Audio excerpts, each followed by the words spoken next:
right. Let me start the captions. Clicking over to care work. Welcome, Acacia. Nice to see you. So, I made a little change to the stream. I guess I've been doing that. So just presume that the schedule is always tentative. Just assume that you never know what the hell I'm gonna actually be streaming. And what I changed up today specifically is because of everything going on in the East Coast with the fires from Canada.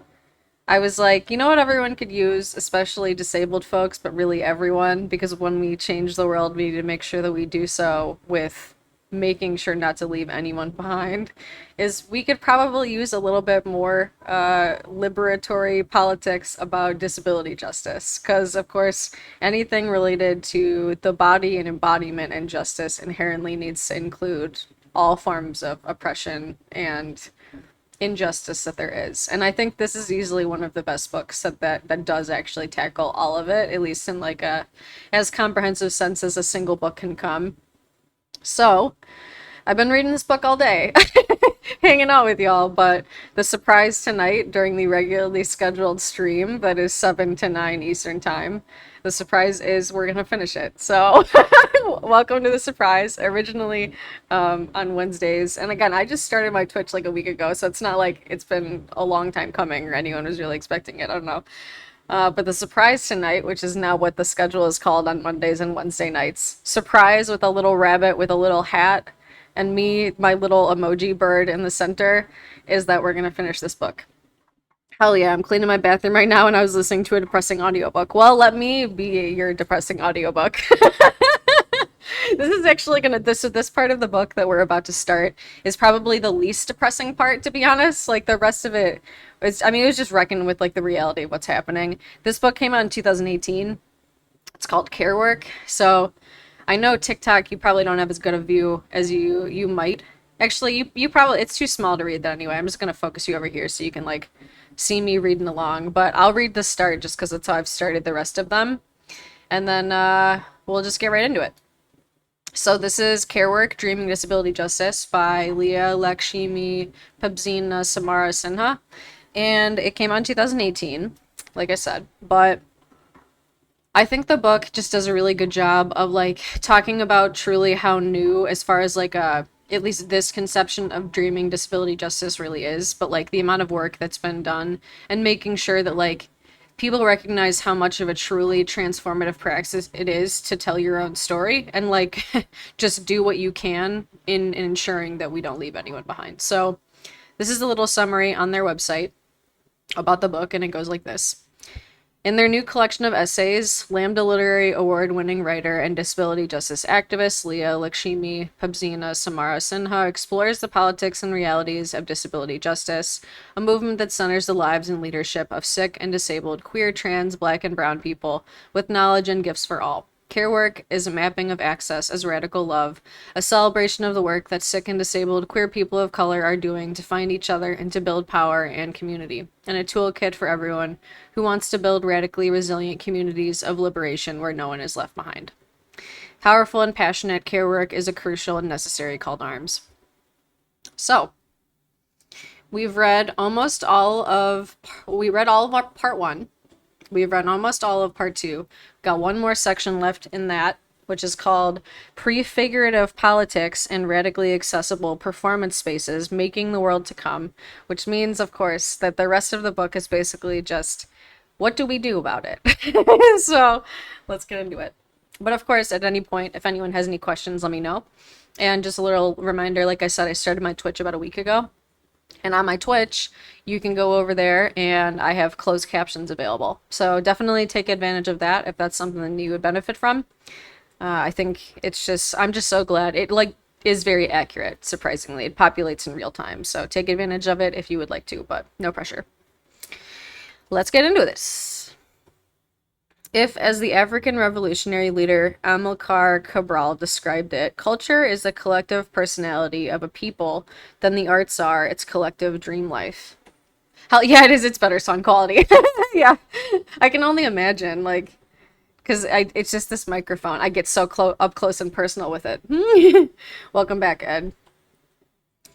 In the absence of coercive control, the arts, like dreams, are truths that are suppressed in daily life. Art becomes conscious dream telling, responsible creation with the potential to affect the life of our people. And that was by Ricardo Levins Morales. Prefigurative politics is a fancy term for the idea of imagining and building the world we want to see now. It's waking up and acting as if the revolution has happened.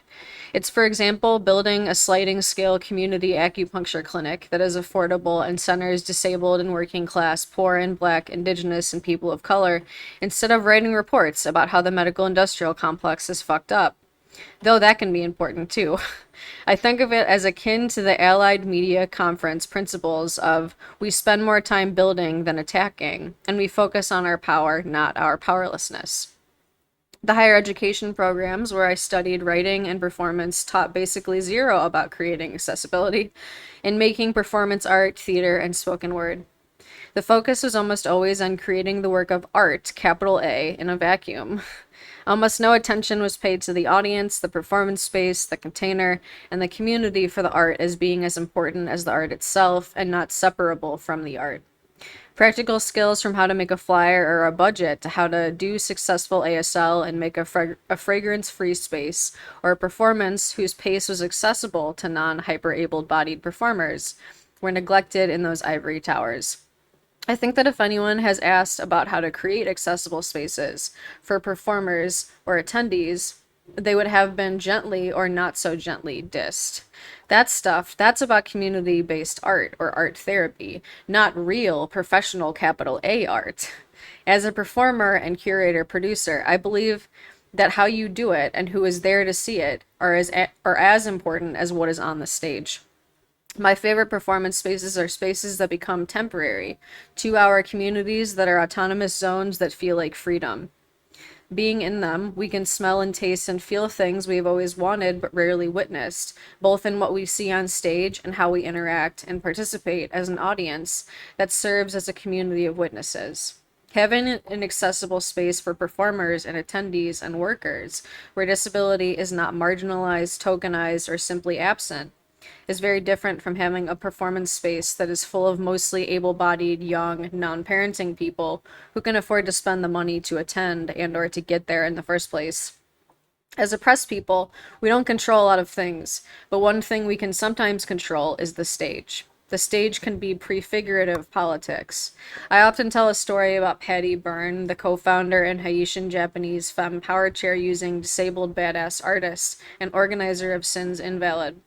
I once asked her why she had chosen to use performance art as her primary way to advance disability justice. Why not just do a workshop? She paused and said, I could do workshops until I was blue in the face, trying to convince white disabled people or able-bodied people of color to care about us, and I've done that. Or I could make a 3-minute piece of performance art that shows them the inside of their dreams and nightmares and fucks their shit up, and I choose that route. Disability, access, and accessibility are rarely thought about in performance. Access is a guilt-ridden afterthought when it's thought of at all, and it's usually only thought of when disabled people ask about accessibility. This request is usually responded to with guilt, with defensiveness, with surprise, with bad or non-existent or last-minute scrambles for access, or with abled tears. Because as Cooley Driscoll says, one way ableism works is that disabled people are not even present within the imaginations of a supposedly radical future. Further, in ableist mainstream performance spaces, access is mostly only ever considered maybe when audience members are concerned. In my experience, most theater managers and staff never imagine that performers, directors, light and sound techs, stage managers, and volunteers could be disabled. Writing this, I can remember clearly the pause on the other end of the phone when I asked my contact at a performance space whether the stage was accessible after he'd said, "Oh yeah, there's a ramp at the door," 3 times, and I'd said, "Yes, but is there a ramp for the stage?" He couldn't imagine that one of the performers was a wheelchair user. When he finally got it, he said, without hesitation, Well, I guess she'll just have to perform on the floor, without thinking for a second about the second class place implied by that state. Able bodied and walkie crips get the stage, you get the floor. This fucks everybody over, because more access is more access for everyone. Don't get me started about the theater manager who said, "Oh yeah, it's accessible," to me on the phone, where we showed up on opening night to find a gorgeous ramp from the green rooms to the stage and rejoiced. 2 years later, when we showed up again, the ramp was gone. What happened? "Oh, we built it for you because we knew you had someone in a wheelchair, but after your show was over, we tore it down," a staff member explained helpfully, as if this made sense. My friend, black wheelchair using, queer, femme dancer, and writer Nev Mesquite Bianco, looked at me levelly when I broke the news and said, "Leia, we just have to remember that the abled will destroy access at all costs." The irony was that nice wide ramp would have helped everyone, people in chairs, people using canes, and normals who just need to haul a lot of props on stage the way, you usually have to in theater. But there you have it. Oppression isn't helpful or logical. We're not supposed to be healers because we are obviously unhealed and broken, according to the ableist imagination. And we're not supposed to be performers, except in a clap for the brave cripples, but don't expect them to be A, good, B, have some shocking shit to say that you didn't expect kind of way. The charity model infects even how crip art can be thought of, or if it can be thought of at all. Which brings me, though, to the joyous work of setting up performances, and what happens when making access happen is not an afterthought to producing performance, but a central part of visioning and creating that performance from the beginning. Perhaps you've heard the idea that the audience makes the performance. As a performer of color, I know that performing to an all QT BIPOC audience is very different from performing to one that is majority white, or to one where white people have grabbed all the seats right at the front. The audience at a Sin show is as important as the show, is part of the show, because it is a portrait of cross-disabled, deeply accessible space that is also black, brown, and economically accessible. When I went to a Sin show for the first time and ran smack into crip culture, a line of chair and scooter users right at the front, a line of deaf, hard of hearing, and signing folks at the front right in front of the TERPs, short folks, cane users, folks with PCAs, folks in pain, dressed up, dressed all in white, popping pills, flirting, spraying active enzymes under their tongues to withstand chemicals they were surrounded by, sitting by audio describers, black, brown, and white. No one turned away for lack of funds. It fucked me up in the best way and changed my life. This was the audience. I was part of the audience, a brown, sick part. We were not translating, we were not trying to pass as abled or fighting to just get in the door, or to see 5 seconds of ourselves on stage and the world was the part to be. And we were not, "Sorry, the space is inaccessible, but you can watch it on the live stream." Note, I am all in favor of live streaming as being a way to make performance accessible to folks who are unable to make it to the show because of money, sickness, fatigue, etc. But live streaming is not an okay fix for an inaccessible venue. Sick, disabled, deaf, and crazy folks would like to be part of the community gathering to witness performance too. We were not an afterthought. Able-bodied people could come, but they weren't doing us any favors. Over the next few years, as I grew in disability consciousness and identity, and took part in hanging out, talking, thinking, and building DJ culture with other sick and disabled folks, I started thinking a lot more and trying to put into practice accessible booking and producing. I learned a lot from others doing this work. It took a long time before I realized that the work I was automatically doing as a disabled producer, buying the fragrance-free soap, booking ASL and doing deaf promo, and making sure that everyone got their scripts in to the TERPs 2 weeks in advance, taping off lanes 36 inches wide, figuring out where interpreters, deaf, and HOH folks could sit near each other and still have clear sight lines, doing pre-show education about fragrance-free, recruiting childcare workers, calling venues multiple times to punch through their "oh yeah, it's accessible" to find out what that really meant. Concreting Co-creating an accessible venues Google Doc was both a specific skill set of accessible performance skills and its own job that no one should be doing and directing, performing, etc., and that it was an invisibilized labor because it is feminized, disabled cultural labor. and it is never taught in a theatrical or performance MFA. And mostly when it happens because sick and disabled and deaf and crazy folks make it happen. Because we are the ones who A, care, and B, have the sick, disabled, crazy, deaf science and skills to make it happen. 5 years after I attended that first Sin show, when I was working on booking the Mangoes with Chili Toronto show, I listened to myself as I explained that the culture in Toronto had shifted, not at all fully and not automatically, but through years and decades of cross disability and deaf cultural activism in Toronto, and it was no longer just acceptable business as usual all the time to have queer performance in inaccessible spaces. People who did could expect resistance and a community raising our voices in anger. I say this with hesitation, knowing that there are still so many inaccessible spaces, and that this is an ongoing work in progress, but also wanting to mark that accessibility awareness in Toronto, QT BIPOC and activist performance spaces, does feel broader than in many cities that I have visited. And that happened through the labor of many, many disabled, chronically ill, crazy, and deaf folks and allies, and deserves to be celebrated. And I was rewarded. At the show, there was a line of signing folks right up front, parents who were able to watch burlesque because there were childcare on site, chair users with nice wide rows and clear beginning and end times marked on the invite, so wheel trans bookings could happen. Frag free seating, folks who left halfway through because they got too tired, youth and elders. That crowd was the show. And more than that, that crowd was the movement and community I want to live in and make art for and with. It was the opposite of an inaccessible performance space filled with able-bodied, non-parenting young queers. For 3 hours, it was a cross disability, parenting, and mixed class community where I felt like all my parts could come home. I didn't feel like I was pushing myself to be in a space that was inaccessible, and where the fact of disabled people wasn't even present.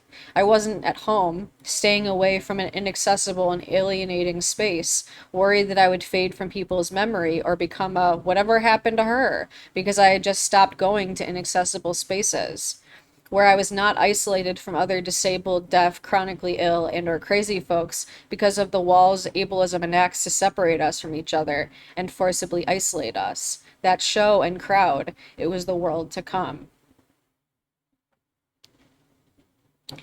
So like I said, this book came out in 2018.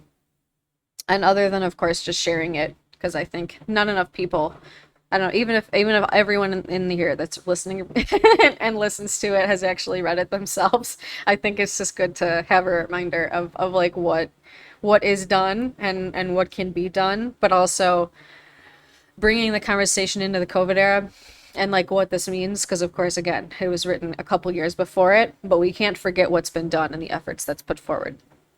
The next part is called Chronically Ill Touring Artist Pro Tips. Caveat, this works for me. This does not work for all bodies. WMMV, your mileage may vary. Take what works, leave the rest. Write your own too. I have had fibromyalgia and spinal arthritis for half my life. I'm also a touring artist, and that's one of the ways I hack ableism. Writing for money and getting college gigs allows me to do some work that makes money in short chunks and then allows me to rest time. However, even if touring is one way of hacking capitalism, as a sick weirdo, touring still puts my body mind through the ringer. Over the past couple decades on cheap planes and buses, I have come up with some hacks that make me feel more cared for and less likely to fall apart, or make the falling apart feel less awful. These might be helpful for you if your immune system is like Swiss cheese, you're tired all the time, smells make you barf and migraine, and the airlines are not nice to you and your mobility devices. Number 1, Yin Xiao. Think your immune system is doing great for once? Think you won't get sick on tour? Think again.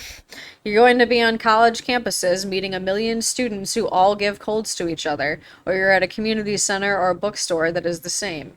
You're going to be a million airplanes and buses, or in a van with 12 people who are having sex with each other, or in a student co-op with questionable dishwashing practices. Oh, what's up? It's nice to see you, I can. I remember how we were that one joke that one time you were like, "That I wish that was my name. I wish that it was I can." You are going to be drinking water and eating food from all kinds of places your body isn't used to, and you will get sick. If you pound yin chow 3 to 4 pills 3 times a day at the first sign of feeling sick, you might not get that sick or sick at all. Stockpile, as it is not always easy to find outside of health food store land. Oh, I can't see it because the bottom of the page is blocked by Kindle. Or something communities. I can't read it. Astragalus powder or tincture, probiotics, your gut is your first line of immune defense. All help too. Also, thank you for the gifts. Number 2, sea salt. Feel that tickle in your throat? Oh shit, I'm getting sick feeling? Hot sea salt gargles stat. They'll stop the bacteria from going into your lungs. Upper respiratory infections are easier to treat than ones that get in your lungs. You can also throw some in a bath if you have crotch itch, and it'll help ease sore muscles. If you need to do a protection spell, ditto.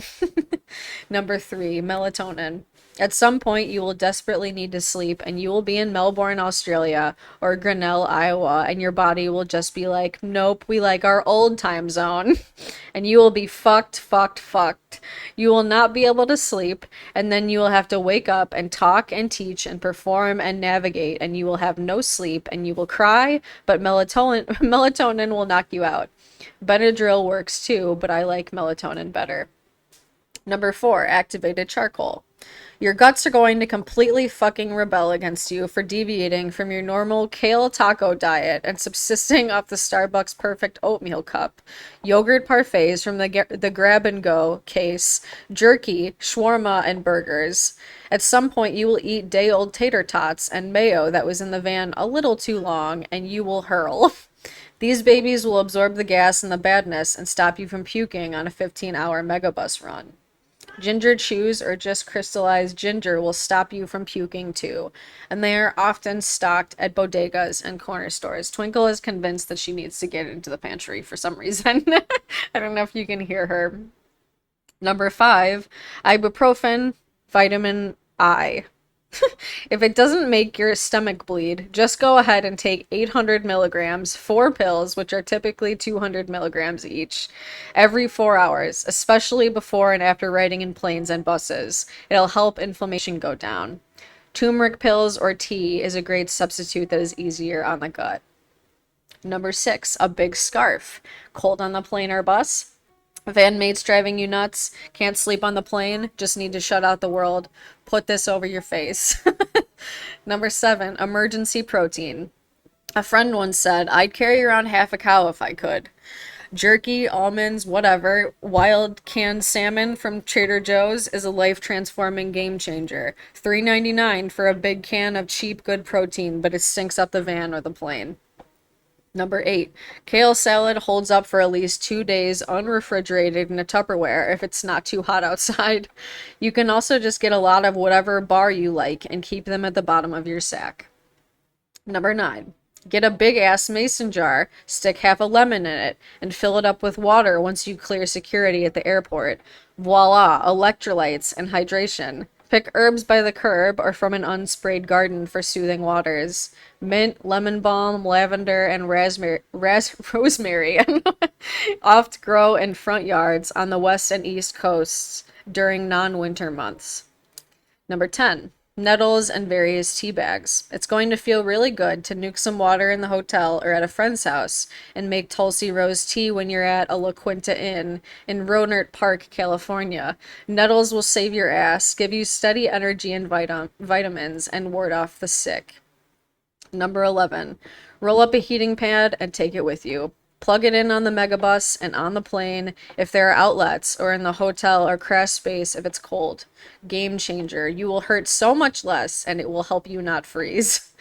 Number 12, for the love of God, if you can, give yourself days off in the middle of the weeks on the road, or at least plan to be just fine, ecstatic even, during tour, and then crash like a motherfucker once you get back. Don't plan anything but Netflix, laundry, and water for a couple days after if you can help it. Also, think about how much you can do. For me, 2 friend visits a day is plenty. Don't let the terrible people who got you off your couch to do art for money schedule you to do 3 workshops, 2 meet and greets, and 1 person show in one day. Just say no. Also remember that being outside your comfort zone and having to negotiate public transit in neighborhoods you don't know or no access info for is its own stress. Number 13, look up where the community acupuncture spots are. There's a big map at pokacoop.com and make an appointment if this works for you. For $15, you might get some rest and some relief for what ails you. Number 14, if you're a YMCA member, make use of the Away, Always Welcome at the Y program. That thing for real is really cool though. They have no way of checking if your membership is expired. Use that membership you stopped being able to pay for 2 years ago. Don't worry about it. I will be here. With a membership, you can go to any Y anywhere for free. If they ask, tell them yes, you do get free towels at your home Y. Soak in that hot tub. Number 15, go ahead and get dip powder, gels, or acrylics before or during tour if you do your nails and this is chemically acceptable to you. Your hands are going to look like shit from dragging everything around, and having durable nails will make you feel better and like you're in control of something when you do not control planes showing up late, buses breaking down, etc. Number 16, bring powdered, fragrance-free laundry detergent in a Ziploc so that you can do laundry when everything smells bad. Mostly, no one will have frag-free detergent, especially the laundromat, and you don't want to have to buy a box. Number 17, also in a Ziploc, coffee and a couple filters, if you drink it or the tea of your choice. 18, bring a portable altar. It can be a small candle, an ancestor image, a rock, a place to put water. Keep these in Ziplocs. Put them out where you are staying. Makes you feel better. 19, another access need you may have is to just chill and be alone and soothed. It took me a while to figure this out, but I need time when no one is talking to me. And I don't have to be polite and nice to folks I just met or teach a class. I'm really bad at small talk, and I get worse the longer I have to try to do it. Also, I tend to do the kind of performance art that makes everyone want to tell me the most intense shit they've ever been through right after, which is a blessing, but also exhausting. Maybe you're autistic or neurodivergent. Maybe you're tired. Maybe you're tired of being stared at or of having to figure out the accessible routes through an unfamiliar city. I am in favor of borrowing a totally escapist library book before tour, and having a script in your head to excuse yourself from things. Say you need to get rest or have to make a phone call. Motels, hotels are weird, but sometimes they are a haven when you don't have to be on. 20. I am a cane user, and I have at times brought a cheap folding cane so I don't lose my wooden cane when I'm moving around a lot, and my brain fog is up and I start forgetting where everything is. Sometimes I ask for wheelchair assistance, even if I'm feeling more mobile at the beginning of tour, because I know that my pain and fatigue levels are going to skyrocket during tour, and airports are huge and body wrecking. Wheelchair assistance means getting to the airport early, so sometimes when I'm running late, I don't use it, but I do ask for pre-boarding. I used to ask if there was a disability line at the airport, but they no longer exist at many North American airports. 21. Make sure to ask people you're staying with for what you need, sometimes more than once, and be specific. For me, this means smoke-free rooms, heat, a better pull-out couch, quiet after 11 p.m., proximity to a place I can store and cook food, a no-stairs setup or an elevator, and a door that shuts. Don't assume that non-Crips will get it the first time you say what your needs are, even if they're going, oh yes, and being real polite. There's no stairs is often a flight of stairs. 22. The La Quinta Inn has a hot water dispenser in its breakfast bar, which means hella nettle tea. If you get a hotel motel with one with a mini fridge and microwave, rocks. 23. Most hotels are able to use fragrance-free cleansers and take the air freshener out of the room first if you ask in advance. Get the person booking it to ask for this when they book. They can just say that you have allergies or whatever. 24. Bring some cute cotton underwear. You need underwear that can stand up to hours of sitting in buses, trains, cars, and planes. Nylon just helps Candida go nuts. 25. Menstruators. The menstrual sponge, cup, or cloth pad is my fave. Cloth pads can be shoved in a Ziploc, and they can also be shoved in underwear to absorb 12 hours worth of blood while you're on a megabus. 26. Finally, this is hard, but I kind of always have in my back pocket the idea that if the worst case scenario happens, if I get into a severe mental health crisis or get pneumonia, I can cancel. This has been really hard for me as a raised working class person who often does not have a lot of money, to put it mildly, and as someone who exists in artist cultures where there is a culture and reality of scarcity. Not enough money, you work for 6 months for the show that happens one time and pays $100, and if you miss it, your career is over. I'm not saying canceling is easy or always possible, but it has been comforting for me to say to myself, if shit gets really bad, I can reschedule and folks will have to deal. And especially as I get older, I do and have done this. Maybe there really will never be another show. Maybe there will be. Maybe my capacity is my capacity. Maybe sometimes, or often, I have to push beyond what I can do to survive. Maybe sometimes I can't. 27. When you're booking stuff, try really hard not to do the thing gig organizers will want you to do, where they want you to meet students, give a performance, do a workshop, and visit a class all in one day. If that works for you, great. I used to have a hard time saying, hey, that's too much for my body, because I thought I'd just get fired. But turns out, sometimes you can ask for this. 1 or 2 things a day is enough. 28. Build in access to your requests, like it's normal. The access you need and the access you might not need. Tell them the gig needs to be in wheelchair accessible space, whether or not you are a chair user. Get ASL booked and have them do it well, promoting to deaf communities, sending your scripts to the interpreters ahead of time. Build on the idea that it's not just about some weird special diva requests you have, it's about survival and space for all of us. That's the end of part 2. Oh, thank you for the follow, EJ-less. Oh, wait. EJ-less Strangeland. I like that. We're about to start the very last part, so you're joining at the right time. This next section, the very first one of part 3, we're reading Care Work, by the way. It's up here, so I guess it kind of gives it away. But this next section is called Fuck the Triumph of the Human Spirit. On writing Dirty River as a queer disabled femme of color memoir and the joys of saying fuck you to traditional abuse survivor narratives. They broke it up, so I almost didn't make sense of it. Yay. And it goes like this. And also, hello everyone that's come in. Thank you for being here. I'm reading this whole book today. Like, this is the 3rd section of what we've read, so if you haven't already caught the first couple sections, definitely check out the first readings. They're on my Twitch, and I'm also going to export everything onto my YouTube, so it's been a great book. Anyway, let's get into this. In a week, the memoir Dirty River, a queer femme of color dreaming her way home that I started working on in 2004, hits the shelves of bookstores and e-shopping carts everywhere. This was published in 2018, by the way, so it's out. It's been 10 fucking years of sweating over this book in DIY writing residencies and the 10 by 10 shack I rented in the back of my QT BIPOC South Berkeley collective house, on megabuses, and on my phone. Telling the story of this book coming out is impossible to do without also talking about the politics of publishing survivor narratives and of publishing as a queer femme of color, period. Because there aren't a lot of survivor memoirs, and there aren't a lot of survivor memoirs by queer femmes of color, and there aren't a lot of survivor memoirs, say that 10 times twice, like fast or whatever they say, that are by queer femmes of color who are Crips. But there are a lot of ideas of what a survivor narrative is. At least in my head, which arguably is stuck in stuff I took in watching Oprah and The Young and The Young and the Restless with my mom in the 1990s. You know, something terrible and murky happens in a bedroom. There's a lot of darkness, all capital letters, and then the sun comes out. You speak to a nice therapist in a pastel office for 6 sessions, and then you're fixed. You marry your husband, or you get a girlfriend and have a kid, and it's all pastel soft lighting, fade out forever.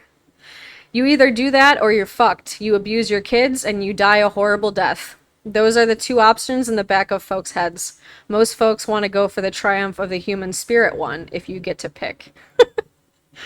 But there are a million survivor stories. As many survivor stories as there are survivors. When I was coming up as a person, as a writer, reading abuse survivor narratives was one of the things that saved my life, no lie.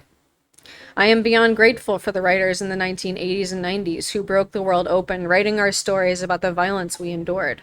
From the zines like Body Memories and Fantastic fanzine that I mailed 2 well-wrapped dollar bills and some soaked stamps to get a copy of, to the first time I heard Sapphire perform her poem Mickey Mouse Was a Scorpio in 1994, when I was 19, from the second wave queer white feminist incest survivor books like Louise Weisschild's The Obsidian Mirror and Ellie Denica's Don't, A Woman's Word, to the copy of Bastard out of Carolina I shoplifted from Framingham, Massachusetts borders. Throwback. I would be nowhere without this cultural movement, wildly not remembered or included in literary canons of survivors speaking about and being the experts on our own experiences. We change the world through writing about how very common sexual assault, childhood sexual abuse, and partner abuse are, and through writing our lived experiences as real and authoritative in all their weird, perfect, dissociated glory. Also, friendly reminder for anyone that hasn't caught the first couple sections, presume that in this book there is going to be a lot of topics that are going to be typical of a society as sexually violent as the United States, and of course the larger just international experience.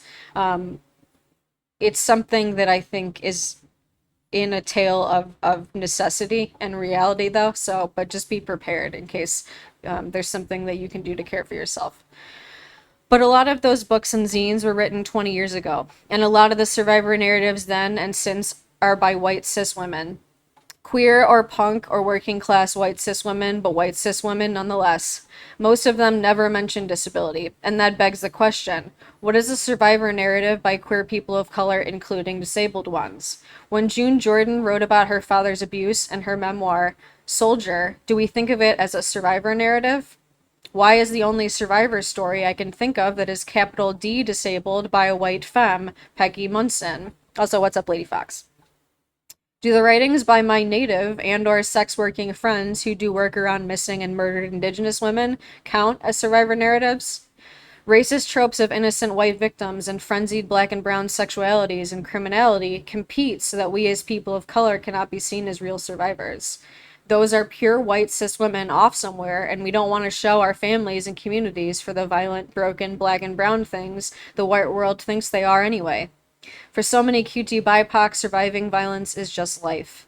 We survive so many forms of violence and are resilient, and not. We make it, and we don't, and we make it sideways. Shit is complicated, and shit is weirder than we thought. So that's what I wanted to do with Dirty River. I wanted to write a complex, disabled, queer, femme of color survivor memoir. One where my abuse and incest story is not separable from my father's story and mine of moving far away from Sri Lanka through exile and colonization and homophobia. From my mother's story of being a survivor, a crazy genius, a working class white woman, a polio survivor who never once called herself disabled.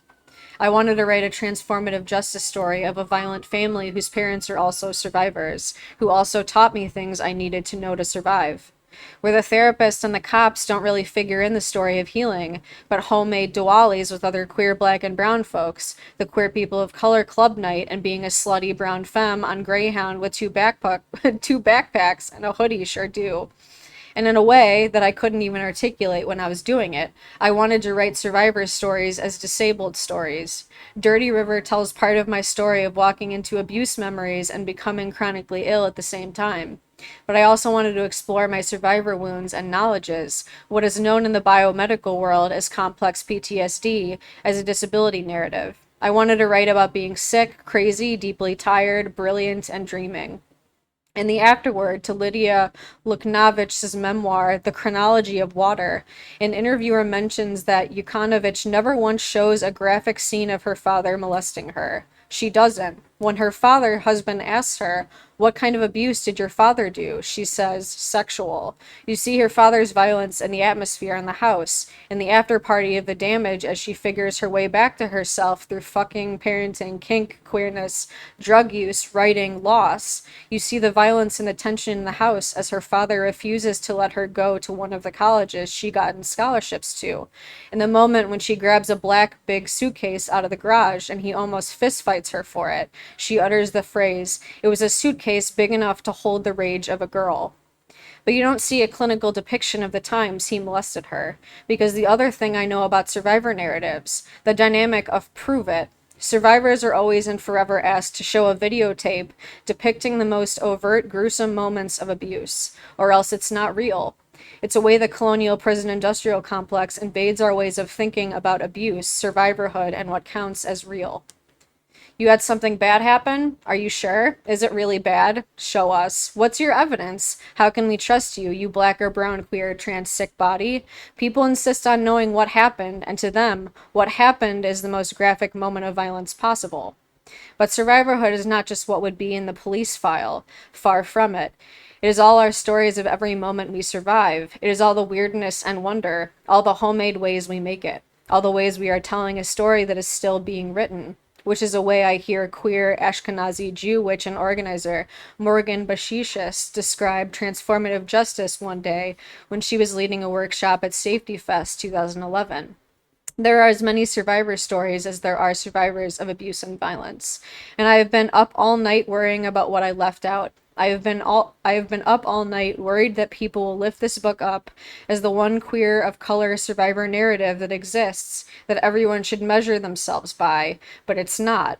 It's one white mama, brown, AFAB, femme, chronically ill, working class, mixed class girl, now in their 40s story, and it's not about me. I want there to be a million of our books in print getting to talk to each other. But because of the publishing industry being what it is, I worry. It's impossible for me to talk about writing Dirty River without talking about the politics of the publishing industry for queer people of color writers, in terms of the death of many print institutions, and in terms of the intersectional racist weirdness of the publishing industrial complex. And it's also important for me to talk about my practical Taurus, how I did it writing process, because there are not enough stories out there by writers of color who do not have trust funds or husbands or full-time jobs saying how we did it. Working on Dirty River over the years has meant watching press after press that was a mainstay of queer feminist and independent publishing, like South End, Allison, Firebrand, Press Gang, or Steel Press go bust or get eaten by a bigger corporate press. When I graduated from my MFA program at Mills College in 2009, I took 2 jobs working as the events coordinator at Modern Times Bookstore, an independent radical bookstore in the heart of the Mission District, and teaching at UC Berkeley's June Jordan's Poetry for the People program. One paid $12 an hour, the other paid a little more. This is on top of my solo performance work and my work co-running Mangoes with Chili, the queer and trans people of color performance tour, and collective performing and touring with Sins Invalid, and teaching med students the pelvic exam. I also managed my chronic illness and got sick and tired as hell because all of this was way too much hustle. I look back and I really wonder why I didn't die. In my time working at Modern Times, I observed as press after press whose books we sold and booked events for died. The list of places I could query got tighter. Oh yeah, about grad school, I barely survived undergrad the first time around, but part of the reason I went to grad school was because a few of my writer friends were getting agents and deals in the mid-2000s. I thought, I'll go to grad school, do well, make friends, and maybe one of my teachers will hook me up with their agent, and maybe I'll get a fucking book deal. This is a big part of how it is done. All those capital letters, by the way. I also knew I would never finish a book of prose if I was still co-running the Radical Asian Pacific Islander Arts and History program, gigging, freelancing, and working at the eviction prevention hotline. I thought grad school would buy me some time, and I'd be able to teach at the university level once I got the degree. So I went to grad school. I did okay, even though there was a lot of bullshit and a lot of white women with bleached oak hair named Emily.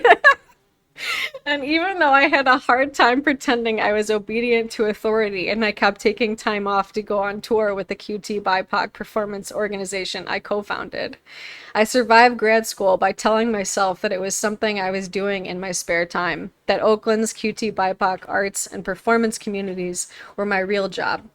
I survived because I did learn some stuff from the women of color I studied with and from fighting to get to learn and teach at Poetry for the People. And because the whole thing made me step up my game, even though a lot of it was bullshit. I made friends with some women of color teachers there. One of them did hook me up with their agent, an agent who also represented Michael and Donche and a lot of other big name writers of color. And then the economy tanked in 2008, and the big five media corporations who owned all the major presses weren't taking on much, let alone weirdo, alternative, queer punk POC memoirs that didn't have a simple happy ending.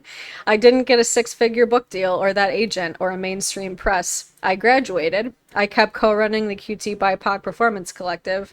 I kept reading and performing and throwing events in my femme house in South Berkeley. I got gigs to perform at Oberlin and Wesleyan and Humboldt State. I kept teaching the pelvic exam. I got flown to Australia to speak and got to see my grandparents' graves for the first time. I had cheap rent and was sick and wrote my ass off, and our house got broken into a bunch of times, and my computer got stolen. I had lovers and heartbreak and friends and heartbreak. I kept working on DR whenever I had time. I got rejected from fancy residencies, and I said fuck it one year and went to Fancyland, the queer rural land project my friend's friend started, and wrote my ass off for 2 weeks without internet or cell service. Being chronically ill is not the greatest, but you know what? If I were able-bodied and I could hold down a 9 to 5, I probably wouldn't have finished this book that I finished in between part-time gigs working from bed when sick. The rejections piled up. My rejections ranged from a condescending print letter from an intern saying, "Next time you submit, you should spell check." I had. Those weren't spelling errors. That was unconventional POC English. To my friend's small press loving it and then realizing they didn't have enough capacity to publish it well. To the academic feminist press that had given me an award a few years before, inviting me to their fancy office for a meeting, where the chief editor, who looked like Eileen Miles if she had a husband and a non-fat triple macchiato from Starbucks, asked me to explain what transformative justice was, cut me off, and informed me that the experimental novel Muriel Rukeyser had written about the Spanish Civil War that a grad student had found in her files was going to be a bigger hit and sell better than my book because mine read more like a performance piece. "It's luminous," she said about the Muriel Rukeyser to the small, nice indie APIA press, saying it wasn't experimental enough. The kind of imposter syndrome you can get sitting there thinking, I am fucking almost 40 years old. My shit is taught in a lot of women's and ethnic studies programs. Or I saw, it looks like Twitch just cut out. I'm gonna restart that sentence. The kind of imposter syndrome you get sitting there thinking, I'm fucking almost 40 years old. My shit is taught in a lot of women's and ethnic studies classrooms. I've co-founded a ton of organizations, performed to sold out houses all over the country from Harvard to Dyke bars. Things I publish get thousands of hits. There's a huge, vibrant queer feminist of color, literary, political, and cultural community that I am a part of that keeps asking when the book is going to come out that these fools know nothing about, and they still won't offer me a lousy book deal, is huge. As a gif in my feed said recently, God give me a quarter of the confidence of a mediocre white man. By the time I ripped open the email on my phone in December 2014 and saw that Arsenal Pulp Press, a non-tiny Canadian indie press focused on queer and post-anti-colonial literature with a queer Asian editor, weren't just willing, they were excited to publish Dirty River, I had resigned myself. They were it, the only press left. If they didn't say yes, I was going to go on Indiegogo and raise money to self-publish, because Nia King had done that with queer and trans artists of color, Stories of Some of Our Lives, and that book is a QT BIPOC bestseller. Because that wasn't going to be another option. But part of me still really wanted a press, because it's harder to get your self-published work into libraries and on reading lists and submitted to awards. And I've always wanted my books to be work that's possible for libraries to order so broke folks can read it for free. And look, I am a press, but I am well aware that I have certain privileges on my side. I'm a U.S. citizen with an MFA and light skin, and I'm not impacted by trans misogyny.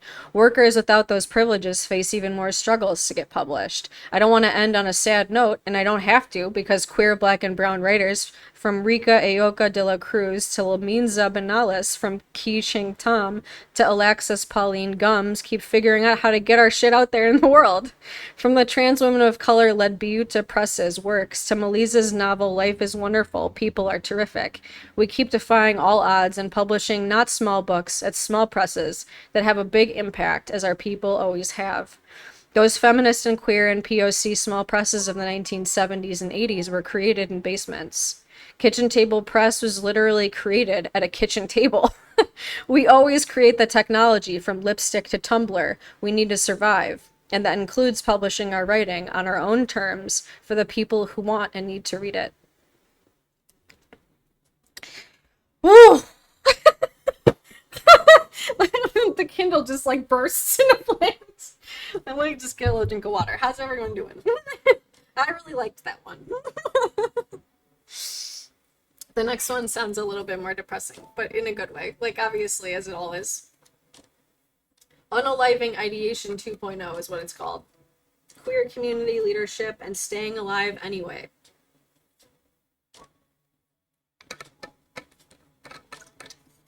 Thanks everyone for being here. We're reading Care Work. I know, thank you. I really like it. Ed, you've been here like all day too, so that's a good sign. That's a good review. For my beloved dead, for Kyle and Wendy, and for all of us still here. I've come to hate it when folks start texting me with cryptic messages saying, "Did you know so-and-so?" For the past 2 years, each summer, my beloved community in Toronto has lost someone because they offed themselves. This year, it was Kyle Scanulin. I feel that, Danielle. And also, thank you for sharing the live, by the way. I'm glad that you're here. Kyle was one of the first trans guys I knew who came out in Toronto's queer community in the late 1990s. After he passed, many trans folks remembered how Kyle had come to their workplace or school and told his story, how he was the first other trans person they'd met, how his story and presence helped them name themselves as trans and do what they needed to do to affirm the gender spirit that made them feel alive. Kyle was one of the first workers at Meal Trans, the free dinner program at the 519, Toronto's queer community center for broke trans folks. He won awards and did trainings. He is one of the first queer trans community bred and base leaders everybody thinks, leans on, asks for favors, and is grateful for. And he unalived himself. After he died, there were the blog posts saying we had to love each other harder and do better. There were the memorial posts that listed all the distress center hotlines for the province. There were the postings of his memorial articles from the queer biweekly paper on Facebook and everyone's memories. It's what we do. And it so wasn't enough. Moments like this are grief and crash, and they're also maybe an invitation to go deeper. To be real about unaliving. I mean really, for real, about shit that people don't want to go there about, or want to boil down in a simple narrative of don't do it, you have something to live for, call 911. Even the narratives we have that unaliving is the colonizer, is the white supremacist, capitalist, colonialist, ableist, patriarchy whispering that we should just take ourselves off the planet. That narrative has stopped me from reaching for my Ativan and bourbon or cutting when I didn't want to, and they're also not enough. I was in Toronto the week after Kyle died with my family. Everyone was hurting. Some of us at Femme Heartshare Circle were talking about it, about how Wendy Babcock, an amazing street sex worker, activist, mama, and law student, had died of an overdose last year, and how folks weren't sure whether it was intentional, and how Wendy's family had used her history of struggling with mental health to discredit her courage in talking about the abuse from them she'd survived. One of my friends said, "What should we do? Should we have regular red flag check-ins with each other, the way we do about relationships? Should I go up to you and ask, have you been thinking about unaliving yourself lately?" And I thought, if anyone came at me saying, "Have you thought about unaliving yourself lately?" I'd automatically lie and say, hell no. The way I have to every single doctor, social worker, and most therapists in my life. Like any smart crazy, I don't want anything I can prevent on my permanent record, and I definitely don't want danger to self or others. I've been fighting this my whole life, and I've seen the oppression and hardness that label can mean to folks. I'm so sorry, Danielle. I know that there's nothing I can say, but I wish that so many of us didn't know what a loss like that is like. But if you normalized it, because it is normal, this secret that so many of us wrestle with unalivality, then maybe, just maybe I'd tell you where I was at. And maybe we could map the terrain of those ideation places better. I don't know why Kyle unalived himself, but his death and the regular punctuation of queer and trans unalives in our 40s makes me think. We have narratives that focus on how hard it is to not die when we're young and queer, trans, or two-spirit. And those are very necessary, and maybe we should also be getting real about what it takes to keep queer and gender variant and two-spirit adults alive too.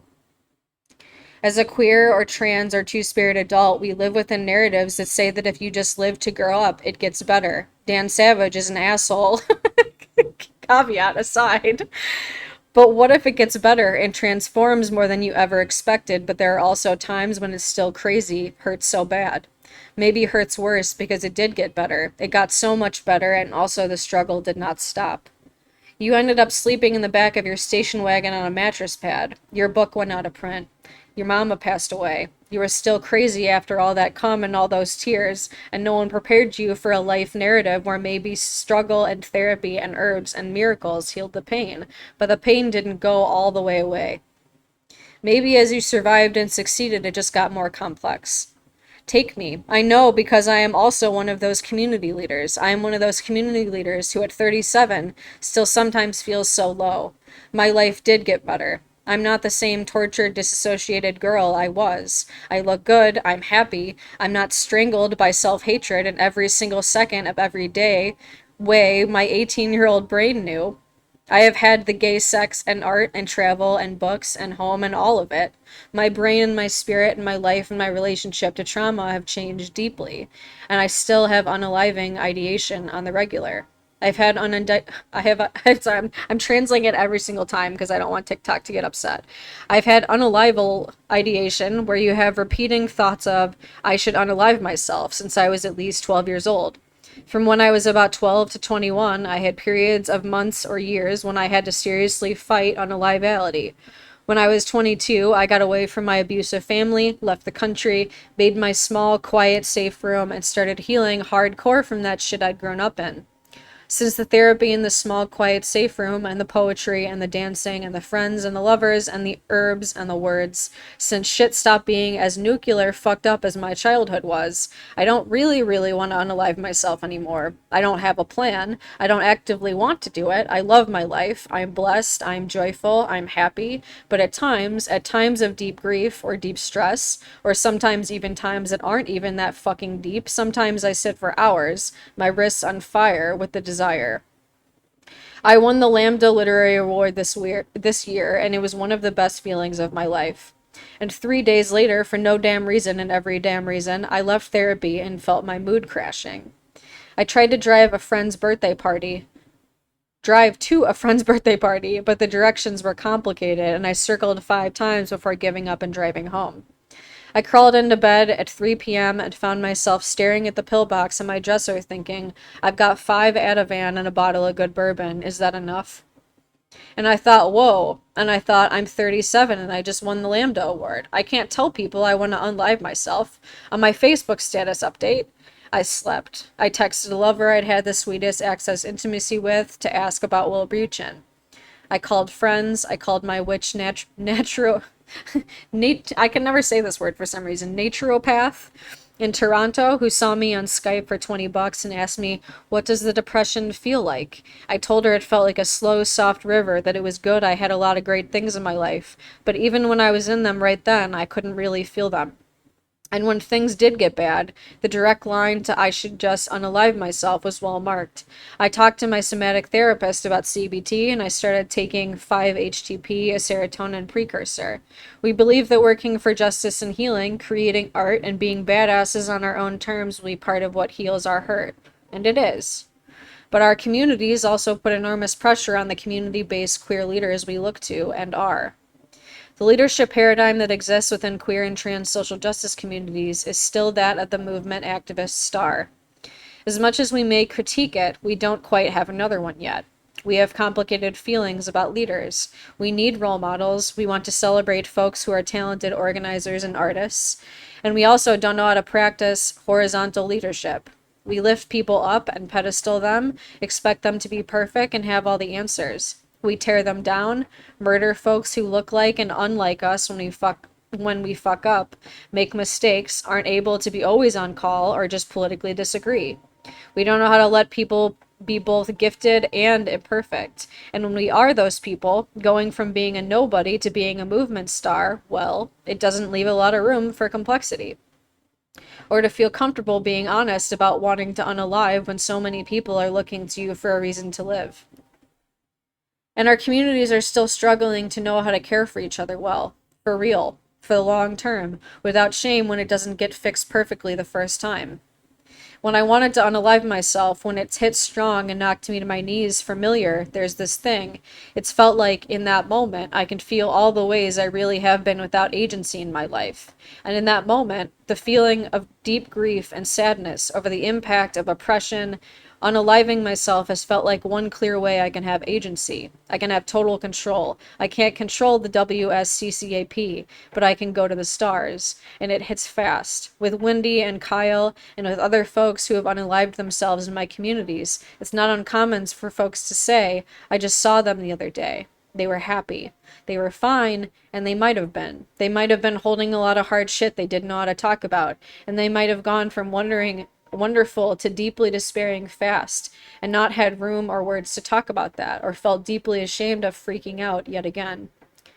What does it mean for those of us who made things better, who are shaped in the shape of I will come through for you, who have organized and created curriculums and built programs and won awards and fought and mentored and let folks crash on our couches? What happens when we are again the crazy, hurting, deeply sad inside places that are so different from the ones maybe so many outsiders know?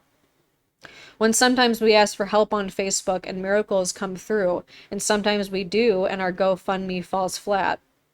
When we are afraid that we were hurting 6 months ago and we're hurting now, and what is the tipping point when people start thinking, there they go again, they're always freaking out. I think about the deep and complicated stigma of crazy, the reality that even in radical communities where sometimes we are better about loving people who are too much, we also know the fear of crazy. The reality of community that is love but also just likes to kick it and be casual.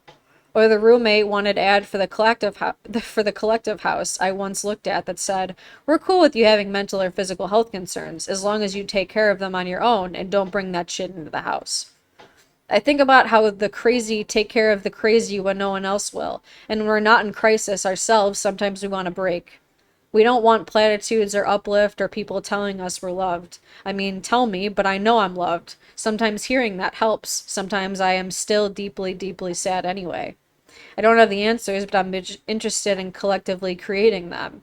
I'm interested in all of us who dance with dying, talking about all the different and real things that unaliving can mean to us, all the things that allow us to stay here.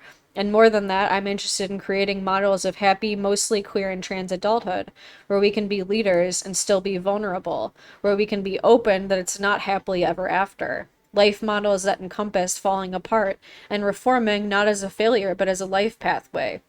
One's punctuated with whirlwinds and whirlpools, that Kotlikue, Kali, Oya energy that dismembers, and gifts. There's a thing at the end that says this piece was written in summer 2012. I've kept the original wording. That was a for sure a really hard one. And also, I mean, what can I say about it? I mean, I know that unfortunately, just if anyone is here listening to this, there's no doubt that this would have hit hard. So, yeah, do what you gotta do to take care of yourself right now. But, I'm always hitting this mouse.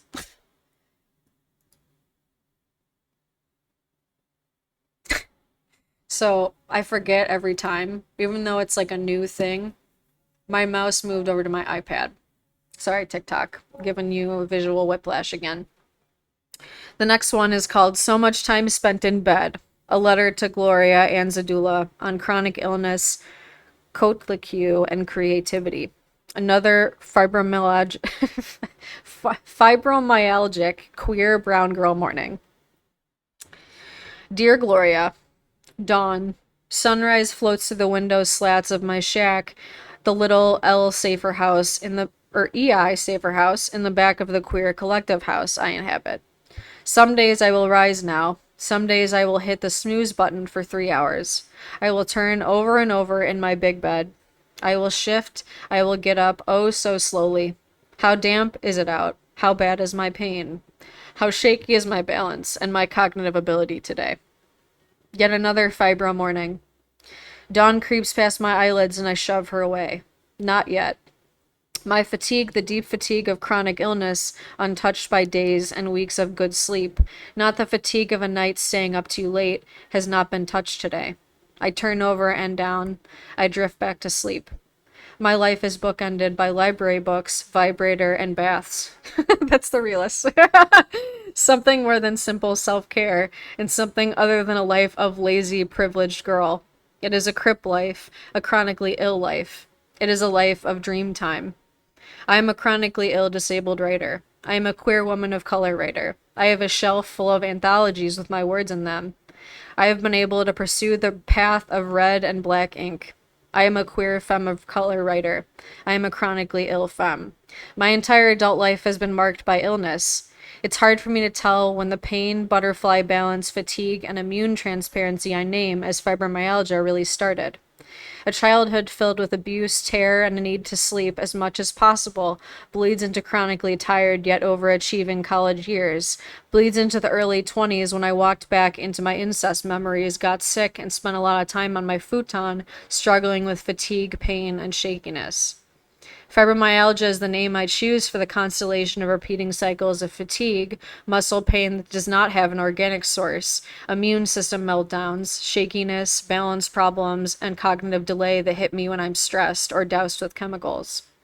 Yoga, a regular bedtime, flex time, herbs, quitting smoking, kale and protein and quinoa all helped, but there is no cure for this body. This is my body.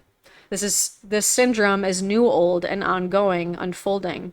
It changes as we find new ways to think about trauma, our bodies, embodiment, environmental racism, and sickness. Chronic illness sucks, but oh, there is the secret bliss of bed. Chronic illness may not have made me a writer, but it illuminates my writing life. I can't work a 9 to 5. The times I tried left me winded in bed after 3 days, but bedtime means lots of dream time. Sometimes it's low quality dream time where I'm zonked on half a soma watching internet TV, using my vibrator and alternating soaking in hot baths with laying on a bag of ice to manage my pain. But whether it is high or low quality dream time, being a sick femme means I have more dream time than most 9 to 5 or movement organizers could ever dream of. It's so difficult to write both what sucks about disability, the pain, the oppression, the impairment, and the joys of this body at the same time. The joy of this body comes from crip community and interdependence, but most of all, of the hard beauty of this life, built around all the time I must spend resting. The bed is the Nepenthalia place of opening. Nepenthalia place of opening. Capitalism says that disability, tired bodies that spend too much time in bed, are useless. Anyone who cannot labor to create wealth for owners is useless. People are valued only for the wealth they labor to build for capitalism. Crips are useless to capitalism. That's why social programs are cut, why Hitler referred to us as useless eaters. We are often not able to be fast, assembly line workers who produce wealth for someone else. I am a chronically ill queer of color artist, and so much of my time is spent in bed. I joke that my bed, heaped with cushions, is my office, my world headquarters. Yeah, fuck capitalism, yes. My life is arranged around my bed. There's a good art to look at, a window, my vibrator plugged in, a stack of books within easy reach.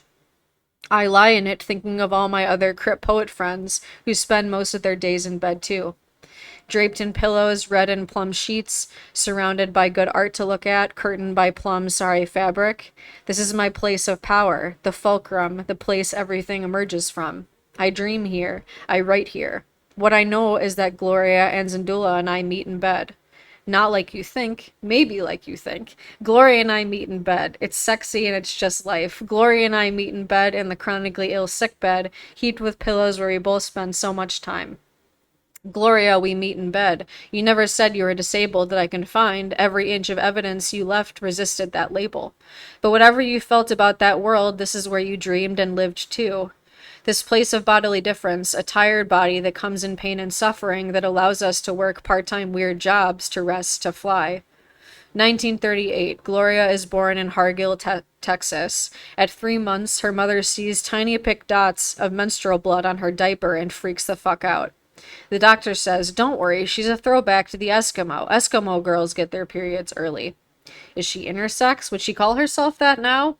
She calls herself Jota, Mita y Mita, half and half the way lesbians are called in South Texas. Her breasts develop at 8 years old. There's a secret, a folded rag pinned to her underwear in grade school. Her breasts bound down tight with bandages by her mother. Keep your legs shut, Preeta. In her 20s and 30s, fibroids and 104-degree fevers rock her body monthly. In her 40s, she develops diabetes. During the week of May 15, 2004, Gloria Evangelista, and they broke up her middle name, and my mind can't even make Evangelista. Yeah, that wasn't that difficult. Anzadula transitions to the ancestors, dies of complications related to diabetes. She is 61. She is marked by physical difference all her life, from the blue spot on her butt at birth, the mark of African blood and the ability to see beyond, to pain, the need for rest. 1979, Gloria decides to devote her life to writing, takes a series of part-time lecturer and writer in residency jobs to buy as much time to write as possible. 1991, Gloria wins an NEA grant, uses it to buy a house in Santa Cruz by her beloved ocean, Yamaya, so she can visit daily. A quote from Speaking in Tongues, a letter to third world women writers. It is dark and damp and has been raining all day. I love days like this, and as I lie in bed, I am able to delve inward. Perhaps today I will write from the deep core. She writes while other people sleep. She writes of getting up, sitting down, looking for, and always, and writing. The path of red and black ink. I know, I fucking love this story. It's so good. Gloria, the written record I have access to, is often silent about how sick you were, how much those knife-like fibroid pains, those energy drops from diabetes that stole your life early, affected your life. If the world was... Oh, okay, yeah, thank you. Prieta. Okay, thank you, yeah. And it's a reference to having dark skin. Oh, good to know. Okay, thank you. I know I'm learning Portuguese right now, so I was like, this isn't right, but thank you for telling us that, Ed. Stole time to write and dream. You stayed up all night, slept all day. You joked about how you would do anything to avoid the writing. Clean house, make napolitos, take a bath, burn candles. Thank you. But you knew the writing was always there, waiting, your constant lover and companion. The toad inside that makes poems open to you. You chose writing over lovers, over others. You wrote of being a bridge, drawbridge, or island, identifying finally as a sandbar, a natural formation that could be connected or isolated as the tides turned. Like the tides of our bodies, are sick in pain, in less pain bodies that resist a boxed-in life that an ableist world demands. Queer people of color never say we are disabled if we have any choice about it. We come from families who believe in being tough and sucking it up. We do not want any more identities than we already have to wrestle with. Our bodies are already seen as tough, monster, angry, seductive, incompetent. How can we admit weakness, vulnerability, interdependence, and still keep our jobs, our perch on the thin edge of barbed wire we live on? Why would we join Crips who are all white in the mainstream rights movement? How do we claim this body, broken, beautiful, as not a liability but a gift?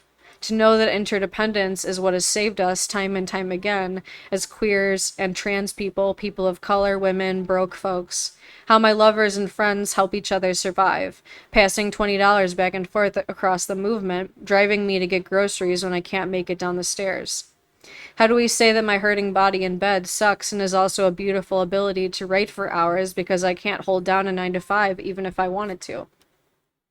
And part of the beauty is our access to dream time, time for the stories to grow, time that is not logical, rational clock time, punch the clock time. At 35, I'm surrounded by people who say, how do you have time to write those poems and stories, co-create those projects? How are you so productive?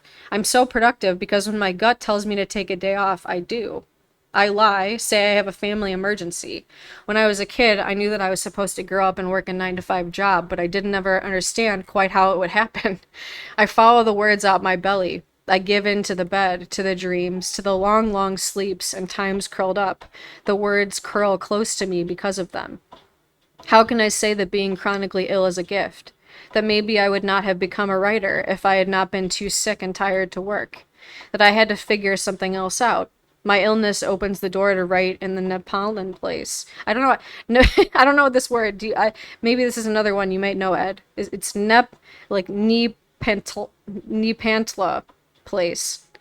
Takes me to the path of red and black ink to where the stories go. But obviously no pressure. Like, I don't actually, if you don't know it, like, in one of the few scholarly pieces that name Anzandula as disabled, Anna Louise Keating writes, although Anzandula had been living with diabetes for over a decade, many of her readers were unaware of the disease's ongoing debilitating effects on her life. Oh, okay, for sure. It's like, if you knew it, I was like, Ed, maybe Ed's just like, you just know this shit. I don't know. It sounds like one of those like sacred words that I couldn't like, it sounds like it has an important meaning and I want to know it.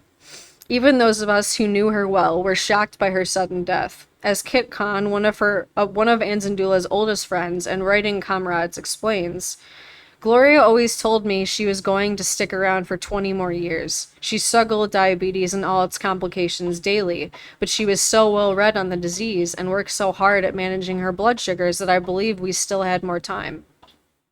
If I say all this story, maybe no one will be surprised at my death. Maybe someone will know when I get really sick. Maybe I will have enough time. Maybe my sick, dreaming, flying, writing body will have enough people around it who recognize that place for its strength and weakness too.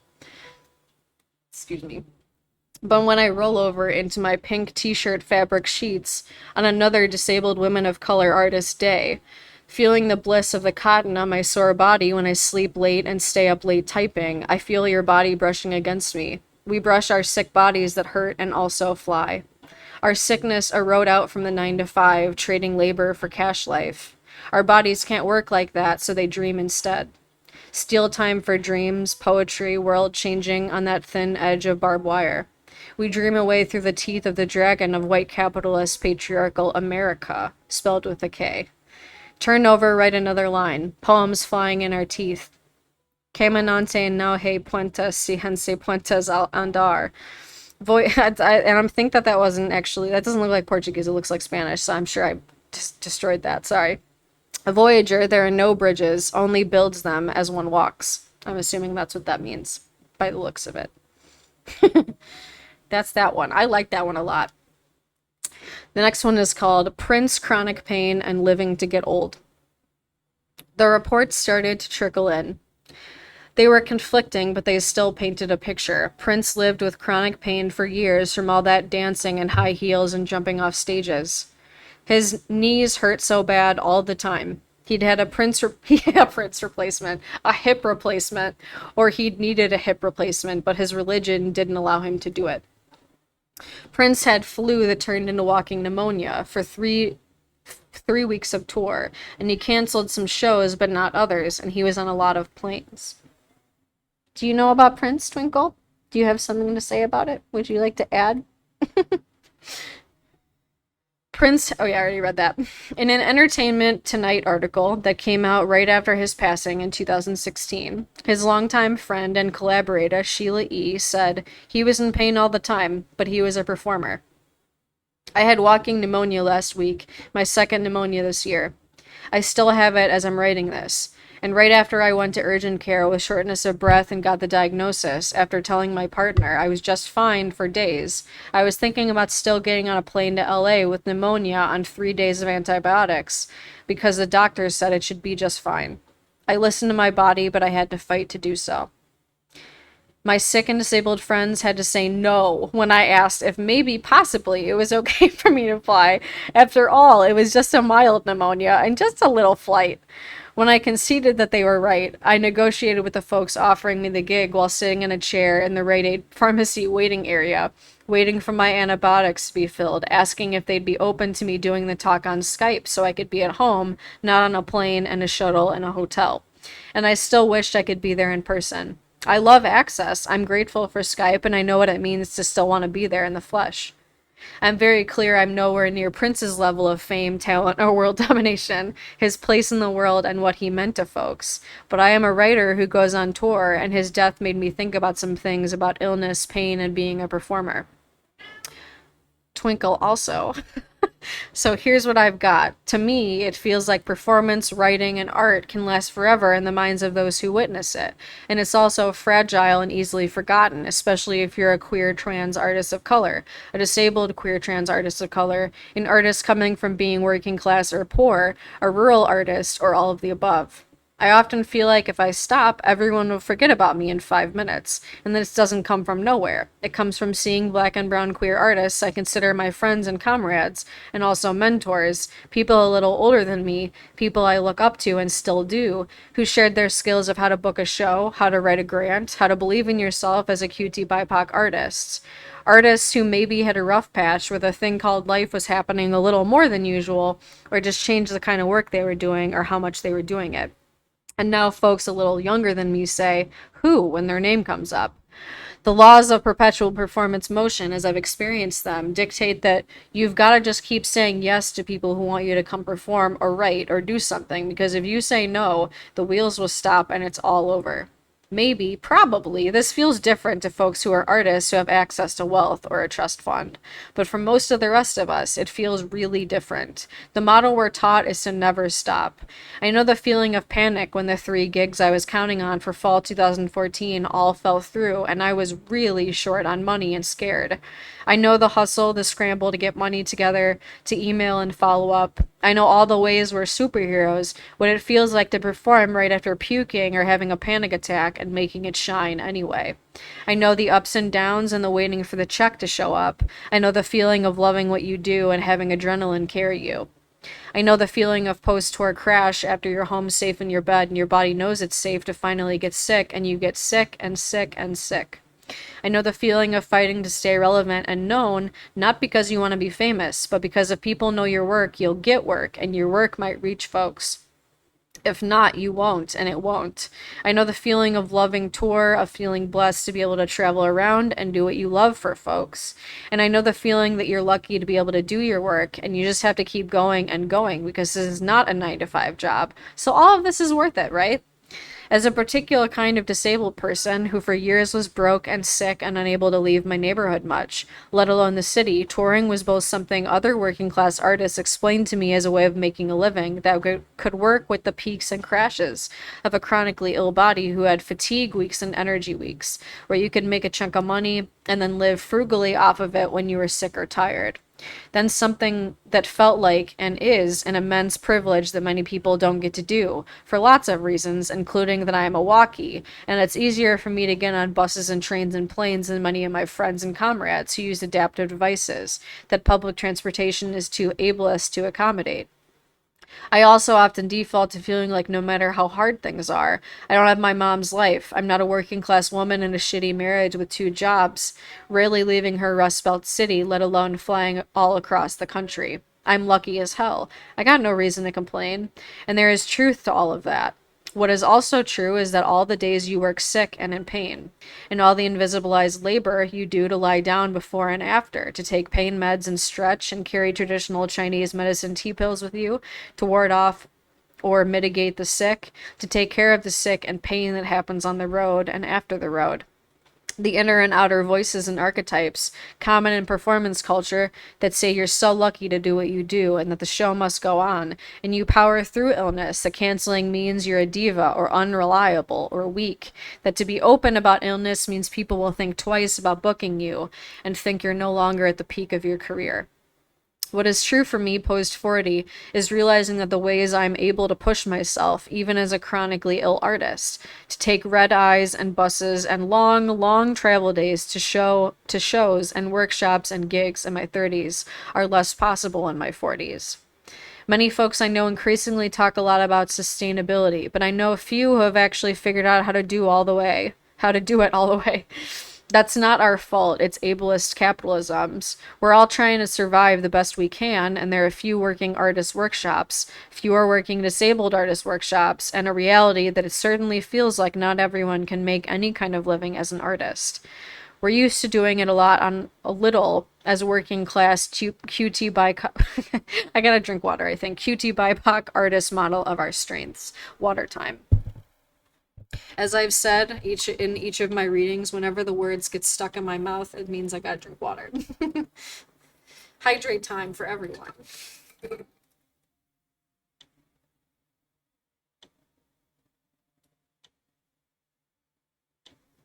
Despite doing all the reading of this book today, I've done a pretty good job of staying hydrated, so I ain't mad at me. A hydrate sticker, thank you.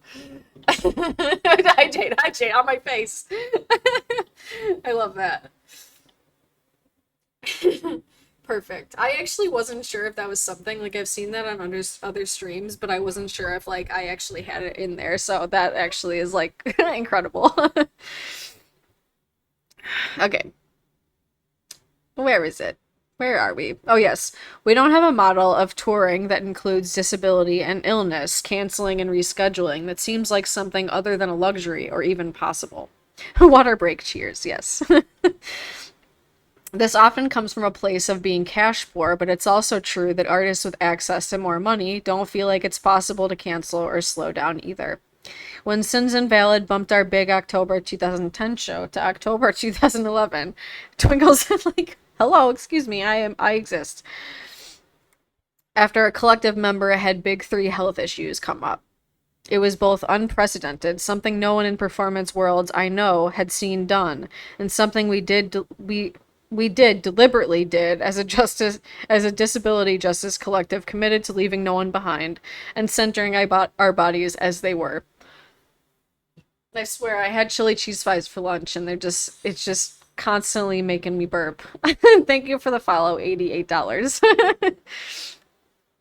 I hope it's made other groups start to dream how to make performances happen where canceling or rescheduling isn't as unforeseen disaster or an impossibility, but something we can plan for.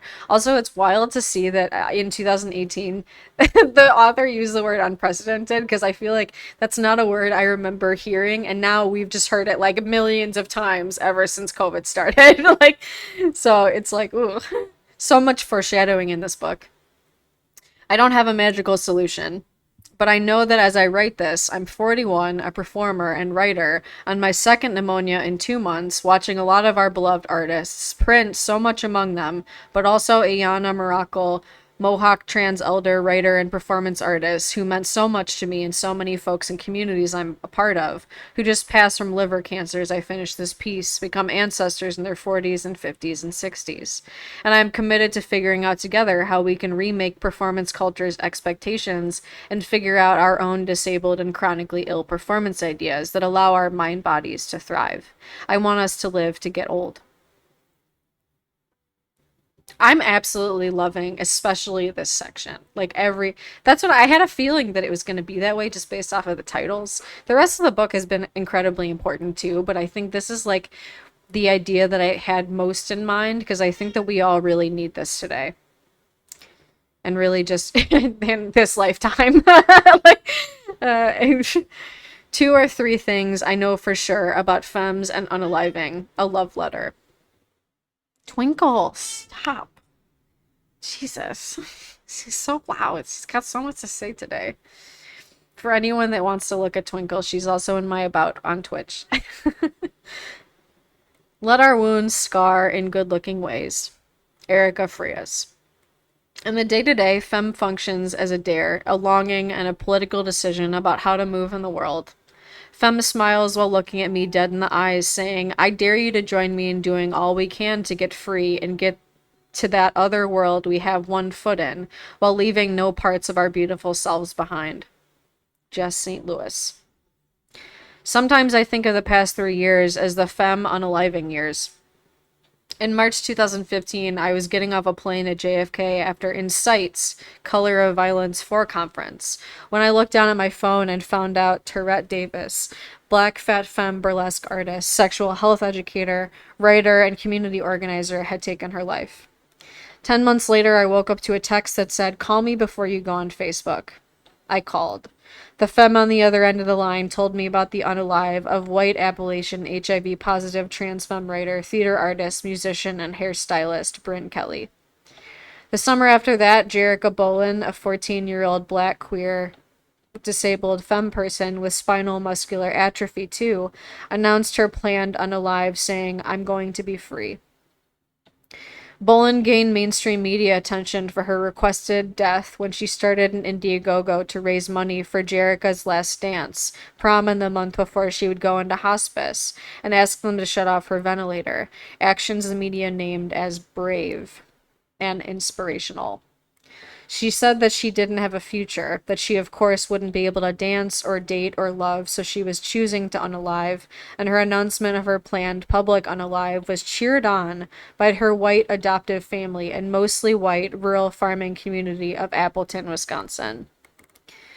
As Diane Coleman of the disability activist group Not Dead Yet wrote, SMA type 2 is not a condition that is typically fatal in children and teens. In fact, while some people with SMA die in younger adulthood due to respiratory complications, some with SMA type 2 can often live into their 60s and beyond. Certainly, SMA would not result in the death of a 14-year-old who is receiving appropriate medical care. She used a ventilator as an everyday piece of adaptive technology. Many disabled folks I know, including myself, were racked with grief and pain at the spectacle of white able-bodied family cheering on her unaliving, in their lack of valuing of her life. We saw the ways our own lives weren't seen as valuable or brave. Some wrote Jerrica telling her that they had lives and lovers and jobs and pleasure and dancing, that we wanted her to know her disability did not have to mean an unaliving sentence, and were jeered at by her family community. Why were we sticking our noses into it? It didn't have anything to do with us. It was a private matter, even though it was in the Washington Post. Like many disabled people considering unaliving, Jerrica was told she was brave to think about dying, not that fighting for the systemic supports that would let her live well would be a brave thing to do. Her announcement of her planned unalive hovered over our rehearsals for Sins Invalid's 2016 show, Birthing, Dying, Becoming Crip Wisdom, which ironically was a show about just those issues. God damn it, Twinkle. Disabled wisdom, becoming disabled elders, what it meant to live to get old. She died while we were in rehearsal. 3 weeks after Jerrica's death, I was on Stinson Beach during Sins Tech Week with a friend who was struggling when I got the "don't tell anyone yet, but I wanted you to know before it" hit Facebook text from a friend saying white Southern femme photographer Amanda Arkansassi Harris had unalived herself. Amanda passed just weeks after her Femme Space project, a photography exhibit of femmes taking up space in places where we had been marginalized, had closed after an acclaimed run at San Francisco's National Queer Arts Festival, and Harris was named one of KQED's Bay Area Women to Watch. 2016 seemed to be a year where the ancestors were getting called home rapidly, maybe to get the fuck out when they still could to avoid the Trump hell that was coming, or maybe to help guide us. Maybe both. The circle of femme death upon femme death felt like something else. Like tall trees falling, like losing the ones we needed the most when we needed them the most. Femme unaliving isn't new. We've lost femmes before, like Mark Agura. We've lost femmes since and will again. But that doesn't make it easier. And living through losing 5 people in 3 years wasn't easy. All these unalives hit femme and queer communities hard, and have prompted mourning, despair, and many community conversations about femmes and unalivality. After the past 3 years of public femme unaliving, I have been waiting for the moment when I might write something that would be useful. After many drafts, here it is. This is a love letter to all femmes who have taken our lives, to all of us who struggle daily silently and screaming with unalivality, and to all of us for the emotional labor we do to help support loved ones dancing with wanting to die. I've been a femme who's wanted to die, sometimes for most of my life, and I've lived unalive. Wait, and I've loved unalival. I can't. Unalival. You get the idea. Femmes and queers for just as long. This is where the story starts. Queer femme unaliving is not a side note to the struggle. Queer femme unaliving wends its way through every moment of my disabled queer femme of color from a Rust Belt town political life. My first struggle as a young, utterly fucked, mixed brown femme survivor was to stay alive.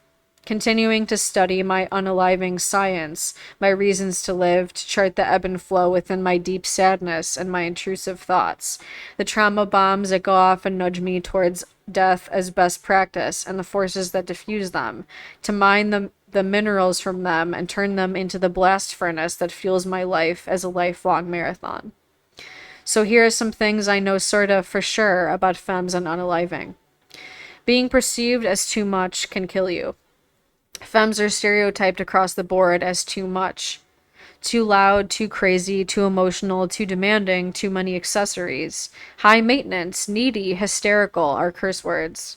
Black and brown femmes, trans femmes, and disabled femmes are stereotyped even more as too much, automatically seen as angry, crazy, harsh, hysterical. So when a femme is actually feeling too much, sitting with overwhelming feelings of rage and despair and panic, it can feel overwhelmingly hard to reach out and expect that your crazy or your despair won't be too much for the community and loved ones to hold. Just call me isn't enough. After Amanda's death, many well-meaning people made public announcements urging friends and loved ones to call if they were thinking about dying. Although this is a good first step and an absolutely loving, well-meaning offer, I don't think it's anywhere near enough. Saying, please just call me if you feel desperate, is useless if we're not also actively unpacking how ableism makes it damn hard and unsafe to be crazy in public. Most of us have learned damn well that crazy femmes are not loved or respected in queer community or the world, that we're only loved when we're competent together and holding it down. For those of us oppression automatically labels as crazy, many trans femmes and disabled femmes for starters, this is doubly true. Add to that intense shame about being a burden, worry about burning out or friends we have, and intense societal expectations that femmes are caregivers of emotional labor without ceasing 24/7, never the ones who get to receive, then you just be needy, right? And it's no wonder that some of us decide we're doing our people a favor by dying rather than asking. Ableism is a word many folks don't know or use in their daily lives, but ableism is what lies within this hatred of femme trauma need, the lit match to the fuse that can lead to femme death. Femme worship can kill you if you're not also loved in your mess. After these femme unalives, I saw masculine people write testimonials exposing how much they loved them, or more often worshipped, femmes, where all they praised was high femme aesthetic choices, the 5-inch heels, the perfect winged eyeliner. Never pain, never imperfection, never mess. But what about when you're a femme and you're too depressed and fucked up to perfect that eyeliner wing? What about when you're femme and unalival and you've been in the same sleep pants that smell bad for weeks? I've never seen a masculine person write an ode to how much they love their femme partner or friend when he is in sweatpants that smell bad. I've rarely seen a hymn to femmes who are fucked up and failing, not available, driving everyone nuts, including ourselves. I thought about all the femmes I know, including myself, whose hands shake too much to do eyeliner.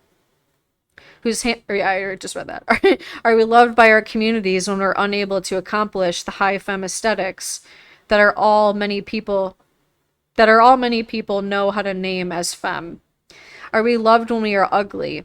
So much of the time, my experiences in queer communities show that we're not invisible. We are often hyper-visible, but our femme identities and lives are often erased, disrespected, and profoundly misunderstood. Crazy femme times are some of those times when our lived experiences of scarred femness are not our community's default of the strong femmes they love to worship, but the sad femmes they don't always know how to love. Femme armor can also be a prison. So many of us survive on this thin edge of barbed wire, life by looking like we have it all together. Our femme armor is a way we protect ourselves. The perfect lip, hair on point, brows too, outfits curated as works of art, charms and amulets. All of this magic to keep the assholes away. If your nails are done, they can feel like something is under control even if everything is falling apart. Your lip insists on respect. Your makeup makes sure you're not clocked as trans. Your presentation is labor that makes the money you need.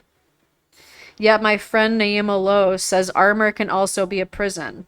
If only armor insists and wins our rights to be respected and loved, when crazy comes, we might not know that we are also loved in sweat and tears and mess and undone.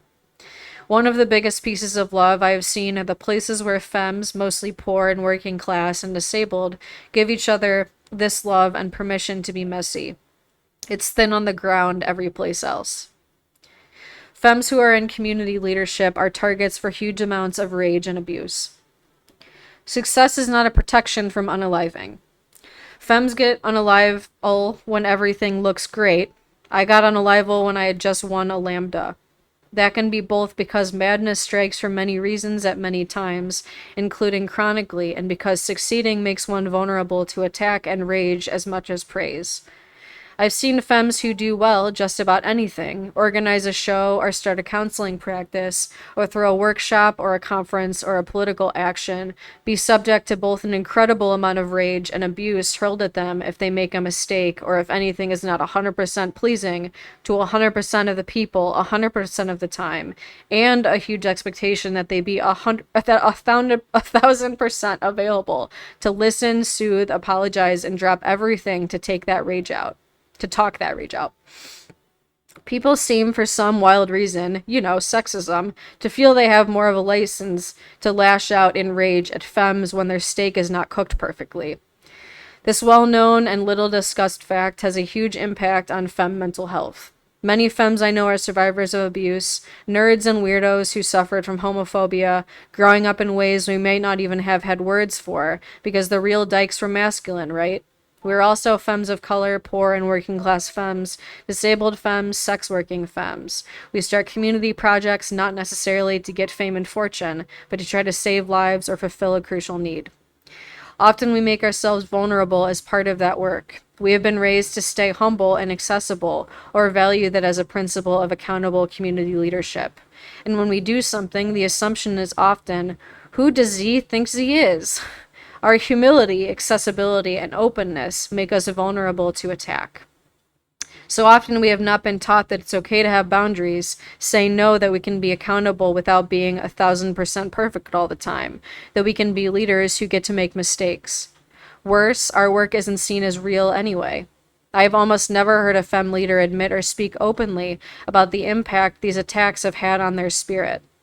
Yet a hell of a lot of femmes have spoken to me privately of the depression, anxiety, and PTSD that have come from being femmes in visible leadership. If the only place we in our gender are loved is on a pedestal, and one mistake throws us off the pedestal into a pit of hell, well, that's not a recipe for anything like love or liberation. So many people say, I had no idea when someone dies. I think we have to ask ourselves, why didn't we? What is okay to talk about in these places we call queer community? What isn't? It's not enough to say, just call.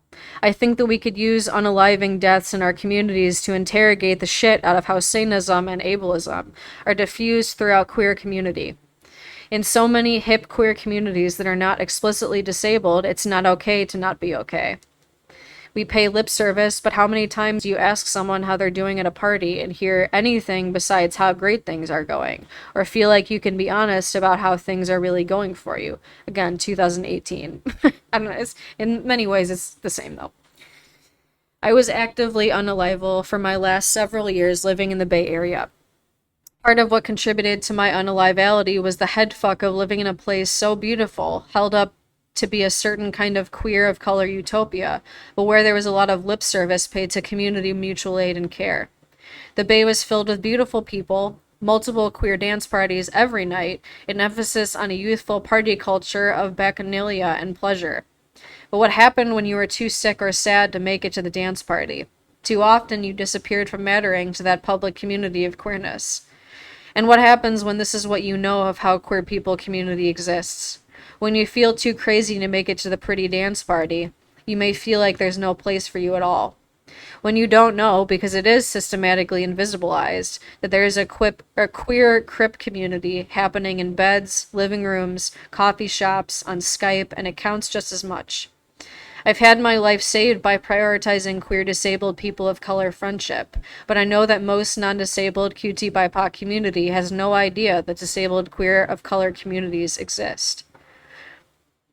Femme Emotional Safety Strategies for Survival and Beyond. In fall 2016, after the spat of femme unalives, me, Maurice Michelle Brody, Naima Lowe, Kei Ching Tom, and Elena Rose decided to try to do something about it. The Femme Emotional Safety Strategies for Survival and Beyond webinars, or Feminars, were online spaces by and for queer femmes to discuss unalivality in our lives and the lives of others. We collaborated with the Icarus Project, a radical mental health network founded by two white, non-femme people, whose departure a few years previous had kicked off a process to change Icarus from a white punk, often racist and sexist community group to one that centered racial and gender justice.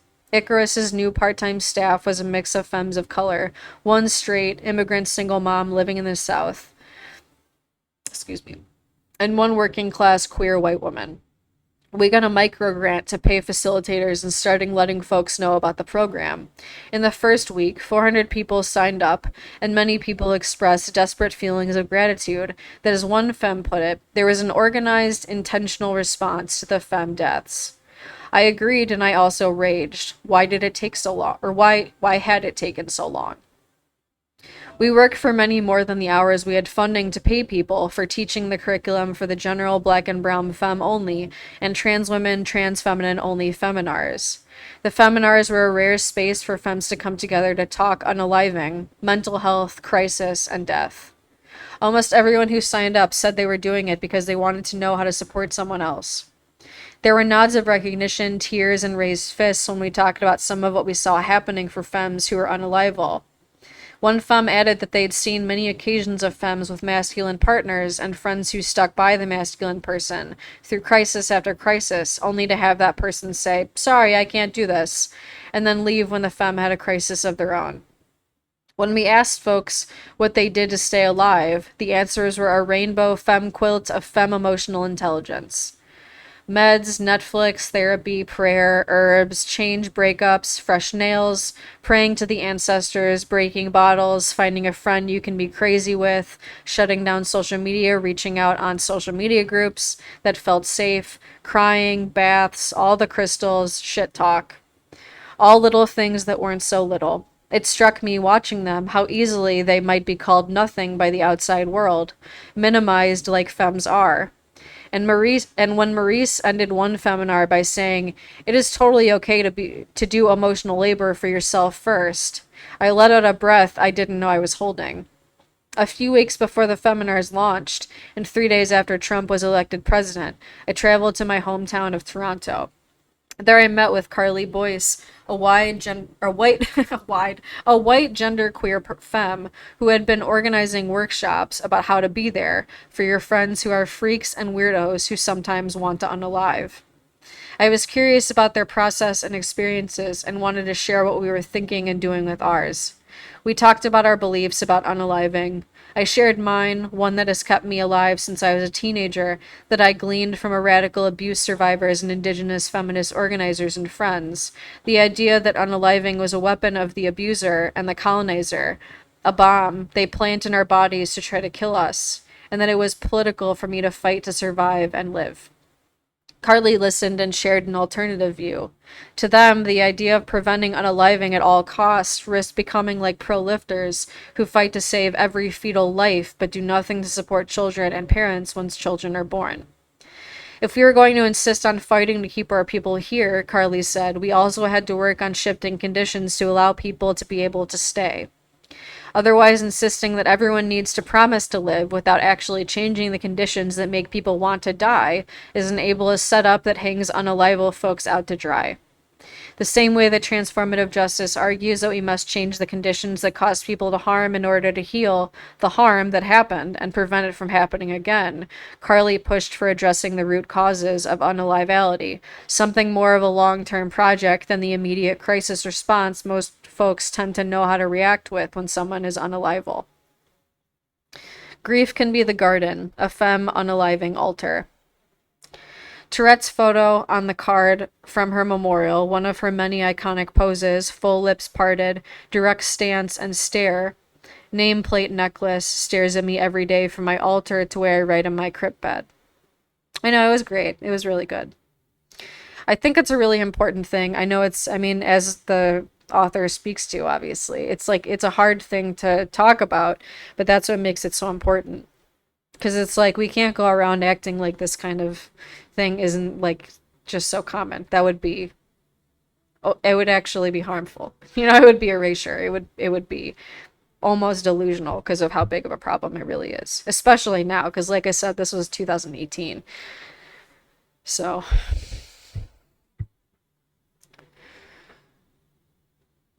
her glance is a challenge and a dare.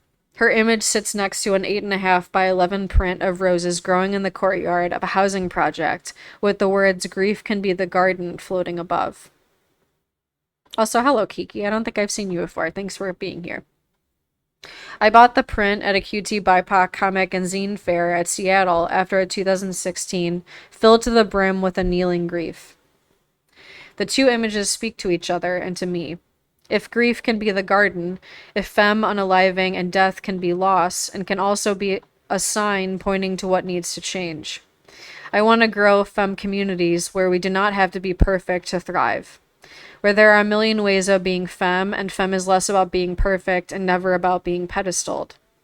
Where femme labor and intelligence are recognized and rewarded instead of mocked, punished, and ignored. Where people realize that femme does not automatically and unconsensually equal mommy, capital M. Where we rebuild how femme is seen, understood, cherished.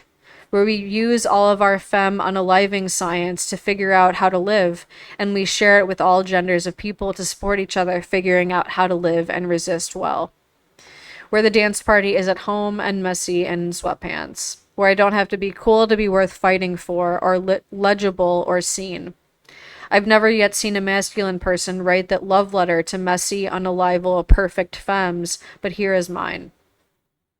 Femmes, I love you when your hands shake too much from meds or stress or disability to put on eyeliner, let alone put it on perfectly. I love you when you don't wear eyeliner. I love when you are deeply sad, raging in despair, not pretty, in the same sweats for 3 days or a month, when you smell like sweat and fear and the deep sad. I love you when you cough up phlegm. I love you when you scream and rage and ache. I love you when you don't wear those 5-inch heels because your feet hurt, or it's a sexier choice as a disabled femme to wear kicks, like the gold glitter ones I'm wearing right now. And I want a community where we can be messy, in pain, hurting, and perfect, and we really know that our genders are still seen and cherished. 2 or 3 things I know about femme unaliving, and they are: I believe in fighting for femmes to stay alive. I believe fighting for us to live is a revolutionary act. I believe that when we shift conditions of ableism, femmephobia, sexism, classism, transmisogyny, fatphobia, and whorephobia, everyone gets more free and safe and able to stay. I believe in femmes first. I believe in crazy femmes first. I want us to live. I mean to survive, and I can't do it alone. My grief about femme unaliving is the garden where our future grows. That reminds me of that song that just came up that I just saw. Did you all see that?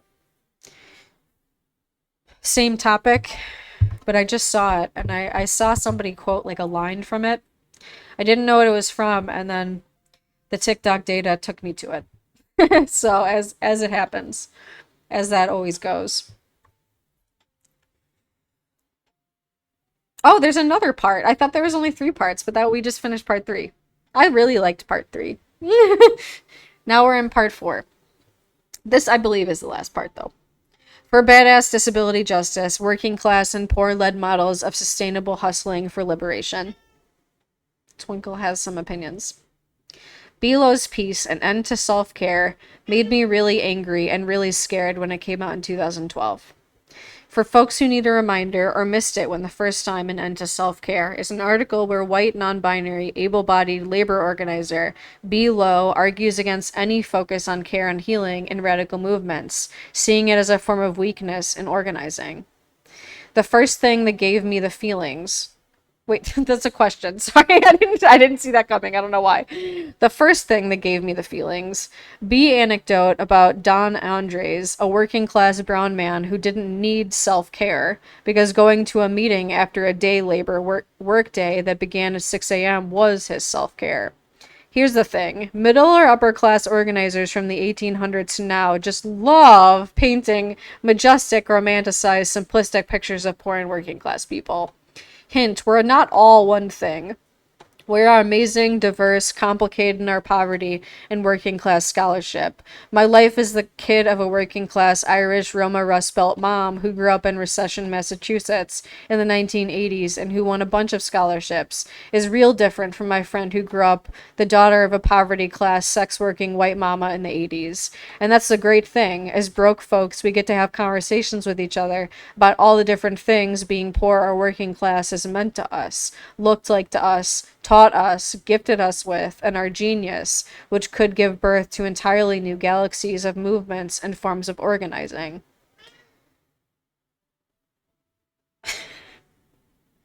Sarcasm definitely in there, and definitely may only be picked up on by other folks who are raised poor or working class. Sometimes, anyway. There are so many things that make it difficult for us to find each other. One thing I know for sure we aren't. Cardboard cutout workers who work selflessly. So I've been reading all day and I can imagine being the cat in my house. I've just been sitting here like, you don't know what this is. And I'm just like, blah, blah, blah, blah. My cat's just gotta be like, what are you doing? It's just occurred to me how like ridiculous it's gotta be for her. She has no idea what the hell I've been doing all day. Okay, there are so many things. Oh, wait, I already read that. One thing I know for sure we aren't. Cardboard cutout workers who work selflessly for the movement 17 or 18 hours a day, handing out leaflets. In middle and upper class writing about broke folks, we're always either noble, selfless, salt of the earth worker warriors with nary a sensitive need to be found, or lumpen, loud, rude-ass, stupid criminals and welfare class. We don't get to speak for ourselves, especially about how brutalizingly classist stereotypes about our lives like these are, and how these stereotypes affect the health of our poor and working class minds, bodies, and spirits. Or about the ways we find to care for ourselves every day, how we struggle against how self-care has been defined as a luxury for white and middle upper class people. Salt of this earth would look real different if it was written by and for a street-involved poverty class, femme of color sex workers. Also, thank you for the follow. Let me see. Oh, god damn it. I just can't. I gotta turn whatever it does that on my Mac off. Thanks for the follow, Ingus Maximus. I like that. Yes. Okay. So in the meantime, while we're trying to find each other... Wait, it's a question again. I didn't see it coming. So in the meantime, while we're trying to find each other to have these conversations, maybe don't write about working class poor folks as if you know what our experiences are from the inside, especially when it's something as deeply complex as issues of work, hustle, needs, softness, our tough and vulnerable bodies. Because that brown farm working man who got up at 6 a.m., maybe he did want some sleep. Some community acupuncture. Olympia. Some love. Maybe he's got it. Maybe he's not talking about that stuff to you because it's real personal. Oh, working class and poor folks hustle our asses off? Sure we do. I've had multiple jobs and hustles for as long as I can remember. I always have 15 things on the go. Guess what else I have? A chronic illness and disability that don't allow me to get out on the picket line 18 hours a day. Oh, no kidding. Nice. Good. I'm glad that you got to do something nice for yourself, Danielle. Guess what else I have? Badass resilience strategies of loud house, working class, femme of color laughter, and shit talking. Organizing methods with other disabled and or chronically ill folks who find ways to do amazing organizing that centers what our bodies can actually do. Trading massages as we sit in court praying for a youth who's been locked up on bullshit charges. Doing grounding and praying to our ancestors outside court. A spiritual practice that is banging. Doing yoga every morning in my house for free that allows me to manage my pain, fatigue, and cognitive challenges, and helped me do my work from a grounded place of love that centers my crip body. Oh, thank you. I love. Thank you. Oh, by the way, actually, happy. I haven't said this yet. Somehow, in any of the streams, reading this book all day. Happy 7th day of Gay Pride today, or maybe I said it in the very beginning. But thank you for the reminder. I could add good food that is cooked by me and my queer brown disabled housemates, herbs that are cheap brewing in a mason jar on my stove, and a sense of what I can do well and how much time it actually takes to do it. Disabled and perfect collective care models that are works in progress but still show up, with folks who help each other with personal care, rides to the grocery store, hanging out to combat total isolation, shared rides and money, shared resources. These are working class, poor, POC, disabled, and femme strategies for self and collective care, because it's not either or. Thank you, Kiki and Danielle. There's something deep I want to tease out here about working class and poor folks and work.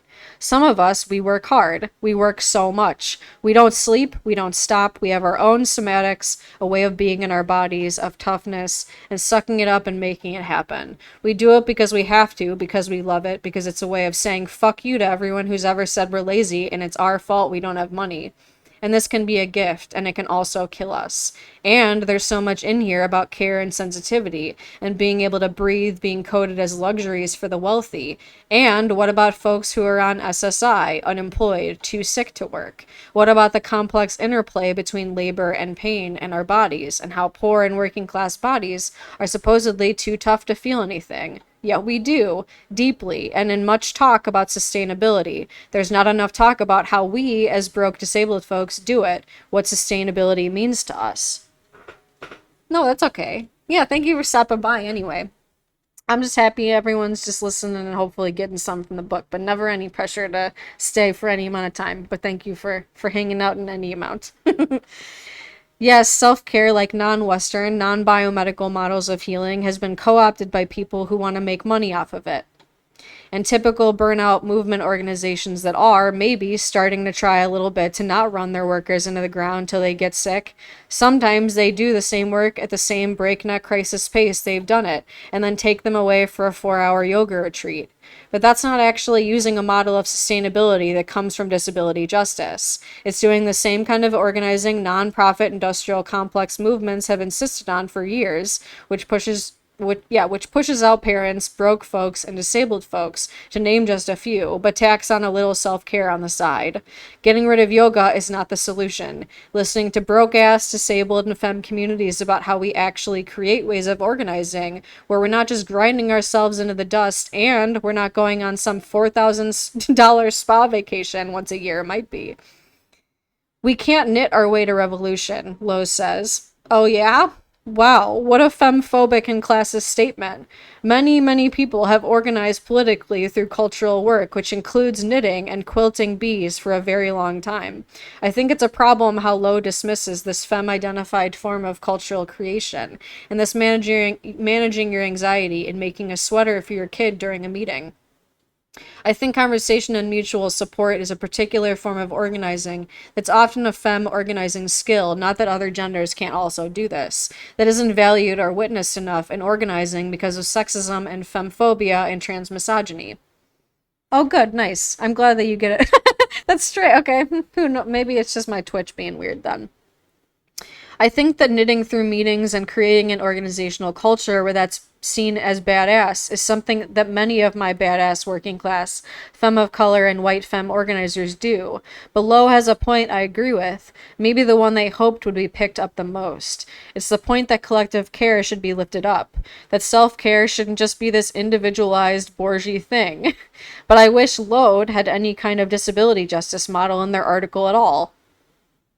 I wish they hadn't reified this idea of good movement work as going back to an 80-hour-a-week hustle. I wish they hadn't gone right into self-care as just for the privilege, look at this noble worker on the corner, he doesn't need yoga stance. Sure, movements can be healing, but are they? Many, many broke folks, parents, and or disabled folks who have been forced out of movements would say no. What disability justice and healing justice talks about and asks is, are they really? Or are they set up in a burnout models that destroy folks' physical and spiritual health? And I think that a big part of what movements I'm part of do to make movements that aren't shitty is centering disabled, working class and poor, parenting, and femme of color genius. Burnout isn't just about not having a deep enough analysis. It's about movements that are deeply ableist and inaccessible. Like many disabled and chronically ill folks, Lowe's article terrified me. As able-bodied organizer after organizer posted on Facebook with glowing praise, all I could think of was the ripple effect of reinforcing ableism already vastly present, like air, in movements and completely ignored, as a crip you get used to blank look non-disabled activists give you when you try to talk about ableism, access, that disabled people aren't just tragic or heroic, etc. And how people using this article to shit talk self-care was going to make shit so much worse for folks with disabilities and chronic illnesses, parents and caregivers trying to be activists. Yeah, I feel that.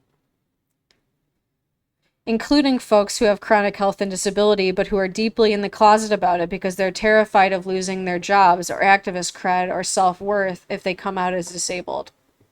This is just one example of how I want non-disabled activists to be accountable for real about making fighting ableism central in everything we do, and to pay attention to how invisibilized anti-ableism struggles are in a lot of mainstream social justice work. I'm used to people saying to me, "Wow, your self-care is so good." I always look at them blankly. I never think of what I do. Cooking good food for myself on my budget that supports my body and my chronic illness, going to working class acupuncture twice a month, stretching, drinking a lot of herbs, making sure I get sleep as self-care. I think of it as the stuff I do to love myself in a fucked up world, to help me have more days with less pain, and to help me give my body love when I'm having days with a lot of pain and fatigue. Let's tease it out further. When my friends who use power wheelchairs need a personal care attendant many times a day to pee and transfer from bed to chair, is that self-care? It's not commonly thought of that way, but it's part of the whole continuum of bodily need that gets trashed as a pain in the ass by an ableist world. Lowe writes, I've literally gone from being in debilitating pain and only being able to accomplish 3 hours of work each day to working 18-hour shifts the same week in a completely different context. The difference was not the conditions of my work. It was my connection to my purpose. I'm glad that works for them, but as a friend of mine remarked, okay, that method does not work for some of us. Some of us are in debilitating pain no matter what. And to say that we can just be more deeply committed to the struggle and leave our disabilities behind is an incredibly dangerous ableist stance to take that also just plain ignores the reality that some people are just disabled and can't think or organize our way to able-bodiedness. But we can do things differently as organizers. We do it all the time. For example, that moment I mentioned before, us massaging each other in court while witnessing and supporting a youth who'd been locked up under gang injunction and anti-terrorism laws. That really happened to a student. We came together as a community to raise money for her lawyer, spread the word, support her family, show up in court, and much more. Now we could have done this in a typical movement burnout way. Speed, panic, conference calls, panic, no food or breath or sleep. But instead we prayed to our ancestors as the rally before her first day in court. We cooked for each other, knowing that many people at the rally had either been locked up or had loved ones who are. And being inside the courthouse could be really hard. A community member led us all on a somatic grounding so we could feel our body's power before we went into the courthouse. We shared food and rides and supported each other. There was always a feeling that if people couldn't make it because of work or parenting or disability illness, other folks would move up. This is the kind of movement I want to be part of.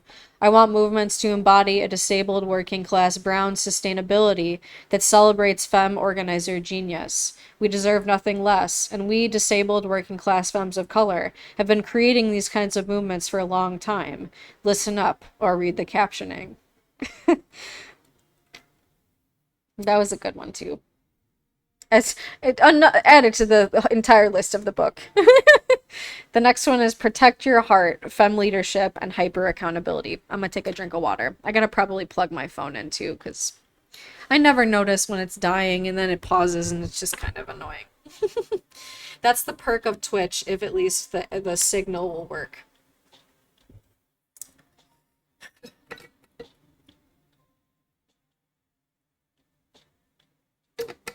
So for anyone just coming in, I'm reading the entire book, Care Work, today. I've been reading it since like 11:30 a.m. I've been taking breaks. We got breaks. We got break for lunch. We got break for dinner. I feel really, really good about it, that I'm gonna be able to finish it. Like, I feel like especially this part was the part that I really like knew would be most beneficial to all of us, even though it's of course heavy, as anything worthwhile talking about often is. Good. I'm glad that you like it, Angus. Thanks for being here. The next part is protect your heart, like I said, fem leadership and hyper accountability. Oh, it's yes, thank you. It is by Leah Lakshmi Pabzina Samara Sinha. So definitely check out. I have it. I guess I could show you. It's like really small. No, it's okay. It's a good point. I should say that. Actually, I guess we could just before I start reading this, in case maybe folks weren't here before, I could read the little write up here. So it's like way small. Let me try to actually. There's got to be a way that I can make this more legible. I forget. Oh yeah, right here.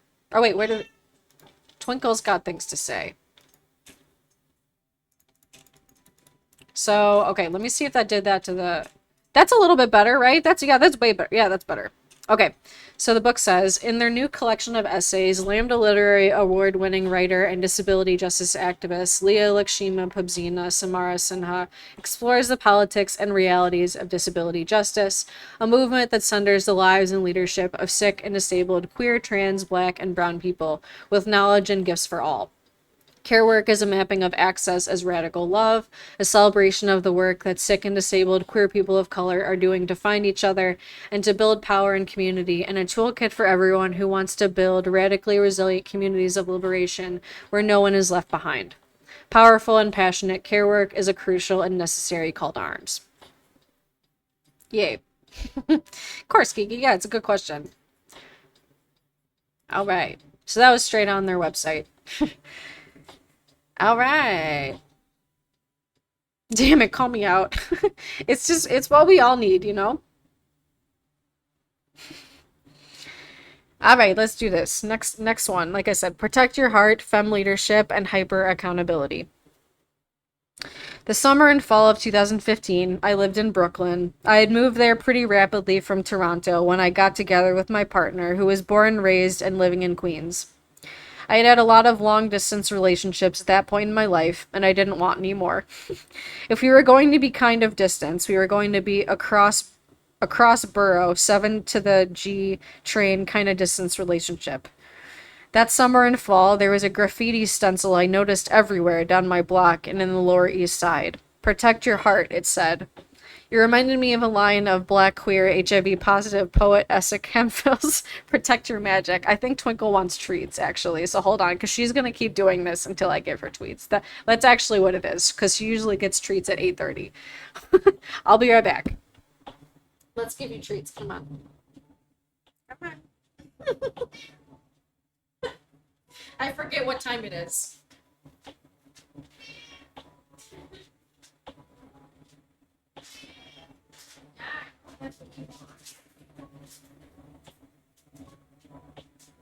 You hungry?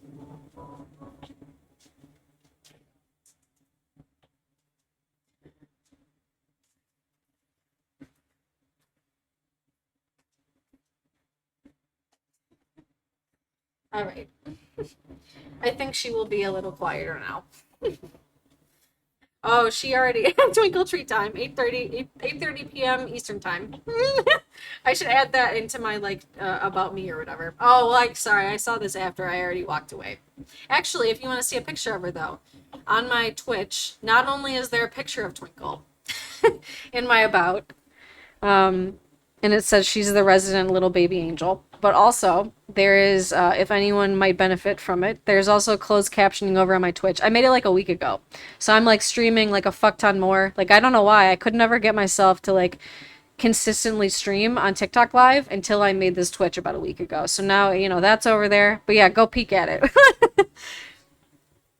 I've made it, I mean, it's funny because I don't have affiliate yet. So I have like this setup where it's like stuff as if like I could have subscribers and stuff, and I can't yet, but I'm working on it. So any and all support is helpful, whether it's viewership or follows, but never any expectations, obviously. I know Twitch is cool. You should totally make one, Lady Fox. Okay. Oh yes, nope, I already found that one. It reminded me of a line of Black queer HIV positive poet Essex Hemphill's "Protect Your Magic."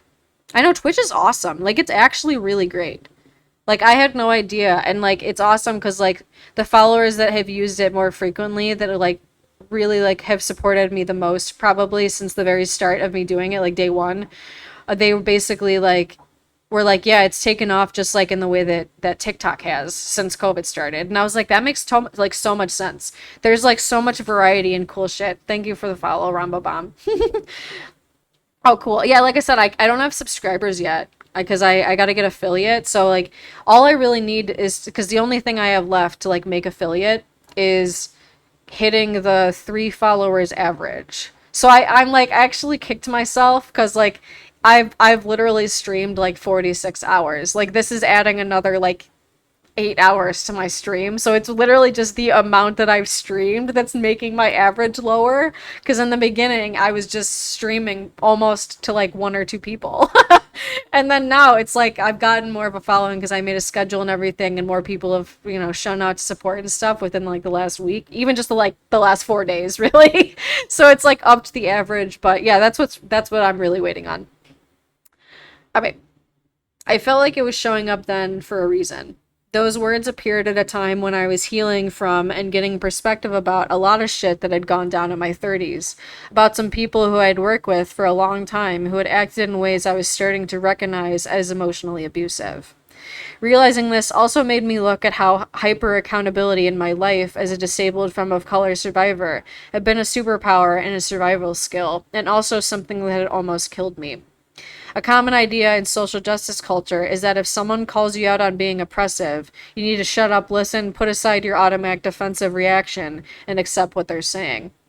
Learn from it and fake them. This is a useful ground rule, and it works for a lot of situations. We've all seen white nonsense, capital W, capital N, people clutch their pearls and deny they have privilege. Or cis people, or abled people, or non-sex workers, or whatever. And also people with all kinds of oppressions fuck up too and need to get told we're fucking up. I think it's usually through a phone number. But there's also a line between setting aside defensiveness and being open to hearing how you fucked up or hurt someone without knee-jerking to, you're wrong, I'm perfect, fuck you, and letting someone walk all over you and emotionally abuse and gaslight you. What's up? Welcome back, Becca. And sometimes when you're some combination of survivor, femme, and a mix of oppressions, you can have been raised to automatically be accountable for every single thing. It rained? I'm sorry. You're stressed? It's my fault. Let me fix it. You didn't like the show? You're right. I'm totally fucked up. And you can end up in a place where people are coming for you in ways that cross the line from justifiably angry to abusive and can have a lot of consequences. That's okay. Yeah, I mean, like I'm always saying, any amount of support is always appreciated. I know I've had weird times with Twitch also, actually, Danielle. So, I mean, if anything, it's a thought that counts. I had to make like a new account or whatever once because it like wouldn't stick. Like I had my phone number attached to a different Twitch. That's what I ended up having to do is go back and remove it from that because I couldn't verify it otherwise. I've been reading Care Work all day. There's a write-up on my Twitch, actually. If you jump over there, you could peek at it. It's been really good. And you can end up... Oh, yeah, I already read that. Consequences that have landed many femme of color leaders I know with PTSD, anxiety, trauma, suicidal... or unalivality, TikTok, don't get mad, and more. As in, like, the app. Have set us up to be abused or landed us in situations of abuse we didn't know how to call abuse. Oh God, I'm sorry. Well, I'm glad that you're out of there. I hope. Oh geez. That's always very uncomfortable. I'm glad that you're out of there. Hopefully you can like feel more like grounded and stuff. That's what this book is all about, really. So you've come to the right place. Have set us up. Yeah, okay, I read that. Have made us move away from leadership or activism because it hurt too much and one day our hearts just gave up. Some fast facts about me. I'm a super survivor. For some of you, that phrase will be enough, but in case it's not, let me spell it out. I've had horrible things done to my body and mind, sexually and emotionally, as a very young child and a preteen, a teenager, and an adult. I'm an empath, I'm neurodivergent, I see things in pictures and feelings long before the words come. I can read pained face and trauma face on other people from a million feet away. I supported my mom, who was a survivor and also someone who caused harm and a crip, even though she would never call herself that. Through her unalivality when I was a kid, her only child and the only person she trusted. Because of that, I'm very fast in comprehension and knowing what you're feeling and knowing something is wrong. I have superpowers. I know what you're feeling before you feel it. I'm the best smoke detector, fire alarm, CO detector money can't buy. Can you see Twinkle trying to get into the laundry room? she's she's doing her absolute best to stick her tiny paws. Look right there, you see her? She's like in the you can see her in the shadow. She's really trying to get in there.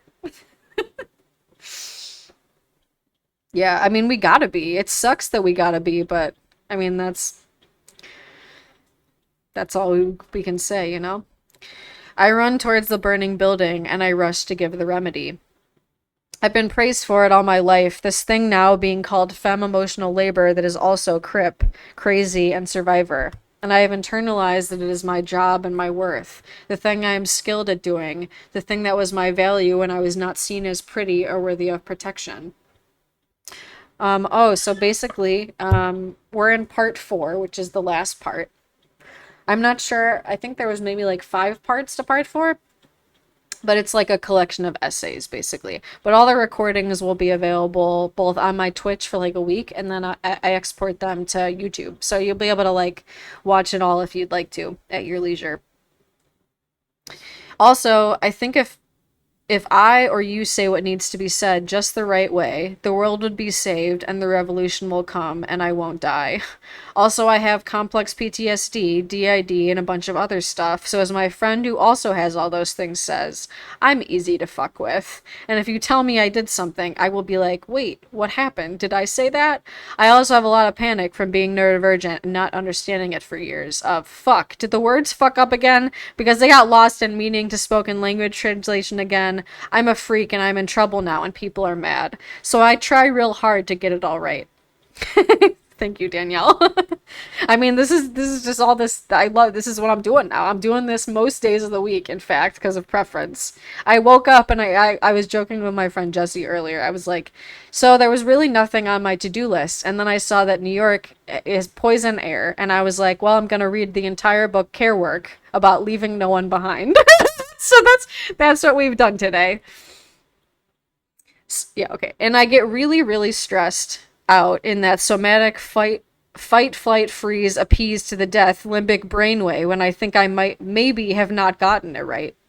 Finally, I am a survivor who has not had people listen to or believe me about my experiences at some really crucial times that resulted in me almost dying. So, what that's led me towards is a place where I don't ever want anyone who's been harmed to not have me, or anyone believe that they've been harmed ever. Your story might be different, but my guess is a good chunk of folks reading this have their own version or know what I'm talking about anyway. The world of radicals and queers is filled with people who survived by doing all of the above, and then brought it to the social justice movements. Maybe you were trained for different reasons to know and care about other people's needs and wants before you ever felt your own. Your own. Maybe you've been on the other side of the coin. So there's been this dynamic I've witnessed and participated in. Survivor, QT BIPOC, often femme in some way, often disabled or poor working class, empath, weirdo genius, decides to try and do a thing, to do what needs to be done. All of these are capital letters, by the way, as at least the first letter. And to also be useful, and maybe because they are also gifted at it, and like it, and want to write, organize, sing, heal, whatever. Someone who also maybe does this work coming from a history of not being valued, who thinks maybe if I'm useful, I won't be thrown away. And then things get created. Shows, spaces, resources, etc. It's gorgeous. The organizers get some attention for it. There are many emails asking questions, for support, for things, giving feedback, asking for more. And after that, the thing that is created, it's great, but not perfect. Some criticisms come in and are real, but also Said femme empathetic person is on the receiving end of a butt ton of hate. Blog posts that go on for 6 pages about how fucked up the thing is in detail. There are online flame wars and long emails that make a lot of assumptions and have few ground rules. And finally, the person attacking, and sometimes the femme being attacked too, basically everyone involved, believes that to be accountable, the femme in question is not allowed to have any boundaries or filters. They are not allowed to take a minute to think about it.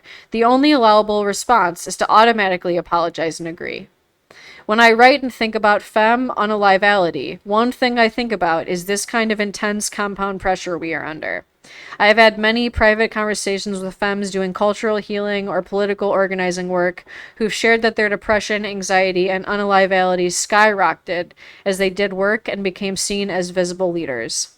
This is ironic because we're taught in radical community that doing the work and getting good at it is part of what will heal us. But the work they did, a lot of it healed them and was amazing. But also it meant that some people became enraged at them when they disagreed with them, when the emailed reply didn't come fast enough, or when someone made a mistake. The people who were pissed, sometimes people of all genders, sometimes other femmes, came at them in really intense ways, often publicly, telling them how fucked up they were. Actually, that's way worse. Sometimes this happened when there was a legit fuck up and people were justifiably angry. Sometimes the confrontation came from a place that was also about rage and jealousy and bullying. And now I must pause for a moment and say it's immensely complex to try to talk about online attack and the call-out culture wars, and it makes me tired even thinking about trying to talk about it. To some folks, any voiced anger online plays into disposability culture. To some, any request that they take it down a notch is censorship. However, here is my brief attempt at Leah Lakshmi's universal theorem of online calling out. I think that oppressed people have a right to tell the person doing the oppressing to get their foot off their necks.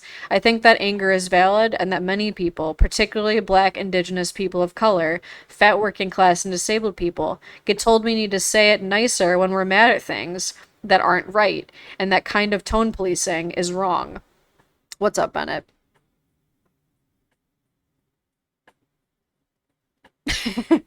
I'm gonna come back to this.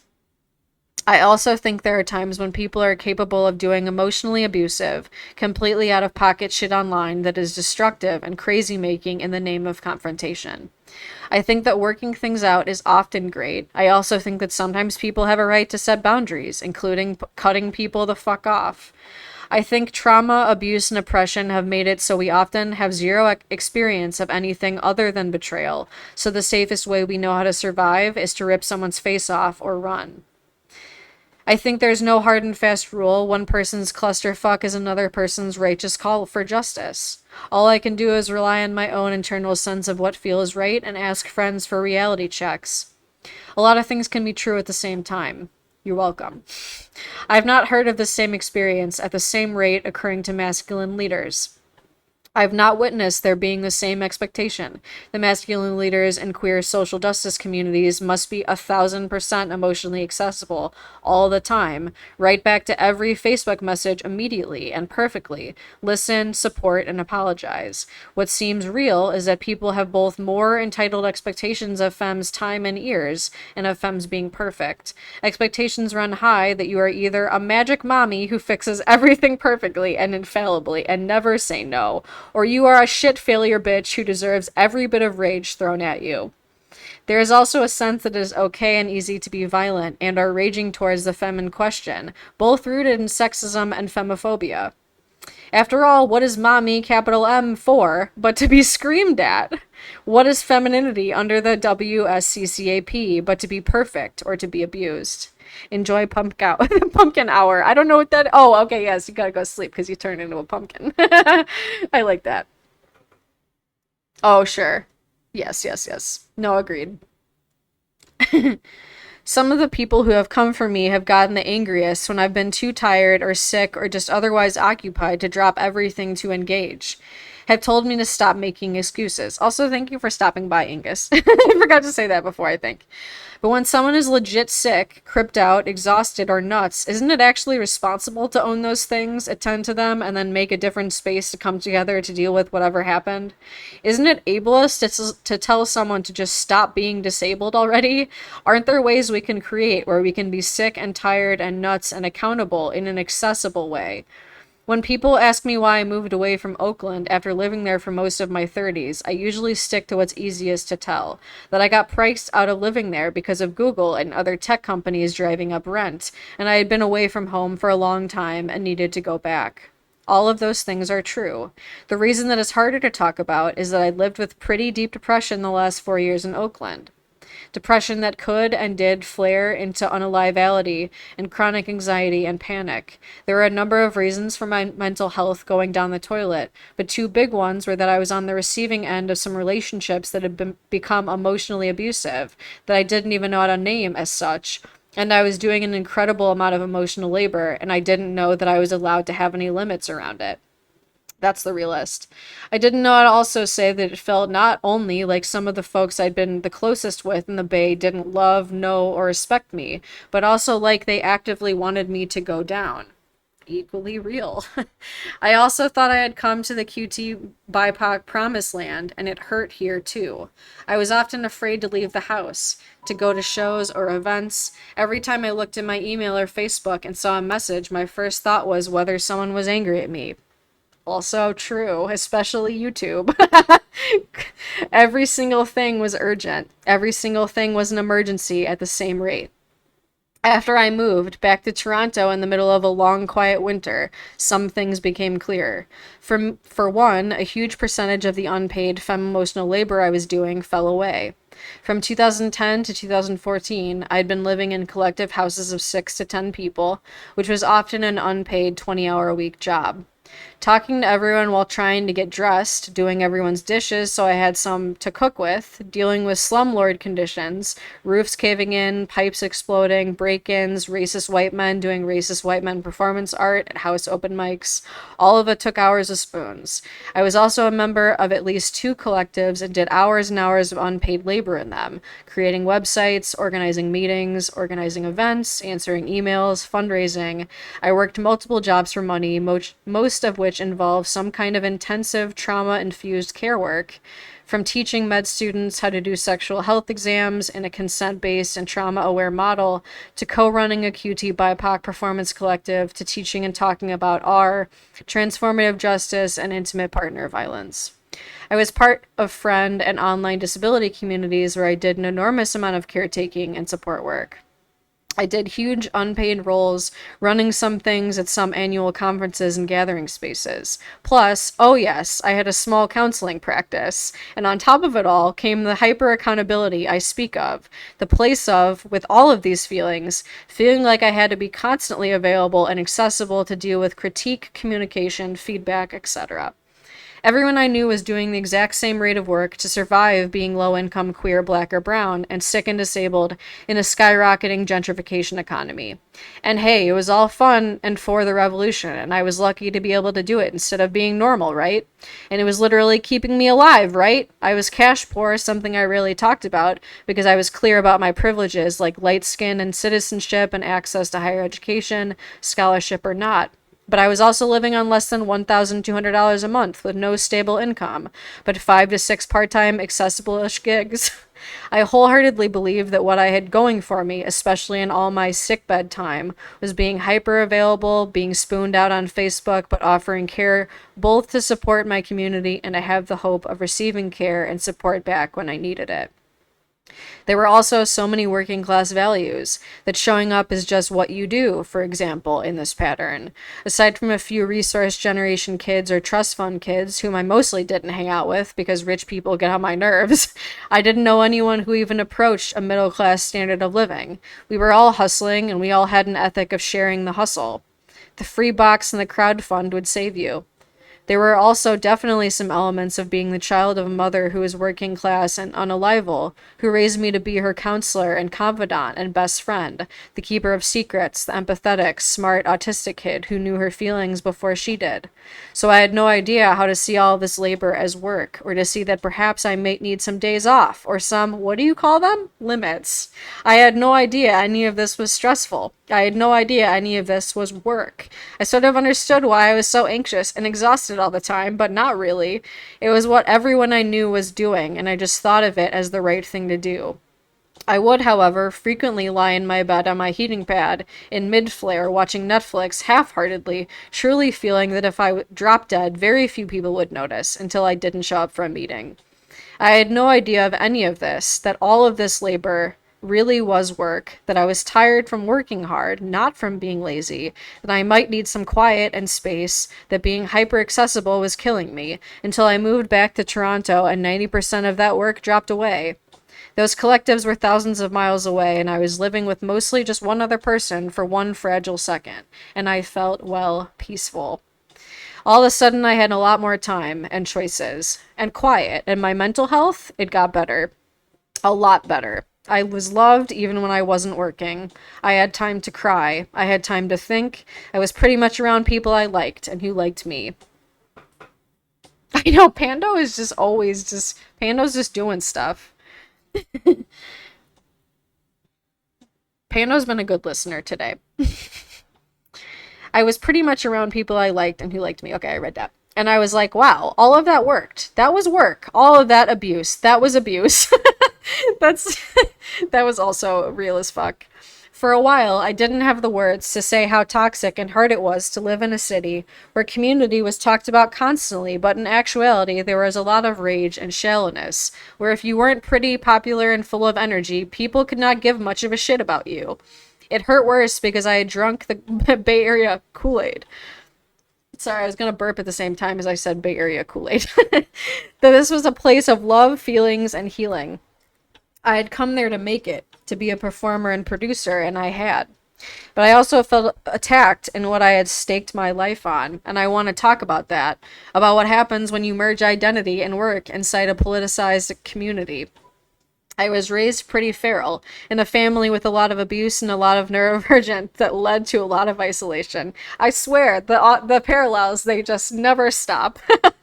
There was a lot we weren't supposed to speak about outside the home. There were a lot of secrets. There were a lot of fear of the world. From when I was a kid, I decided I wanted the world, and I wanted to grow up to have a big family and a big house. It stopped there.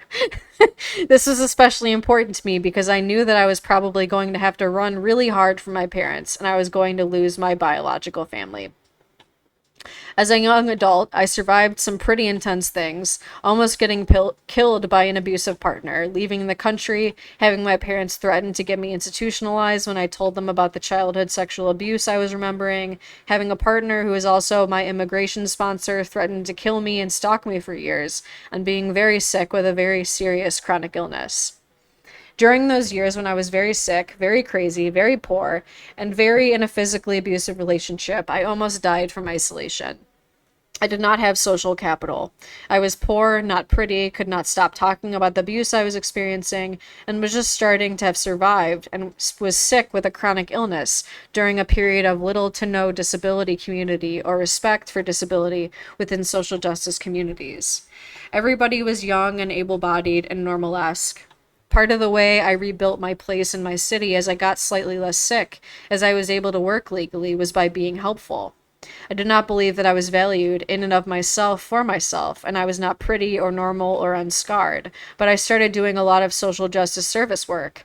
I started queer youth writing circles, wrote poetry, organized things. I believed in community forever. I believed in always working things out with family.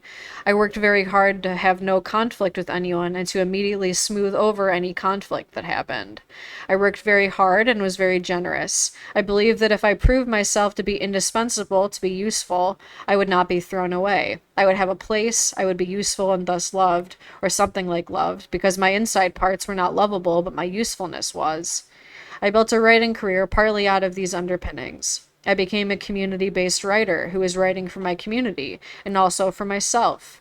I embrace the ideas of community-based poet as people's newspaper, journalist, tool crafter, as someone who worked and wrote for the people, so the people were my boss. I didn't have a family, so I was committed in a really intense my life depends on it, orphan freak way, to being loved by community. For my writing to be a career, for me to feel of any value or use. That's very common. It's also dangerous. No one told me I could have a filter. No one told me that it was impossible to be liked by everyone. No one told me that it was okay to have a private life or to say no to some requests for information. No one told me I could write for the community but also write for my own self of what I wanted and needed to write. And that I could tell the community to fuck off sometimes. No one told me I didn't have to take every critique or comment at 100% face value. No one warned me that some folks would just lash out because of jealousy or being triggered or rage. No one told me I wasn't a bad person if I couldn't answer every single email or message telling me I was fucked up. No one told me that if a stranger or a semi-stranger attacked me, I could protect myself. I didn't have to answer. I could have a limit. I didn't have to offer them my throat. No one told me I could make art and do work, but also be loved and valued on my own terms, not just for being useful, for doing labor, for being in leadership. This is my story, but it's also so many other people's stories. No one told me, but I tell myself now. And I tell other femme working class disabled leaders today, protect your heart.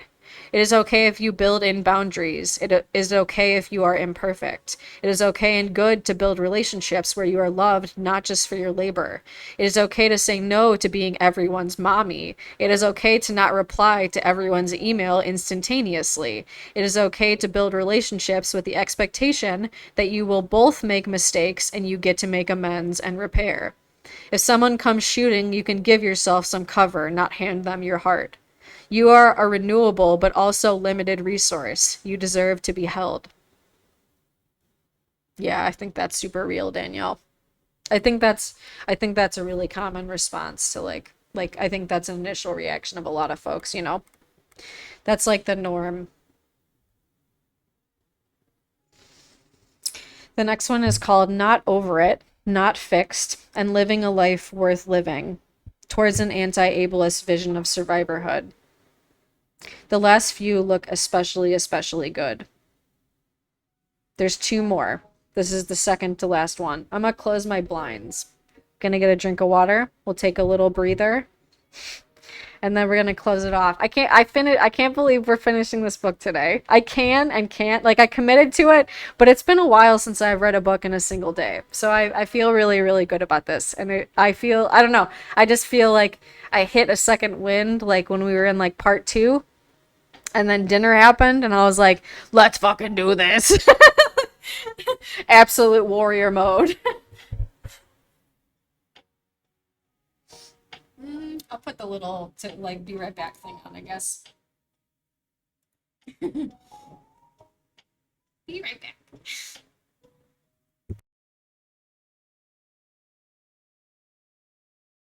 And listen to lo-fi.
TikTok always sees when the computer locks itself. So obnoxious. My least favorite part though is when it blocks itself, but then like I unlock it and then it immediately locks itself again. I'm like, are you fucking kidding me right now? Like, it's just it does that a lot too. Oh, for sure. Okay, yeah. Yeah, that's especially common then.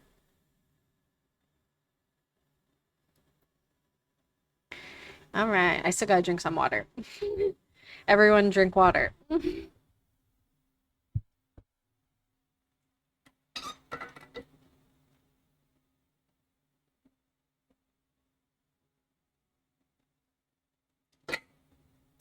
Yes, this whole thing is extremely emotional though. But I figured it was just like, I mean, sometimes, and especially just lifetimes like this, but especially days like this. Um, Thank you. I know I almost said like, "Where's the sticker?" So I got for anyone that doesn't know, I added some stuff to the stream. I forget, maybe like 3 days ago or something, where it's like you can add stickers into the stream. So by all means, and there's also like the blurp sound thing. So yeah, by all means. But there's a hydrate one, which is excellent, and Ed has been great with that. It's been super helpful. All right, so let's do this. Not over it, not fixed, and living a life worth living towards an anti-ableist vision of survivorhood. Second to last one. To all survivors today, your time is precious. Your energy is precious. You are precious. Your love is precious. Your relationships are precious. And I don't mean precious like cute. I mean precious like invaluable, like massive, like power, like transcendent. Hannah Harris Sutro. Healing is dangerous work. Healing is about going into the struggle. When trauma happens, we go away from that place in our body where it happened, and when we go into it, it hurts so much as it wakes back up. I'm interested in creating the place where the body can remember itself, even though it hurts to do it. Where feeling better is part of it, but it's not the goal. Struggling better is the goal. Susan Raffo. That's exactly what I was about to try to say in so many words, and then literally the book was like, hello, here it is. Here is. Did you order the words? Did you order these exact words? Susan Raffo said in response to Danielle on TikTok. Unfixed evading capture.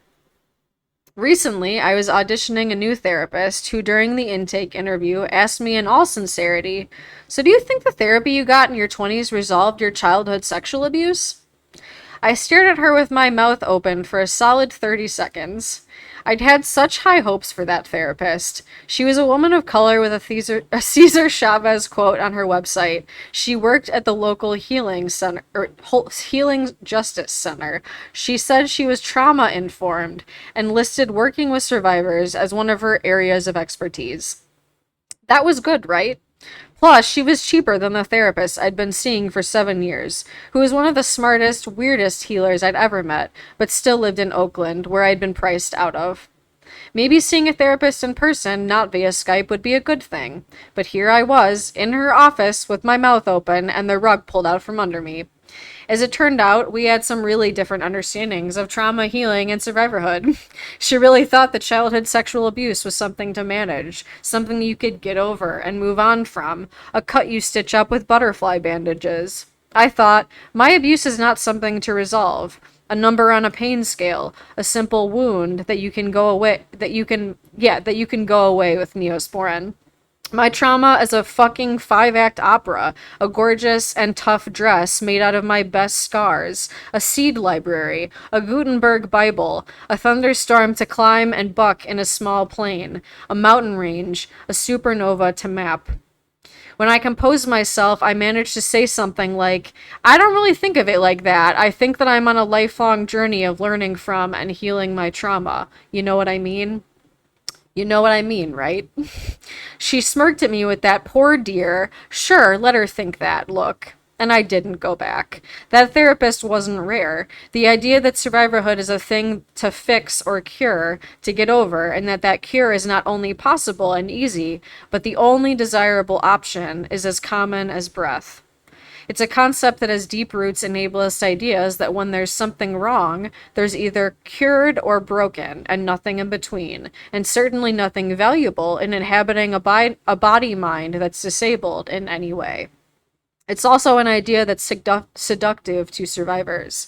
We want the pain, the trauma of surviving sexual abuse or assault to be over. Who wouldn't? What's the problem with that? Survivorhood is everywhere, yet it's barely spoken about. As I write this essay, the hashtag #MeToo movement, a movement encouraging survivors to break our silence and name our survivorhood, first created by Black survivor activist Tarana Burke in 2006, and then Columbus, but also respread by several white North American actresses and media figures in late 2017, which then took on a life of its own as it was claimed by many everyday survivors who spoke, thought, argued, and organized around survivor issues, has toppled senators and many other famous white men, but more importantly, has created an explosion of survivors telling our stories. I forget, this book was published in 2018, so that was like right there. Like, it was like she had to have been writing this book like right as that happened.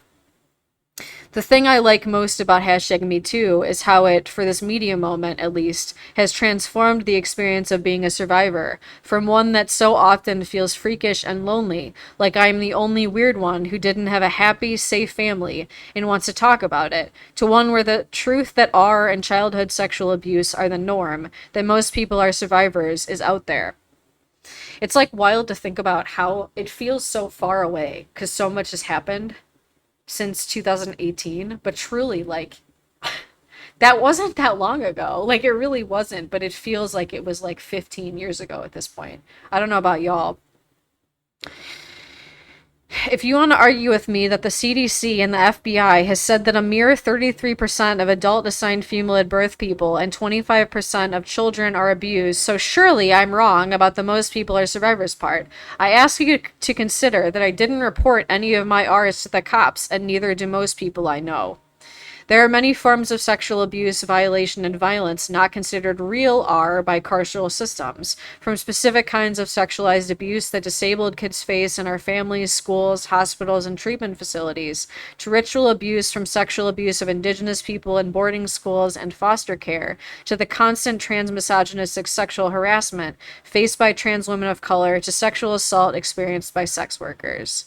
There are new studies that suggest that gender nonconforming children are at greater risk for sexual abuse than cis children. A 2011 study of more than 1,000 transgender people found over 50% had experienced sexual violence at some point in our lives, and of those who were adult sexual violence survivors, 72% had also survived child sexual abuse. Thank you. Oh, Lady Fox, welcome. Thanks for the follow over on Twitch. Also, just so everyone knows, remember, this was, of course, at least 5 years before what we know now about assigned female at birth autists who experience 9 out of 10 of us experiencing sexual violence. Like, that in itself, I mean, the enormous overlap of gender fluidity and autism broadly, even though it's just linked, obviously it's not to say that every autist is gender fluid or not cis, but it is to say that there's a higher likelihood. Says all the research that's came out since this book, or at least a lot of it.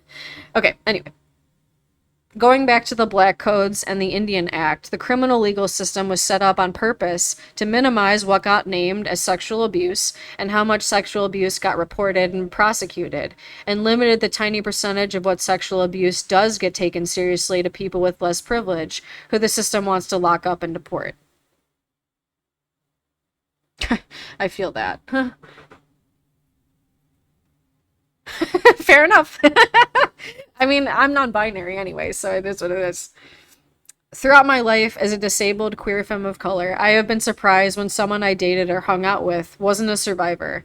It was like spotting a unicorn. I've heard tell that it's not much different in straight white land. Denial of abuse's omnipresence, the belief that sexual abuse must be a rarity, happening someplace else by some fundamentally terrible person who looks obviously scary, rather than many violations created by complex, charming, gifted people we know and love, happening right next door, is a big part of what allows childhood and adult sexual abuse to keep going. Like, truly, to write a book like this, it didn't occur to me. Like, I know it's a collection of her essays that she's, many of which written 6 years ish prior to her actually publishing this. But it didn't like really occur to me like how much bigger of a deal for that exact moment this book would have been. Like that. And that's what makes it so much more ridiculous that I didn't read this sooner. Like, because I wrote my very first like book article, or my book, a book chapter was about the aftermath of the Me Too campaign. So like, it's ridiculous that I haven't read this sooner, in fact, in like such a real way. Where did we leave off?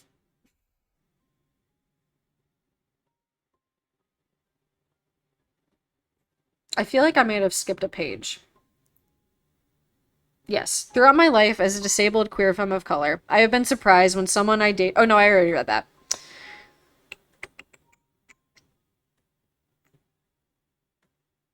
The latest iteration of yeah, that's when I read off. Okay, of hashtag #MeToo created space where it's known that the weaponization of sex is not a rarity or an accidental tragedy that befalls a sad handful of people. It's a system of oppression that is in the water and in the air.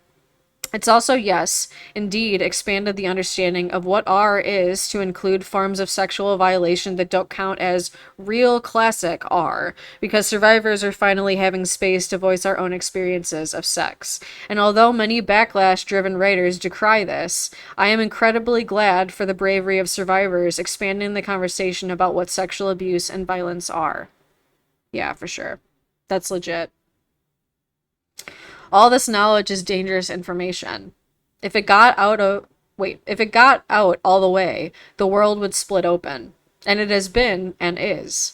As survivors, we often feel powerless, and we often do lack power when we can't make an abuser be accountable. When the criminal legal system is racist and whorephobic, we are the ones who are punished for surviving. But we are also supremely powerful. Our stories of R and survivorhood are that thundercloud, that nebula. They are huge and awesome, and if they're told, can bring our culture to its knees. Our culture knows this, so it creates many things to manage and suppress survivor knowledge, to tamp it down. The survivor industrial complex, SIC, is the web of institutions, practices, and beliefs that works to manage, contain, and or offer resolution to survivors of sexual violence. Its reach is huge, stretching from nurses administering R kits to YWCA therapists running 12-week group therapy sessions, from 6-week solution-focused therapy that is the only kind available at the sliding scale clinic to the cops and DAs who decide who counts as a perfect victim and who's too slutty, poor, black, brown, crazy, or trans to deserve victim compensation funds. Its management and suppression of survivor truth and rage works much like the nonprofit industrial complex which many people work within with the best of intentions, and which was also invented to manage and suppress dissent during the Nixon years. One of the biggest ways the SIC manages all those messy, powerful survivor emotions and truths is by deploying the idea of the good or fixed survivor. Here. Yeah, Twitch. The good survivor is the hypothetical survivor you see on a talk show or a soap opera, who got 3 months of therapy and is all better. The abuse is a vague memory. There are no visible scars, physical or emotional, and they don't talk about the invisible ones. They have moved on. They don't talk about the abuse or need access or accommodations about it. They don't bring their abuse into their relationships, jobs, families. They don't bother you with it. This kind of good survivor is someone I've never met in person because they don't exist. In contrast, the bad survivor is one who is still broken, still freaking out, still triggered, still grieving, still remembering, still making you remember. They're annoying, aren't they? No one wants to date them. They cry. They have panic attacks. They can't get out of bed. They're not over it. They must be weak to not be fixed. All that therapy and they're still not better? God, they see the secret inside of the world that is our culture, every day, ever present and unspoken. They talk about it. Bad survivors are mostly absent from pop culture and everyday life, yet also ever present. They are the femme with baggage you scroll by on Tinder because they look like too much drama. The person who unalives themselves, who is described later in sorrowful tones as broken but now at peace. The bitch, the hysteric, the dyke. The world tells us these stereotypes in a million ways, but we also tell them to ourselves. We torture ourselves with them, and also, let's be real, they're seductive. They make things feel simple. If we believe that some survivors are just too annoying or bitchy, too out of control, we can feel better about ourselves by promising we're not like that, and distancing ourselves from those bitches. The promise of cure, of a simple way to be more at peace, that lies inside the good survivor is tempting. Of course we want to feel better. As a young survivor, I was in torment every single second of every day, and I wanted not to be. I wanted to fuck. I wanted to stop being so gone from my body that the whole world looked like a TV screen. I wanted to not feel like broken glass. I wanted to be able to think or talk about something other than my incest memories 24/7. I wanted those things because it hurt, and because of the rolled eyes, imagined and real, of the people around me who were impatient at me going on about all that depressing stuff all the time. There was more. I wanted to interrupt the cycles of abuse and intergenerational violence in my family. I wanted to grow up to have relationships that weren't violent, to know pleasure, not martyrdom. Most of all, I wanted to be happy, and I wanted to know freedom, joy, and liberation, even though, and especially because, I had no idea what those things actually felt like.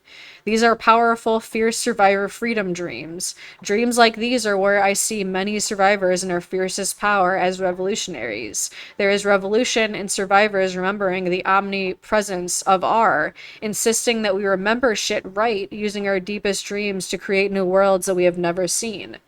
There's nothing wrong with wanting less pain or a different experience of it. There's nothing wrong with wanting to transform generations of passed down trauma. But what gets more complicated is when those desires bleed into the ableist model of cure that's the only model most of us have for having more ease and less pain. That model and its harsh binary of successful and fixed or broken and fucked is part of what contributes to unalivality and struggle in long-term survivors. I've seen survivors, including myself, struggle with feelings of failure and self-hatred when we're 30, 40, 50, 60, and older, and we're still triggered, grieving, and remembering, and we haven't reached that mythic cured place. In writing this essay, I want to speak to how the thing that keeps me alive and thriving is my work as a disabled survivor, to undo, pick apart that binary, and to name its poison as ableist, to bring together CRIP and survivor struggles and knowledge, to map a new model of survival where my scars and my still being crazy in adulthood are not signs that I've failed. Cure CRIPs and survivors. My friend Blith Barno is a white working-class femme survivor priest. A couple of months ago, an Instagram photograph she posted blew me away. It was an image of a big flip chart paper in a workshop with writing that said, "How do survivors' skills translate to ministry?" Underneath there were words like boundaries, finding healing moments, moment in texts, nuance, destigmatizing mental health, process of finding healthy self-worth, and self-grace. Skills, survivors as people who are good at things, survivors as leaders because of and not despite our survivorhood.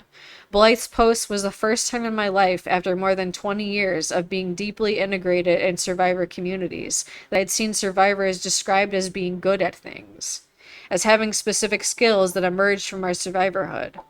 There's a deep parallel between the way being a survivor is seen only as a fault, never as a skill, and the way ableism views disabled people as individual, tragic health defects. If you doubt me, think about how disabled fetuses are never referred to as disabled fetuses, but as birth defects. When I lead disability justice workshops, one of my toughest teaching moments is always to get people to step out of the deficiency model of disability. When I talk about disabled wisdom and skills, or about disabled people as having histories, cultures, and movements, the blank looks in the room kill me. It's damn near impossible for many abled people to think of disability as anything other than an individual tragedy and a state no one would choose to inhabit. In the deficiency model of disability, there's nothing good about disability, no skills or brilliance. We're just a fault to be cured. The only good crip is a cured crip, one who has ceased to exist. Cure is healing, is elimination.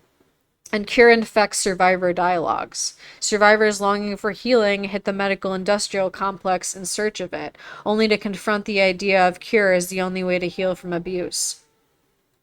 This belief promotes the binary of fixed or broken and shame. You're going to want to take a little break because I've been reading since 11 a.m. and I need to finish this book because I need to go to sleep. I'm sorry, Bennett.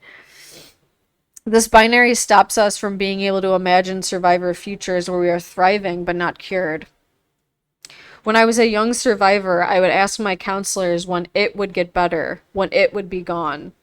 By it, I meant something between having flashbacks every day and feeling constantly in trauma land and having any trauma memories or experiences at all. You're bringing up a good point.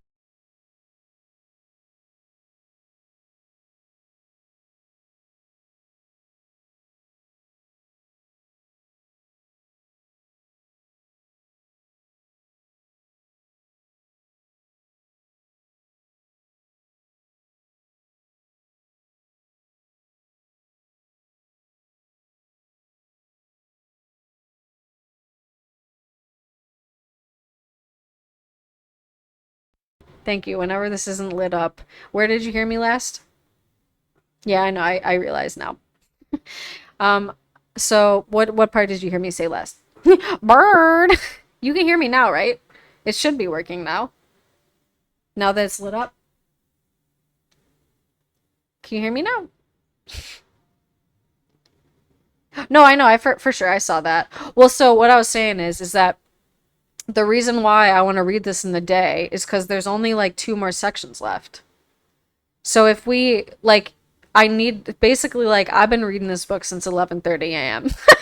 You know what I mean? And I'm not gonna have basically like the closure that I know I mentally need for it to be over, because I feel like the book, even though I don't think that they intended it to be read in an entire day, I want it to be up on the Twitch in just three easily listen toable parts. So if we end now, it's not gonna be able to basically have the closure that I both need, and then it would make the most sense, because otherwise there's going to be a reading that's like 20 minutes long. That's just the end of the book. You know what I mean? But at the same time, definitely do what you need to do to care for yourself so you're not in distress. I've put out like a couple different reminders of that just because the book is like, I mean, like I said, out of the, well, that's what I was saying when it muted.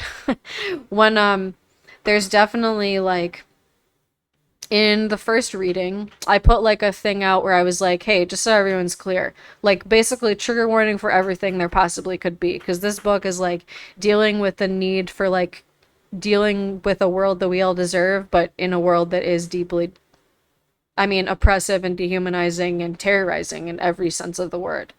So, but yeah, do what you gotta do. It is a good point, though. It is something that people got to be aware of, and I want people to be aware of because I don't want anyone to be put into a position that makes them uncomfortable, for sure. That's the opposite of what I want to be happening. There's no mental disability. Oh, for sure. Yeah, okay. Well, the book, so you're going to want to listen to the whole rest of the book because the reason why the author is talking about it this way is after reading, I mean, because this is the fourth section. So you're stopping to bring up a point that the author's already addressed. So definitely like listen to the only other, like listen to the whole rest of the book. Okay, because it addresses it, and I mean they talk at length about disabilities of all types. But yeah, she's speaking from a different model, and she was critiquing the other. Yeah, exactly. And it's okay though. I mean, but I see why you would bring it up because I understand like there's a lot of ways to understand disability that have been really problematic. So it's an important point to make up at the same time, especially if you weren't sure if the author brought it up before. Okay. Cure is healing. Okay, yeah. So and that's what she was critiquing actually. She just brought that up kind of actually, the way that obviously that perspective particularly is eugenics. Like that's the author is like, we need to make sure that isn't actually accepted because that's fucking bogus. Like that is just straight up fascism, you know? So it says, and cure infects survivor dialogues. Survivors longing for healing hit the medical industrial complex in search of it, only to confront the idea of cure as the only way to heal from abuse. Oh, sure, yeah, of course. TikTok's in like a weird view, so it's like you really can't see like anything. It's like the in between part. Pando, go back to sleep. Pando is awake. When I was a young survivor, I would ask my counselors when it would get better, when it would be gone. By it, I meant something between having flashbacks every day and feeling constantly in trauma land and having any trauma memories or experiences at all. I was horrified when gifted and lovely therapists gently told me that it would never fully go away, and my life would and could transform so much I wouldn't even recognize it, and my experience of pain, trauma, and abuse memories would also transform. My counselor was trying as best as she could to convey what I would later learn through years of listening to and shape-shifting chronic pain. Our experiences of pain and trauma can completely transform when we have access to community, tools, support, and different stories and narratives. See what I'm talking about? So she speaks to it in a way that is super important as far as I've gathered. But as that young survivor, the vision I was given from most sources, including some therapists and feminist abuse books, was this. If I performed healing correctly, by the time I was 30 or 40, I would be a survivor who had no visible signs of survivorhood. One who wasn't crazy anymore, who never panicked, never jumped when she was touched the wrong way, who was never brought to her knees by anger or grief or sadness or fear or freezing. The abuse would be gone, and I would be good as new, or as good as someone who had never been abused. It was a vision of survivorhood that mimicked the good survivor archetype, albeit with a feminist, anti-oppressive coding. In this worldview, if I ever had flashbacks, trauma, pain, or triggers, that meant I was failing at survivorhood, at healing, at fixing it, at breaking the cycle. This was my life's work, the goal that everything else hung on. And today, I see survivors struggling with feelings of deep shame that we are not over it. I see survivors in our 30s, 40s, and beyond getting thrown into unalivality when we're triggered again. Not just over the trigger, but because we're beating ourselves up over still being unfixed. When a new memory or a new experience of trauma or grief comes to us, we think we are failing. I believe that the answer to these questions lies in bringing a disability justice analysis of ableism into survivor culture. You see what I'm saying? So she was bringing up all this stuff, and then she was like, also, that's all bullshit. That's basically what she was, because she was just pointing out like the commonality of how much that happens.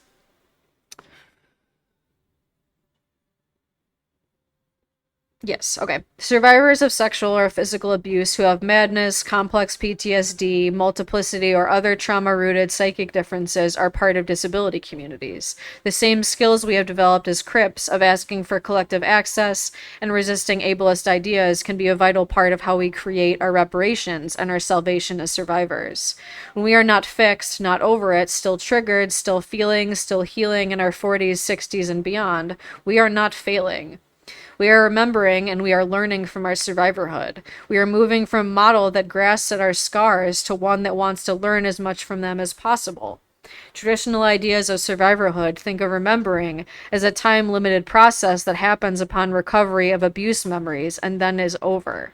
But in another survivor universe, we are continually expanding. We are always remembering and remembering again and thinking about what our wounding means. We are mining our survivor experiences for knowledge. And I ask the dangerous question, what if more survivors and the therapists and healing spaces available to us had a mad crip idea of healing? One that was not about cure, but about increasing possibility, about learning, about trying to love all our survivor madness, and about shifting our communities to ones where crazy was really okay.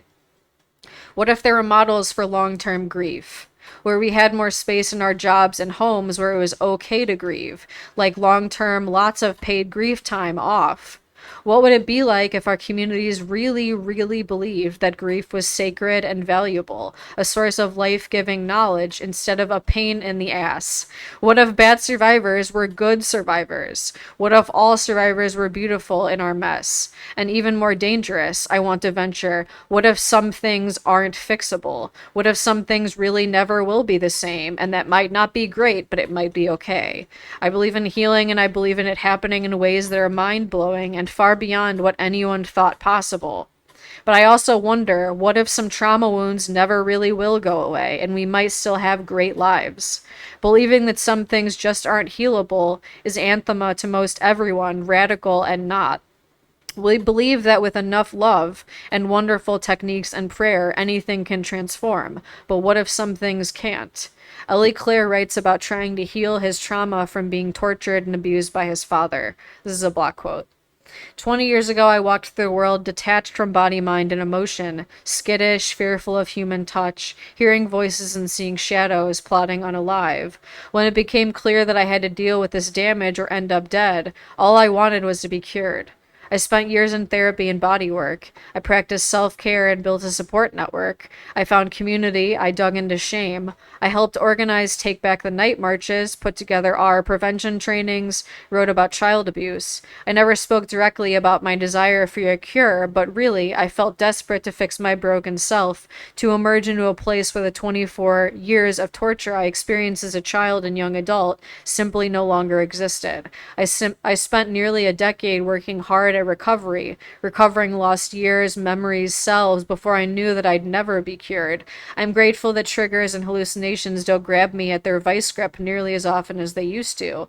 Even so, I know the past will again pound through my body-mind. I've come to know that there will be no cure. I claim brokenness to make this irrevocable shattering visible. Claire continues, cure dismisses resilience, survival, the spiderweb of fractures, cracks, and seams. Its promise holds power precisely because none of us want to be broken. But I'm curious, what might happen if we were to accept, claim, embrace our brokenness? I'm curious too. I'm curious what might happen if I and we experimented with the dichotomy of fixed or failed. If we let ourselves know that our good, complex, messy, at times painful lives, I can't tell what this says. Our successes. Sorry, I couldn't tell because there's like the bottom part. Thanks for being here, Lady Fox. At the funeral of our friend Amanda Arkansas Harris, a queer white Southern femme photographer who took her life in 2017, Blythe wrote and read a eulogy, Broken Things, where she talked about the Japanese ceramic art of kintsugi, where a broken vessel is repaired in a way that seeks to emphasize and celebrate the break rather than hide it. And I know I've seen it before, but I feel like I butchered what it's called, so sorry about that. I love that practice, though. I think it's cool. A seam binding two pieces of cut back together might be filled with a lacquer mixed with gold or another shiny element, a philosophy not of replacement, but of awe, reverence, and restoration. She said, for me, there is something very femme about all of it. The idea that adornment is a form of reverence, of binding together. The notion that our cracks, our wounds can be beautiful too. In learning how to heal, we have also learned how to mend. We take what is supposed to go unseen and amplify it, make it too much, put gold on it. I want to put gold all over our old bitch still here lives. The next section is literally called Old Bitch Survivors Who Cry and Laugh. I love it. As a young survivor, I read a lot of survivor writing, the feminist of color slam poetry kind, the Dorothy Allison kind. What I picked up on was that telling the raw truth could heal you. Running away could heal you. Cutting off someone's dick could heal you. Thank God Lorena Bobbitt was in the news when I was 20. Sex could heal you, and solitude and a closed door, time and space and silence. What I didn't see much were stories of what came after, what long-term survivorhood looked like after you'd been trying to heal for a while. Danielle. Besides the vague encouragement found in the courage to heal that eventually I'd be a nice, normal housewife social worker who didn't think about my R much, the two options seemed to be either that or unaliving. It would have meant a lot to me, I think, if I'd seen stories and pictures of some middle-aged or older femme survivors who were happy and yet not done, who were a lot less triggered than they used to be, but still snapped at their partner, froze up when touched a certain way, had a great month, and then a panic attack week, and then had to just get the fuck out of town for a while, who were successful on their own terms, and who had also. Sorry, this just like hit me right in the fucking heart. Like that sentence like hit me so hard. Okay, who were successful on their own terms and who also had at least a few deeply shitty mental health times a year, who had chosen queer family that was wonderful, the best, and also fell the fuck apart in completely unpredictable ways. They're coming right for me. I feel like I'm being chased. Who thought they knew everything about their abuse story, but who then woke up one day at 42 and thought, shit, maybe my mom also abused my older cousin who was like me and who she also had a special closeness to. What if I'm not just grateful to be free, I'm deeply angry and sad that I don't have a mom? Who had a full, rich life, but one where the abuse memories were never faint. I know, right? Absolutely. There is still not enough of those stories, so here are some of mine. I'm 43 and I live in a house with my amazing femme of color partner, a white disabled queer artist friend who rents studio space to help out with the rent, and a roommate plus two cats in a greenbelt strip in Southside Seattle, where there are big trees and blackberry bushes and a secret creek, and it's also 10 minutes from Wendy's.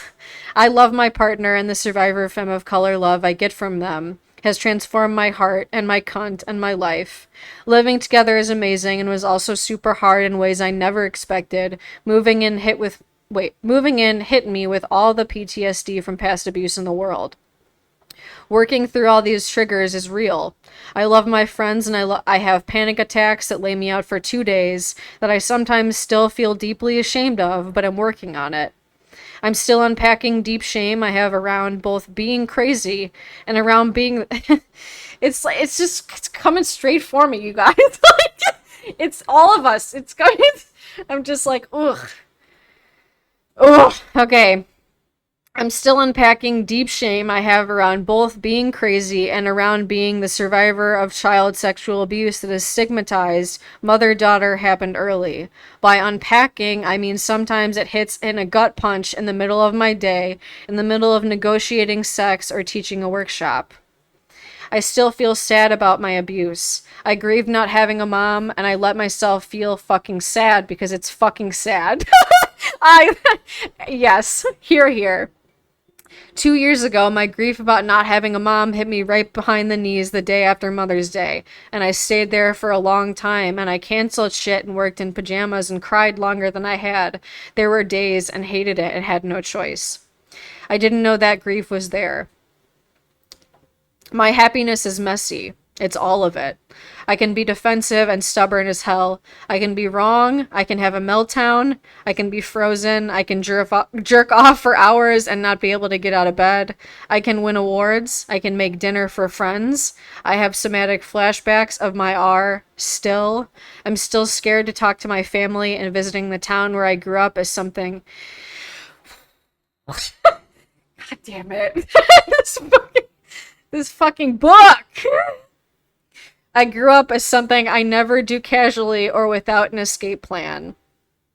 I experience months of joy and weeks that get sucked under when I trip over a wire and a trap door opens. Sometimes I experience a deep psychic pain. Sometimes things change. I have a lot of tools. I have Ativan, prayer, counseling, an altar, DBT cards in my purse, and a shit ton of tinctures and crystals. Sometimes I grip my steering wheel and have no idea where I am. I perform at Princeton, Hampshire, UC Davis. I am not a supervisor or super crip.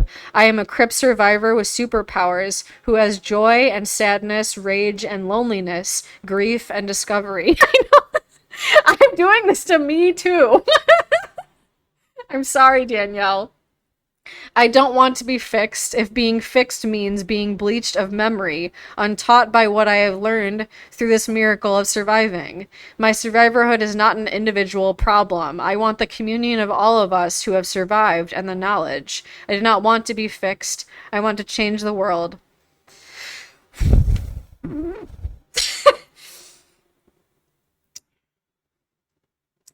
I want to be alive, awake, grieving, and full of joy, and I am. My voice was like bird, but crack, crack, crack. Crack, crack, crack, crack, crack. This is the last one, I think, and it's a interview. It's amazing I'm not crying, in fact. Like an actual, like, how did I do it? I didn't cry even once in this book, which is like, oh wow, how did you do that? There you go. Oh, nice. I don't do that. You gotta just live your life. Crip Lineages, Crip Futures, a conversation with Stacy Milburn. Leah, that's the author, by the way. Stacy, remember that thing you posted about crip dueling on Facebook? It blew my mind. You basically posited this whole new language around crips mentoring and assisting with birthing into disability culture, community, different kinds of disability, etc., as something we already do all the time, but there's no language around an abled world. Say more. Stacy. Thank you, Leah. I see a lot of disabled people of color doing a ton of work in supporting people rebirthing themselves as disabled or more disabled.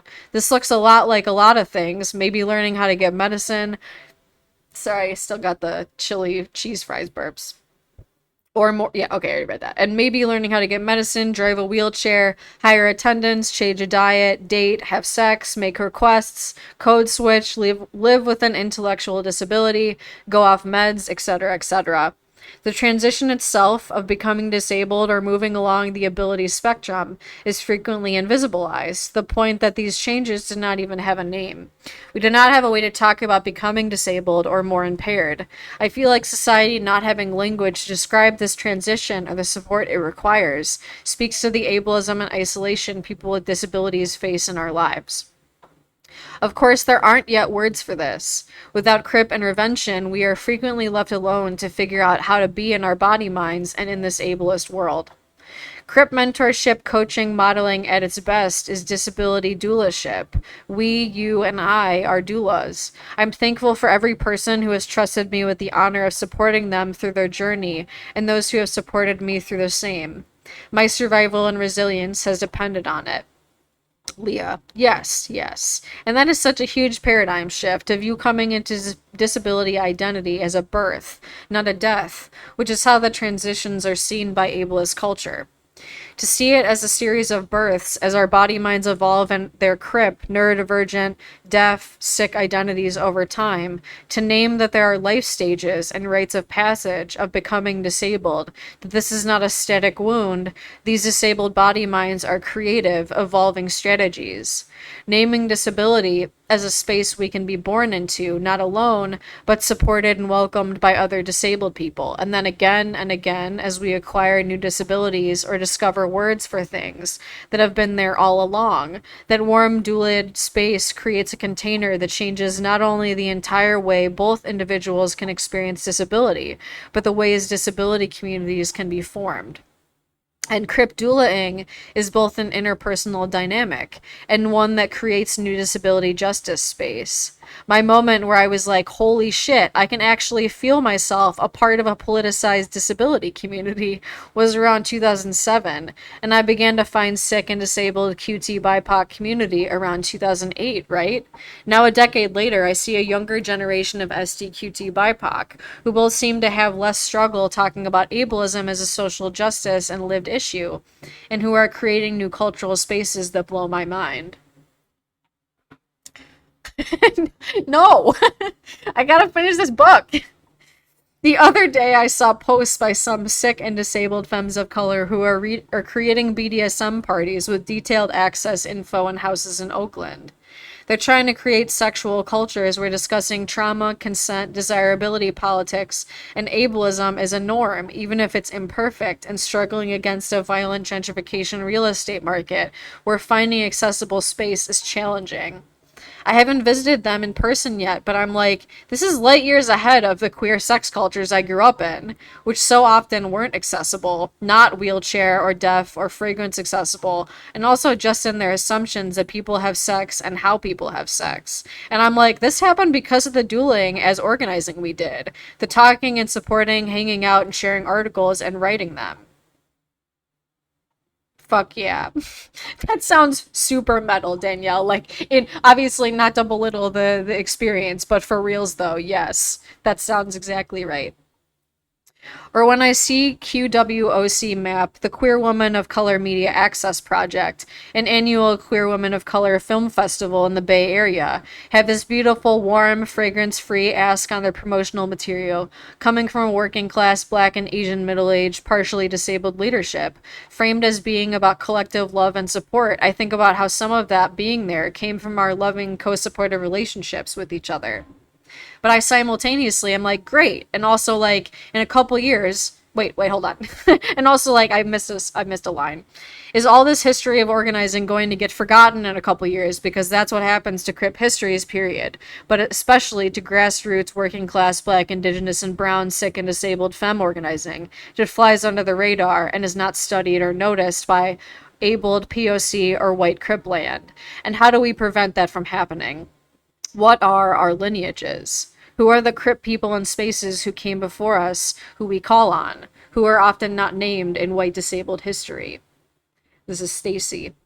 One of the hardest experiences about being disabled QT BIPOC for me is that there's little visibility or acknowledgement we exist, and we're left alone to sorry, I gotta drink water, I think. Left alone to figure out who we are and where we come from. I swear my voice is just like I'm truly just cracking up a storm over here. We're almost there. I'm loving this interview though.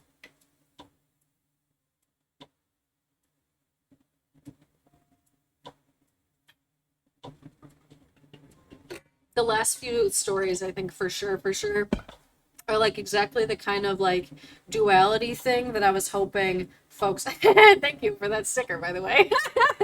I'm gonna take another drink just because of the sticker. Ed is on top of it. Ed is on top of the hydration.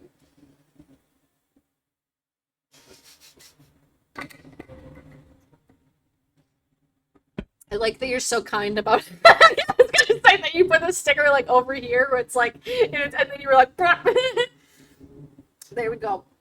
The stickers are good. We love the stickers. Okay, Stacy. One of the hardest experiences about being disabled. Wait, did I already read that? No, never mind. Okay. For me, is that there is little visibility or acknowledgement we exist, and we are left alone to figure out who we are and where we came from. That's where I was when my voice cracked, right? Okay.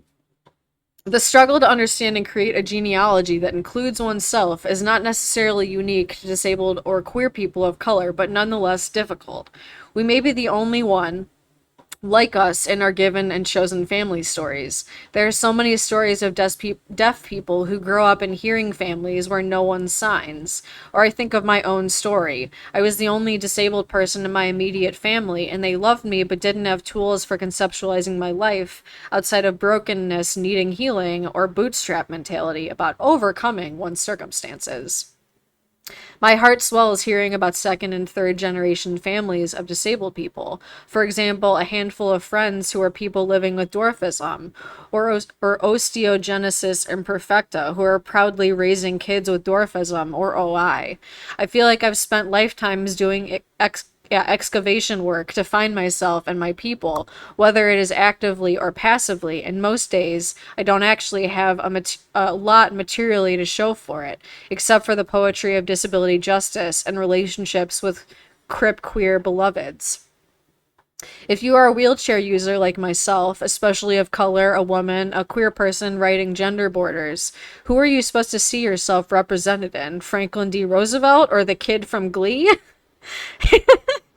History frequently has not found our lives valuable enough to record keep or tell our stories, and if it does, the narratives do not look like us. And if they, by some miracle chance, do, they are riddled with so much ableism that it is hard to separate out how the person with the impairment felt about their life, and what is the story keeper's ableist projections onto them.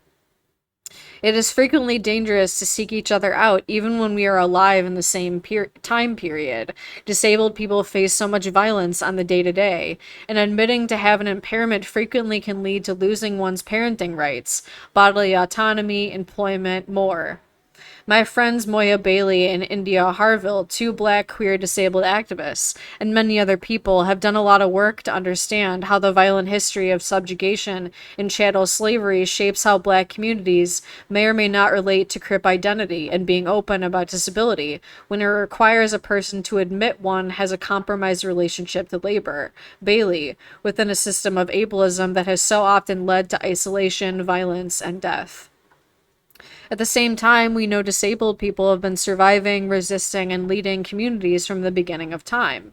We do this work of seeking ourselves out across time and planes, scribbling letters to each other in zines after helping disabled kiddos get through homework, calling out to ancestors while washing dishes, laughing over the ridiculousness of life via text and online groups, documenting our experiences with photos and microblogging, etc., etc. I know, Leah, that you've written about wondering if radical women of color ancestors would have claimed us with all the internalized ableism they faced. It's so hard to know. I wonder frequently what kind of conversation we would have if disability justice activists time traveled back 30, 40, 50 years ago and got to share an anti-ableism framework the same time I can never say for some the Combahee River Collective. I don't know why I have such difficulty. I swear I'm saying that wrong. I don't know. I'm second guessing myself now. Was forming, or this bridge called My Back was penned. What kind of conversations would they have at the kitchen table with us? I want to speculate. Yeah, the Combahee River. I'm like, ugh, I don't know. I think it's just all the reading all day. My brain's like, words, words, words. Okay. I want to speculate that the analysis of living in an environment of systemic oppression is functionally what creates disability would resonate with their understanding of intersectionality and oppression. I can also imagine that being open about disability, and some people even being proud of their disability identities, might not translate. That feels understandable, since we needed their work to build these ideas upon. That's fucking awesome, Danielle. Hell yeah. Mm-hmm. This is just what the no. I gotta. I want to. I need to finish this book. I'm dedicated to it. Okay. My own lineage is complicated. It includes my friends who have gone on, disabled friends who might not have politically shared a lot, but who so very much wanted to live the life I live now, and whom I live in honor of. It includes Korean ancestors I've not gotten yet to know fully. It includes some white disabled women like Harriet McBride Johnson and Laura Hershey. Their legacies all are important and a part of me.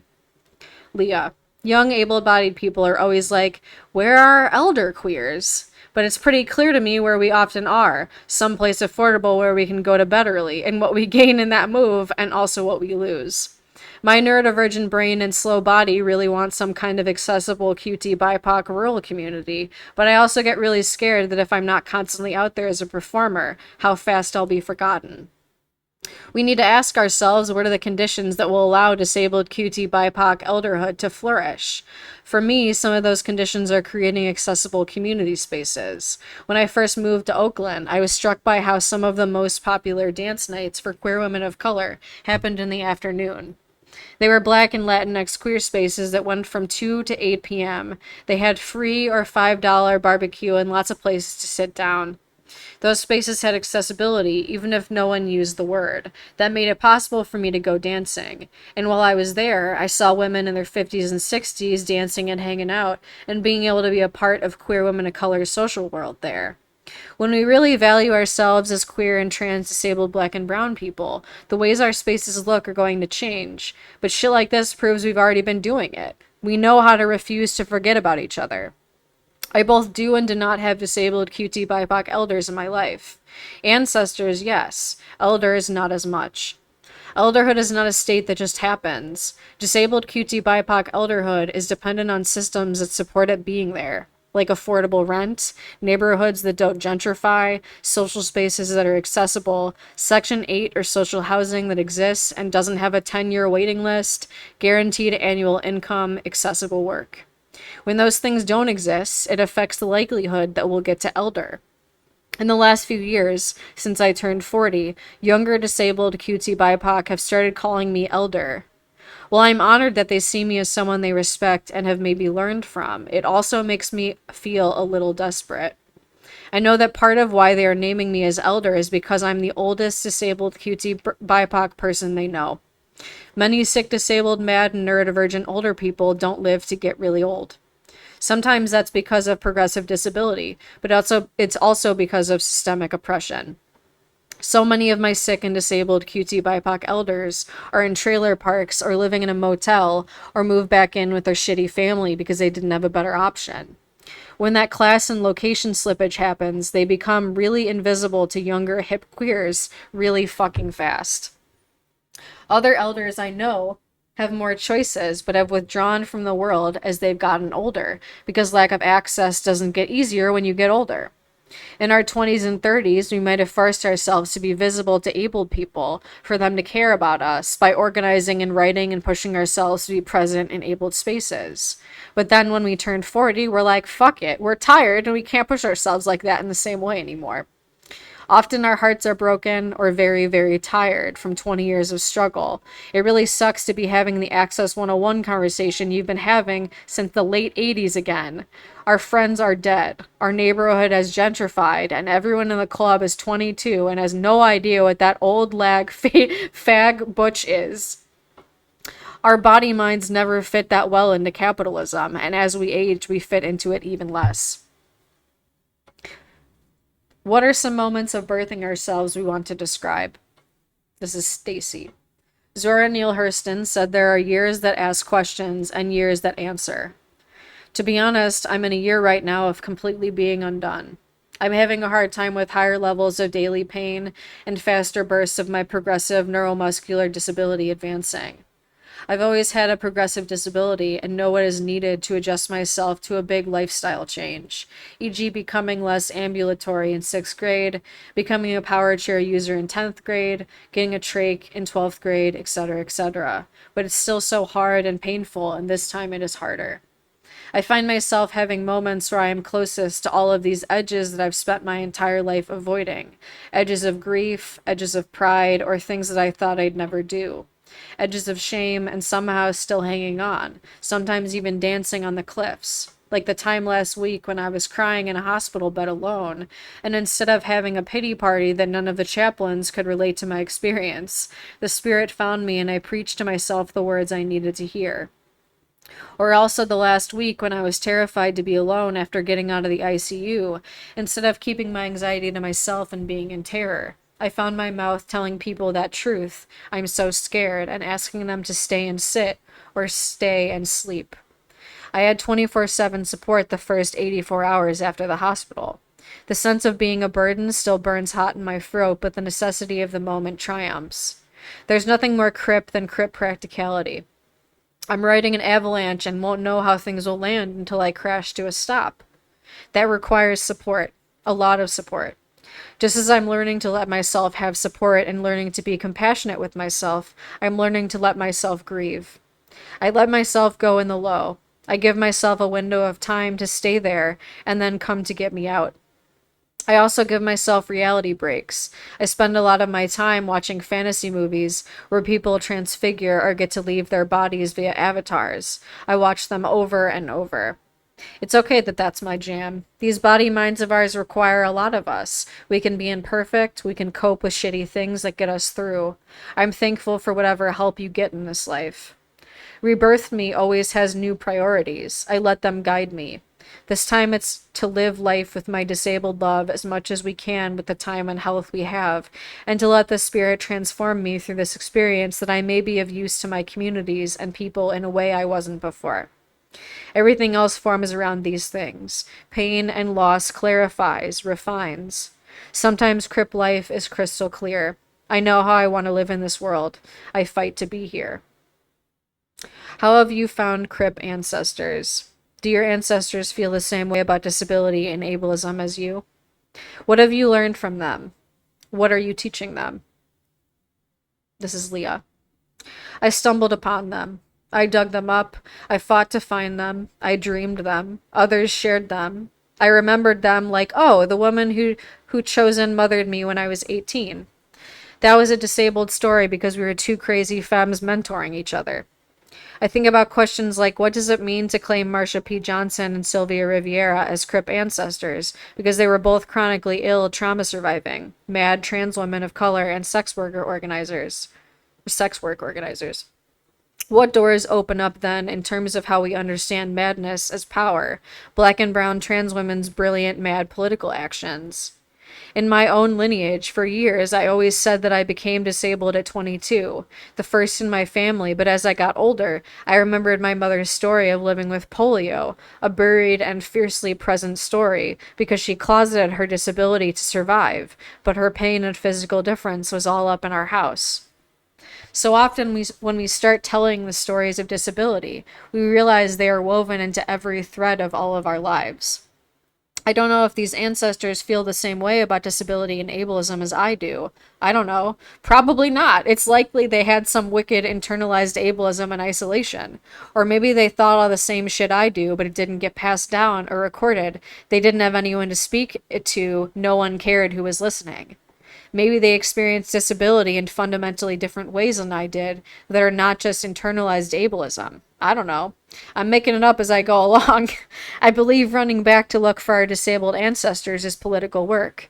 I believe in sitting in this space of prayer, in the void of not always knowing who is disabled and what their legacy means as a disability justice space. Also, thank you for the follow 7-speed triangle. Or triple. I thought it's a triangle. I feel that we are passing knowledge back and forth beyond the beyond, being closer to the dead than the living in another kind of Crip relationship. I think about the possibilities I am articulating in my life as ones that maybe they were or were not able to embody in their life, but either way, I would not be here without them. Their Crip, black, and brown queerness gets to breathe because of our storytelling and remembering. And I wonder, with all of our people who have been murdered or died early, this flood of ancestors, are they part of our Crip wealth? We mourn our dead, we become our dead, but are our dead also weapons and resources, seed banks? I also think a lot about Crip futurity. It is radical to articulate that we have a past and lineages and cultures in a world that says we are individual medical defects to be eliminated. You've been crying exactly the right amount, Danielle. At least if you ask, but don't let me tell you. I don't know. You know it. I'm just saying.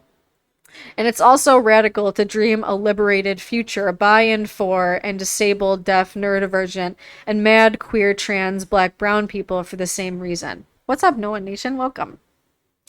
Ableism scarcity means we are often feeling like we're just fighting to survive another day, not be buried under erasure or lack of insurance or both. So it is fucking huge to imagine what are disability justice revolutionary futures. Especially right now, when so many of us are in the throes of being like, here we go, it's early fascism, and they're going to come for the Crips first, and none of the abled will notice. Fighting for basic rights, the ACA and ADA not being eliminated, not being warehoused, means often we are panicking and terrified, frozen in reaction. All of that makes it difficult to imagine what we are for, not just what we are against. But this is precisely the time when it is the most important for us to imagine a radical disability justice future. Hence why I'm reading this book, but also writing my own book. Oh, fuck yeah. Thanks. I'm glad. Thank you for coming to Twitch. I appreciate you. Oh, don't worry. We're finishing this whole book today. This is the third reading session. So they're going to be on Twitch once, because they stay a week while I don't have affiliate. Then I export them to YouTube. But the readings for both parts 1 and 2 and 3, and now we're on, I think, 4. I think it's 4 parts. They're all available, so listen at your leisure. It is a mission From Goddess, though. But for reals though, this is like why I believe this book was so important today. Because I mean, think about it. This book was published in 2018, and this author, as many disability scholars and all over the, TikTok and all over the internet and everywhere, has been saying, we've known that this is coming. And the fact that so many people are still denying it to this day is like ridiculous, because all the signs have been here. Even now, this author knew it. It's like, duh. I'm not 206. So not much more. Maybe, I don't know, some amount of pages. It's like an interview. Just enjoy the ride. What element does disability justice play in your spiritual life? And how does this connect to lineage for you? Oh, so it's about, actually check out the go over the Twitch, because there's a whole write up there for it's called Care Work Dreaming Disability Justice. So that's what it's about. So Leah answers this question first. She says, I grew up the kid of lapsed Christians, both of whose families were forced to convert and face a lot of violence in Christian spaces. They left, but still retained a lot of scars from the Christianity they knew, and I wanted something else. As a survivor kid, I found solace and connected with spirit in running away to the woods and talking to the moon. And as I got older, I learned about earth-based and ancestor-loving spirituality from multiple traditions, from library books about Wicca to other QT BIPOC friends who talked about ancestors and ways as South Asians we were trying to reconnect to our spiritual traditions without casteism, patriarchy, or Hindutva. Oh, fair enough. We'll eventually get to it. Obviously, no rush. I love that emoji. Buy this book. Absolutely buy this book, for sure. So I have Crip ancestors on my altar, and I pray for them and to them. I ask them to help me figure out how to write something, be in right relation, deal with a problem or conflict in community, survive, deal with my having to interface with the medical industrial complex. Right now, the people up there include Baba Ibram, Abadurrahman Farazage, Leslie Feinberg, Turet Davies, Galvarino, Gloria Anzadula, Frida Kahlo, Audre Lorde, Emma Deboncourt. They remind me that we are and have been here and heroic in complex ways. We have survived crazy shit and not always had the answers. They remind me that I come from somewhere, that we're not the first people to do DJ work, and that we get to do meaningful things as imperfect people. Too often, people in social justice spaces pedestalize ancestors as saints, and I think it's important to resist that. Disabled ancestors crip ideas of ancestry because concepts of perfection are ableist, and we sure aren't perfect, and we're still valuable. And then Stacy. I grew up evangelical Christian in the American South. I was all in. My parents took me to every healing service in the Carolinas. There are televangelist Benny Hinn videos with me on them. I taught Sunday school, and I was totally the nerd organizing prayer events at school. It really impacted my sense of self to hear that I was broken and unlovable by God because I was disabled, and then later queer. Some people legit thought I was disabled because of some sin my mom must have done. And I stopped being the same kind of Christian as my parents when church bullies told me I hadn't been healed by God yet because I didn't believe enough. We were all 13 years old. I have done a lot of work on my faith and surprisingly have come back to believing in God. My faith is a huge part of my resiliency practice because it answers a lot of my questions.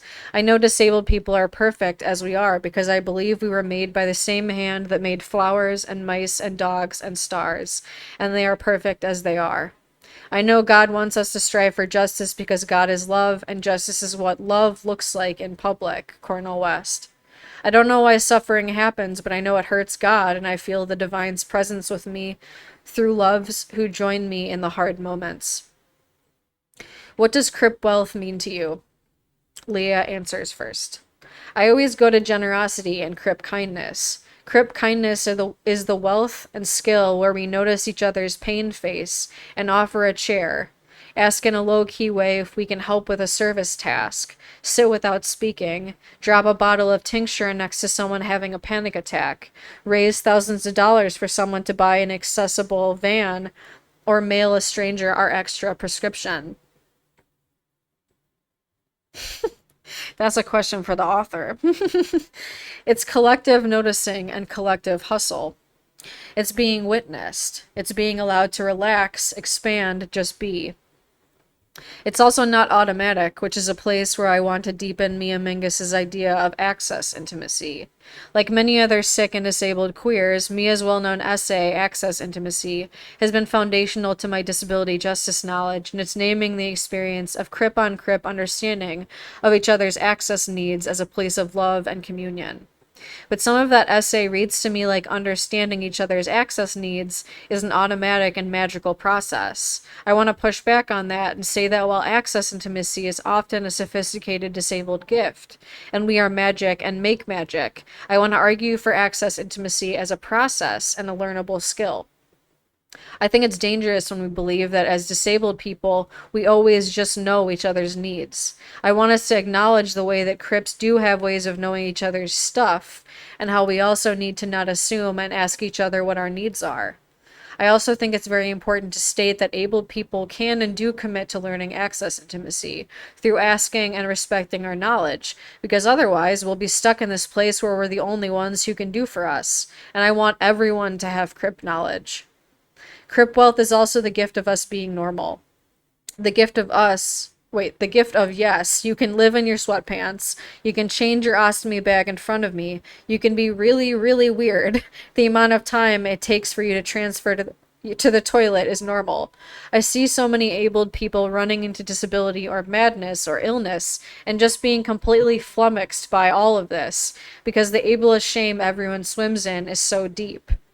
Not that I have shame beat. This is something that I have seen get thrown at us sometimes. Oh, I'm not like you, totally shame-free DJ people. But I totally still grapple with shame all the time. But some of our wealth is creating these small spaces away from shame, where it's okay to have disabled body mind. That's okay. Have fun. It's okay. I know you were just teasing. Stacy, Leah, this concept you introduced me to has totally been a paradigm shifter. Crip wealth. I'm not going to go into defining it, but want to say that I feel like even thinking about Crip wealth is so Crip itself. I see disabled people every day thinking of ideas able people never would have, primarily by focusing their time and efforts on using what they do have and the space between rather than putting their attention on the limitation or lack of ability. It sounds a little like inspiration porn, but we do come up with wildly imaginative solutions this way. I can ramp a 3-inch step by taking off my sneakers and rolling over them. I've seen blind friends do wicked things with text-to-speech in their ear. My friend Leroy Moore taught me that one way Harriet Tubman was able to scout so many routes is by using her traumatic brain injury and talking aloud to herself. People brushing her off as a crazy woman. Texting, now used by everyone, was created as assistive technology for deaf people. I save so much time sometimes letting strangers in public assume I can't speak. We have so much at our disposal, and most of the world has no idea. It can give us a big toolbox to play with. What haunts you about ableism? Leah. Shit, Stacy. That's exactly what I was thinking. Thank you for using the word haunted. I wouldn't have, but that word captures the ghosts and grief of ableism that haunt me, the corridors of my mind and the nights. So much haunts me. I have so much Crip grief around abled BIPOC organizing that cares about disability and ableism for a year or a few months or a season and then just forgets about it. I live in a city, Seattle right now, where people go, oh my God, that is heaven for SCQ BIPOC. And I'm like laughing because what they think of it as this big disability justice scene is like 20 people. Despite there having been disabled activism by people like Billy Rain, E.T. Russian, and many others here for decades, there's still a huge gap where abled queers are just like, what? We're the ghosts where they wonder where we went, or they don't even wonder. They just think of us fleetingly now and then, but don't hold enough Crip World knowledge to maintain relationships with us, which would mean making systematic change in how they run their lives and gathering spaces. Sound familiar? I'm haunted by how I am forgotten by non-disabled activists of color. How most people most people won't give up the points and success they get from moving an abled time to be with us meaningfully. They do lip service about sustainability, but that's it. They'll point out at the 3 years disabled people were able to organize in a space they created as how committed they are to anti-ableism, but erase the way they stopped supporting us that didn't allow us to continue. There's also Crip bitterness, something very few able people understand that works to isolate us because they can't deal with how harsh or depressing we are to be around and quietly stop working with us. It's such a good book. Fuck yeah, Shiny Light, thank you for being here. I remember you were here when I started this, like in the morning, so it's cool to see you back again. At least if I'm remembering correctly. The lack of understanding of the wear and tear of having to be stuck fighting for basic access of 25 years of work. I'm haunted by the question of will all of our work and lives be remembered and by who and how? Most DJ folks I know are really nervous about our work being co-opted and ripped off for good reason, and I'm worried about that too, but I'm equally worried about us being deliberately erased. I believe that our work often thrives in the small scale, the ignored, the underground. I live in those cracks myself, but I want disabled QT BIPOC to find each other, find our work, our paradigms, our tools, our science, our hacks, and art and love, and just takes one huge personal relationship fallout to make a community inaccessible or erase years of work. There's no disability justice archive yet, another thing to work on. I remind myself we are each other's archive. Anytime an SD person remembers each other and moments in movement history, we memorialize our history. We witness ourselves into being. That's what I'm talking about when it comes to any kind of algorithmic space too. That's truly what's happening.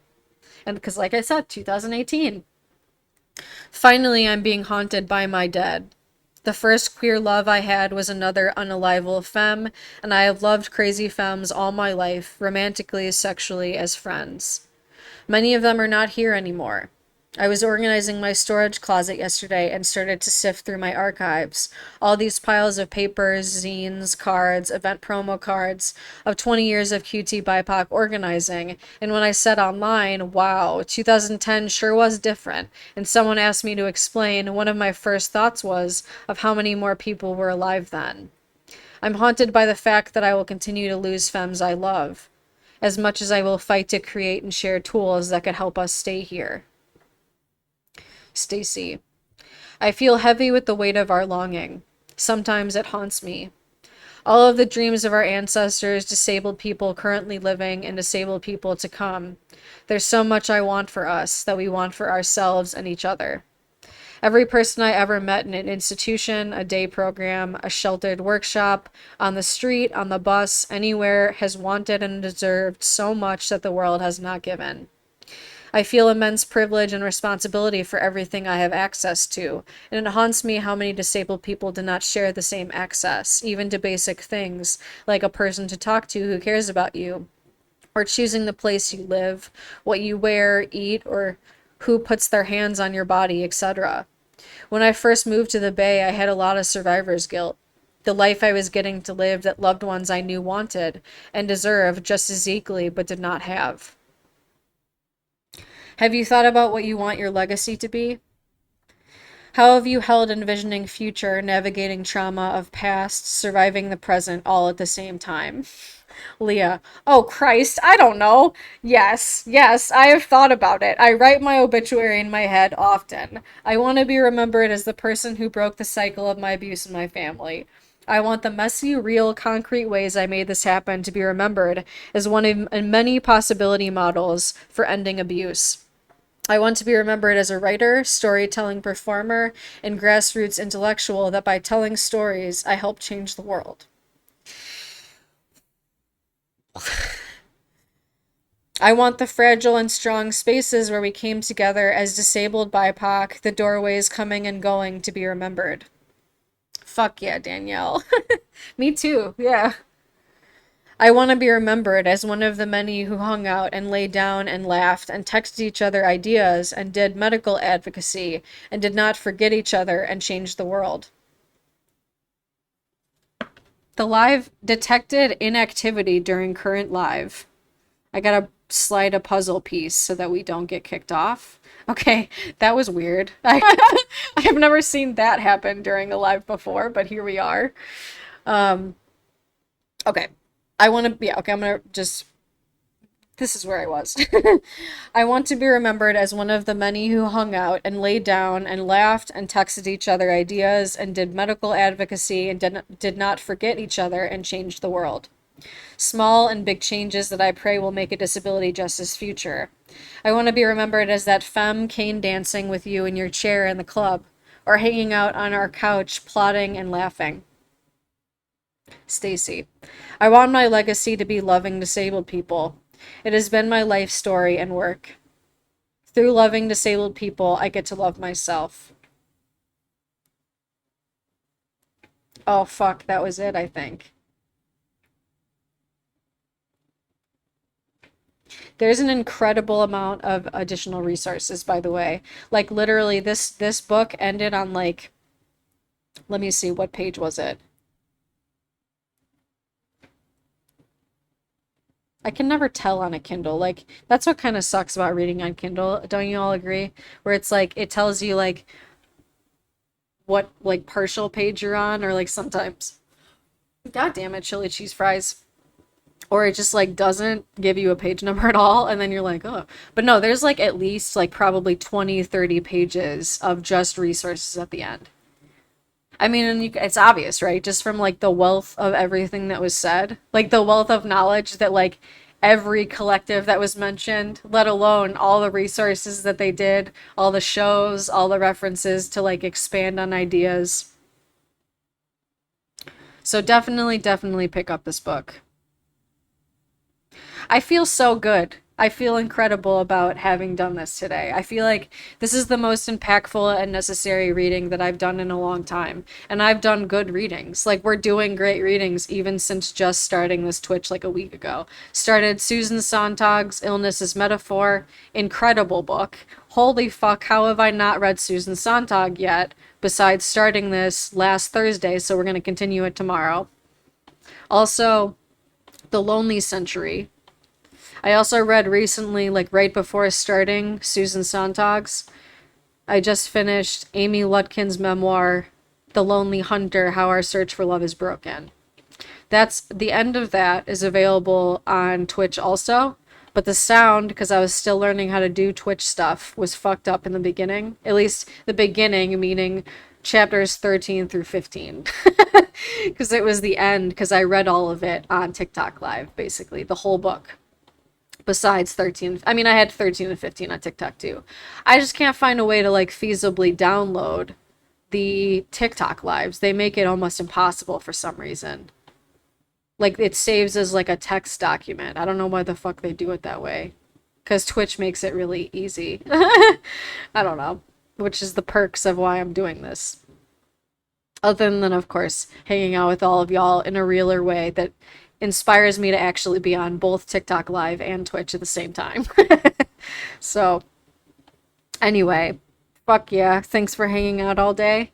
I feel like it was grueling in a way that feels very fulfilling. Like it was, because I don't know if I've ever actually, I've read a book that's like around 100 pages long in a day, but I don't think I've ever read a book this long where I know that it will be accessible to the public, and it was something that was so, just so absolutely necessary in a moment where everything is the way that it is right now.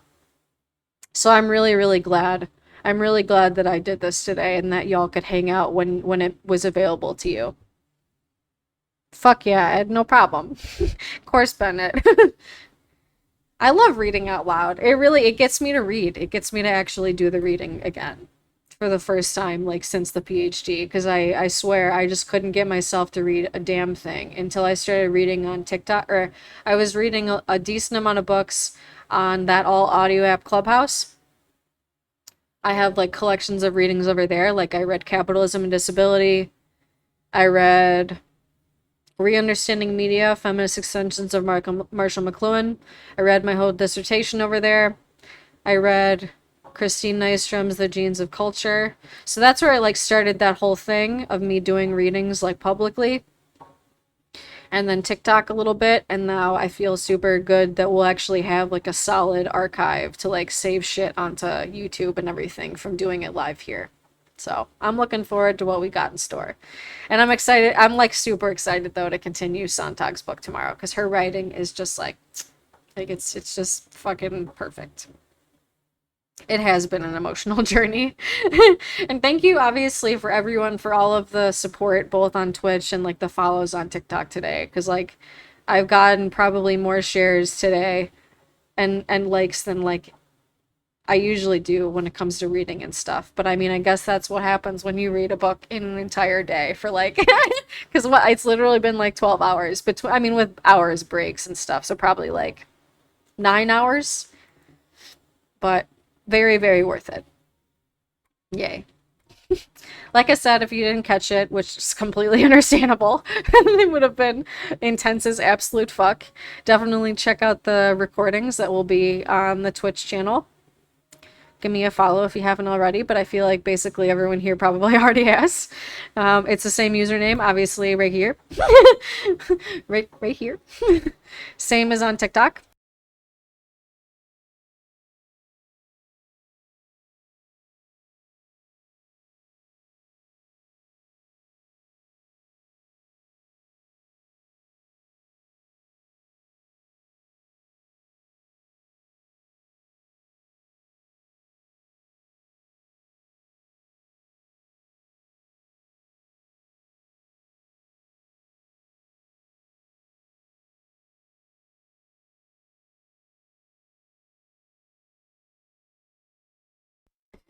Thank you for telling me, Ed. So okay, I don't remember where I left off, or because I gotta pay better attention if it's not lighting up. But definitely get the book. That's probably where I left off. It was infinitely better than I could have possibly imagined it would have been, and I'd only heard incredible reviews about it.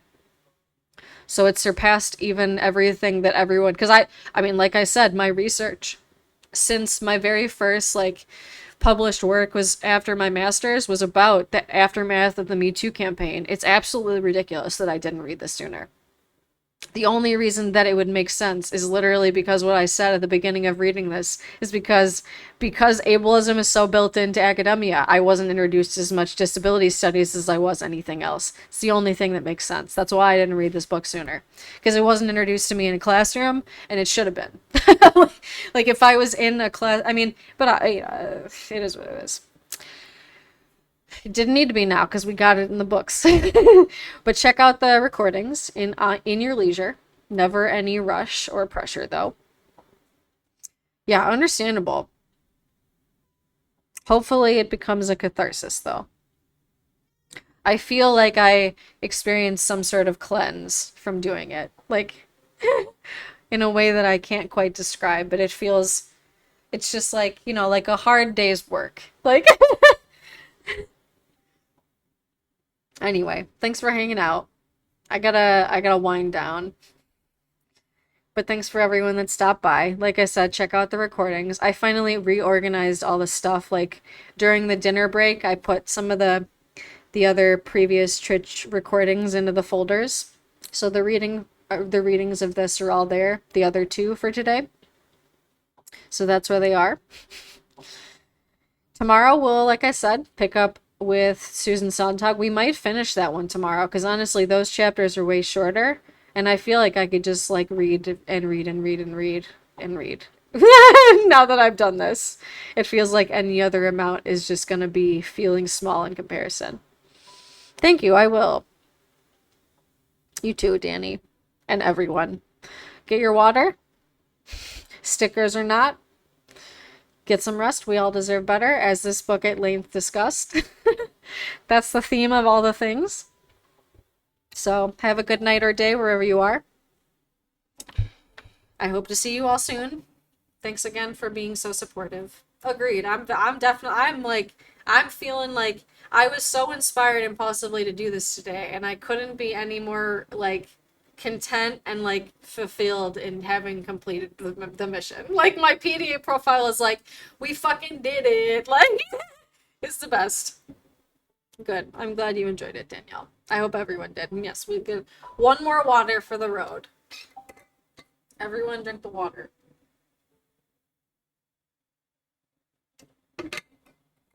All right. Get some rest. I'll see you all soon. I do this every day, 7 to 9. This is what we do now. Oh, thanks for stopping by too, Scores for 3. Hell yeah, good. I'm glad you liked it too. All right, y'all. Have a good state of existence until I see you next. I gotta switch this over here. Oh, should we do a raid? Should we do a raid? I just remember it exists. I usually remember that like hours later. Do you all want to do a raid? So for anyone on TikTok, there's this thing on Twitch where basically anyone that's over on my Twitch, like we can basically go to choose to support another creator. Let me see like who's on. Because it like shows me. Amy's on again. We should probably switch it up. Actually, let's raid. There's those friends of mine that do like the ghost games. They have like a huge following, but like it could be cool. I don't know. They might not even notice. I don't know. They do spooky ghost games. It's Bim Bam Gaming. We're gonna raid them just because I like them. So it's Ryan and Christian. Let me do start raid. Like I said, Christian's gonna be like, probably, what the fuck is this? I've never even seen them be raided one time. But it started. So y'all ready to do this? We're gonna do a raid. I still, like I said, every single time feel like I'm like some sort of like war captain or something.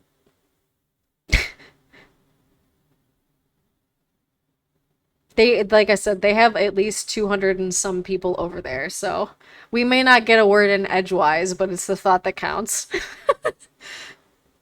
I see 3 people already. I don't know if the 4th person is familiar with raiding, but it's basically like, for anyone I guess that's here and may not know, basically you just move over there, and then oh, thanks for the follow, Danis, lately.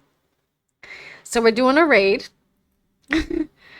We're gonna raid now, and then it just basically ends, and you go over there and we like support them. But like I said, they're probably busy doing spooky shit, so I'm just gonna go over there and be kind of quiet and like hang out and shit. But everyone, I'll see you next time. We all deserve better.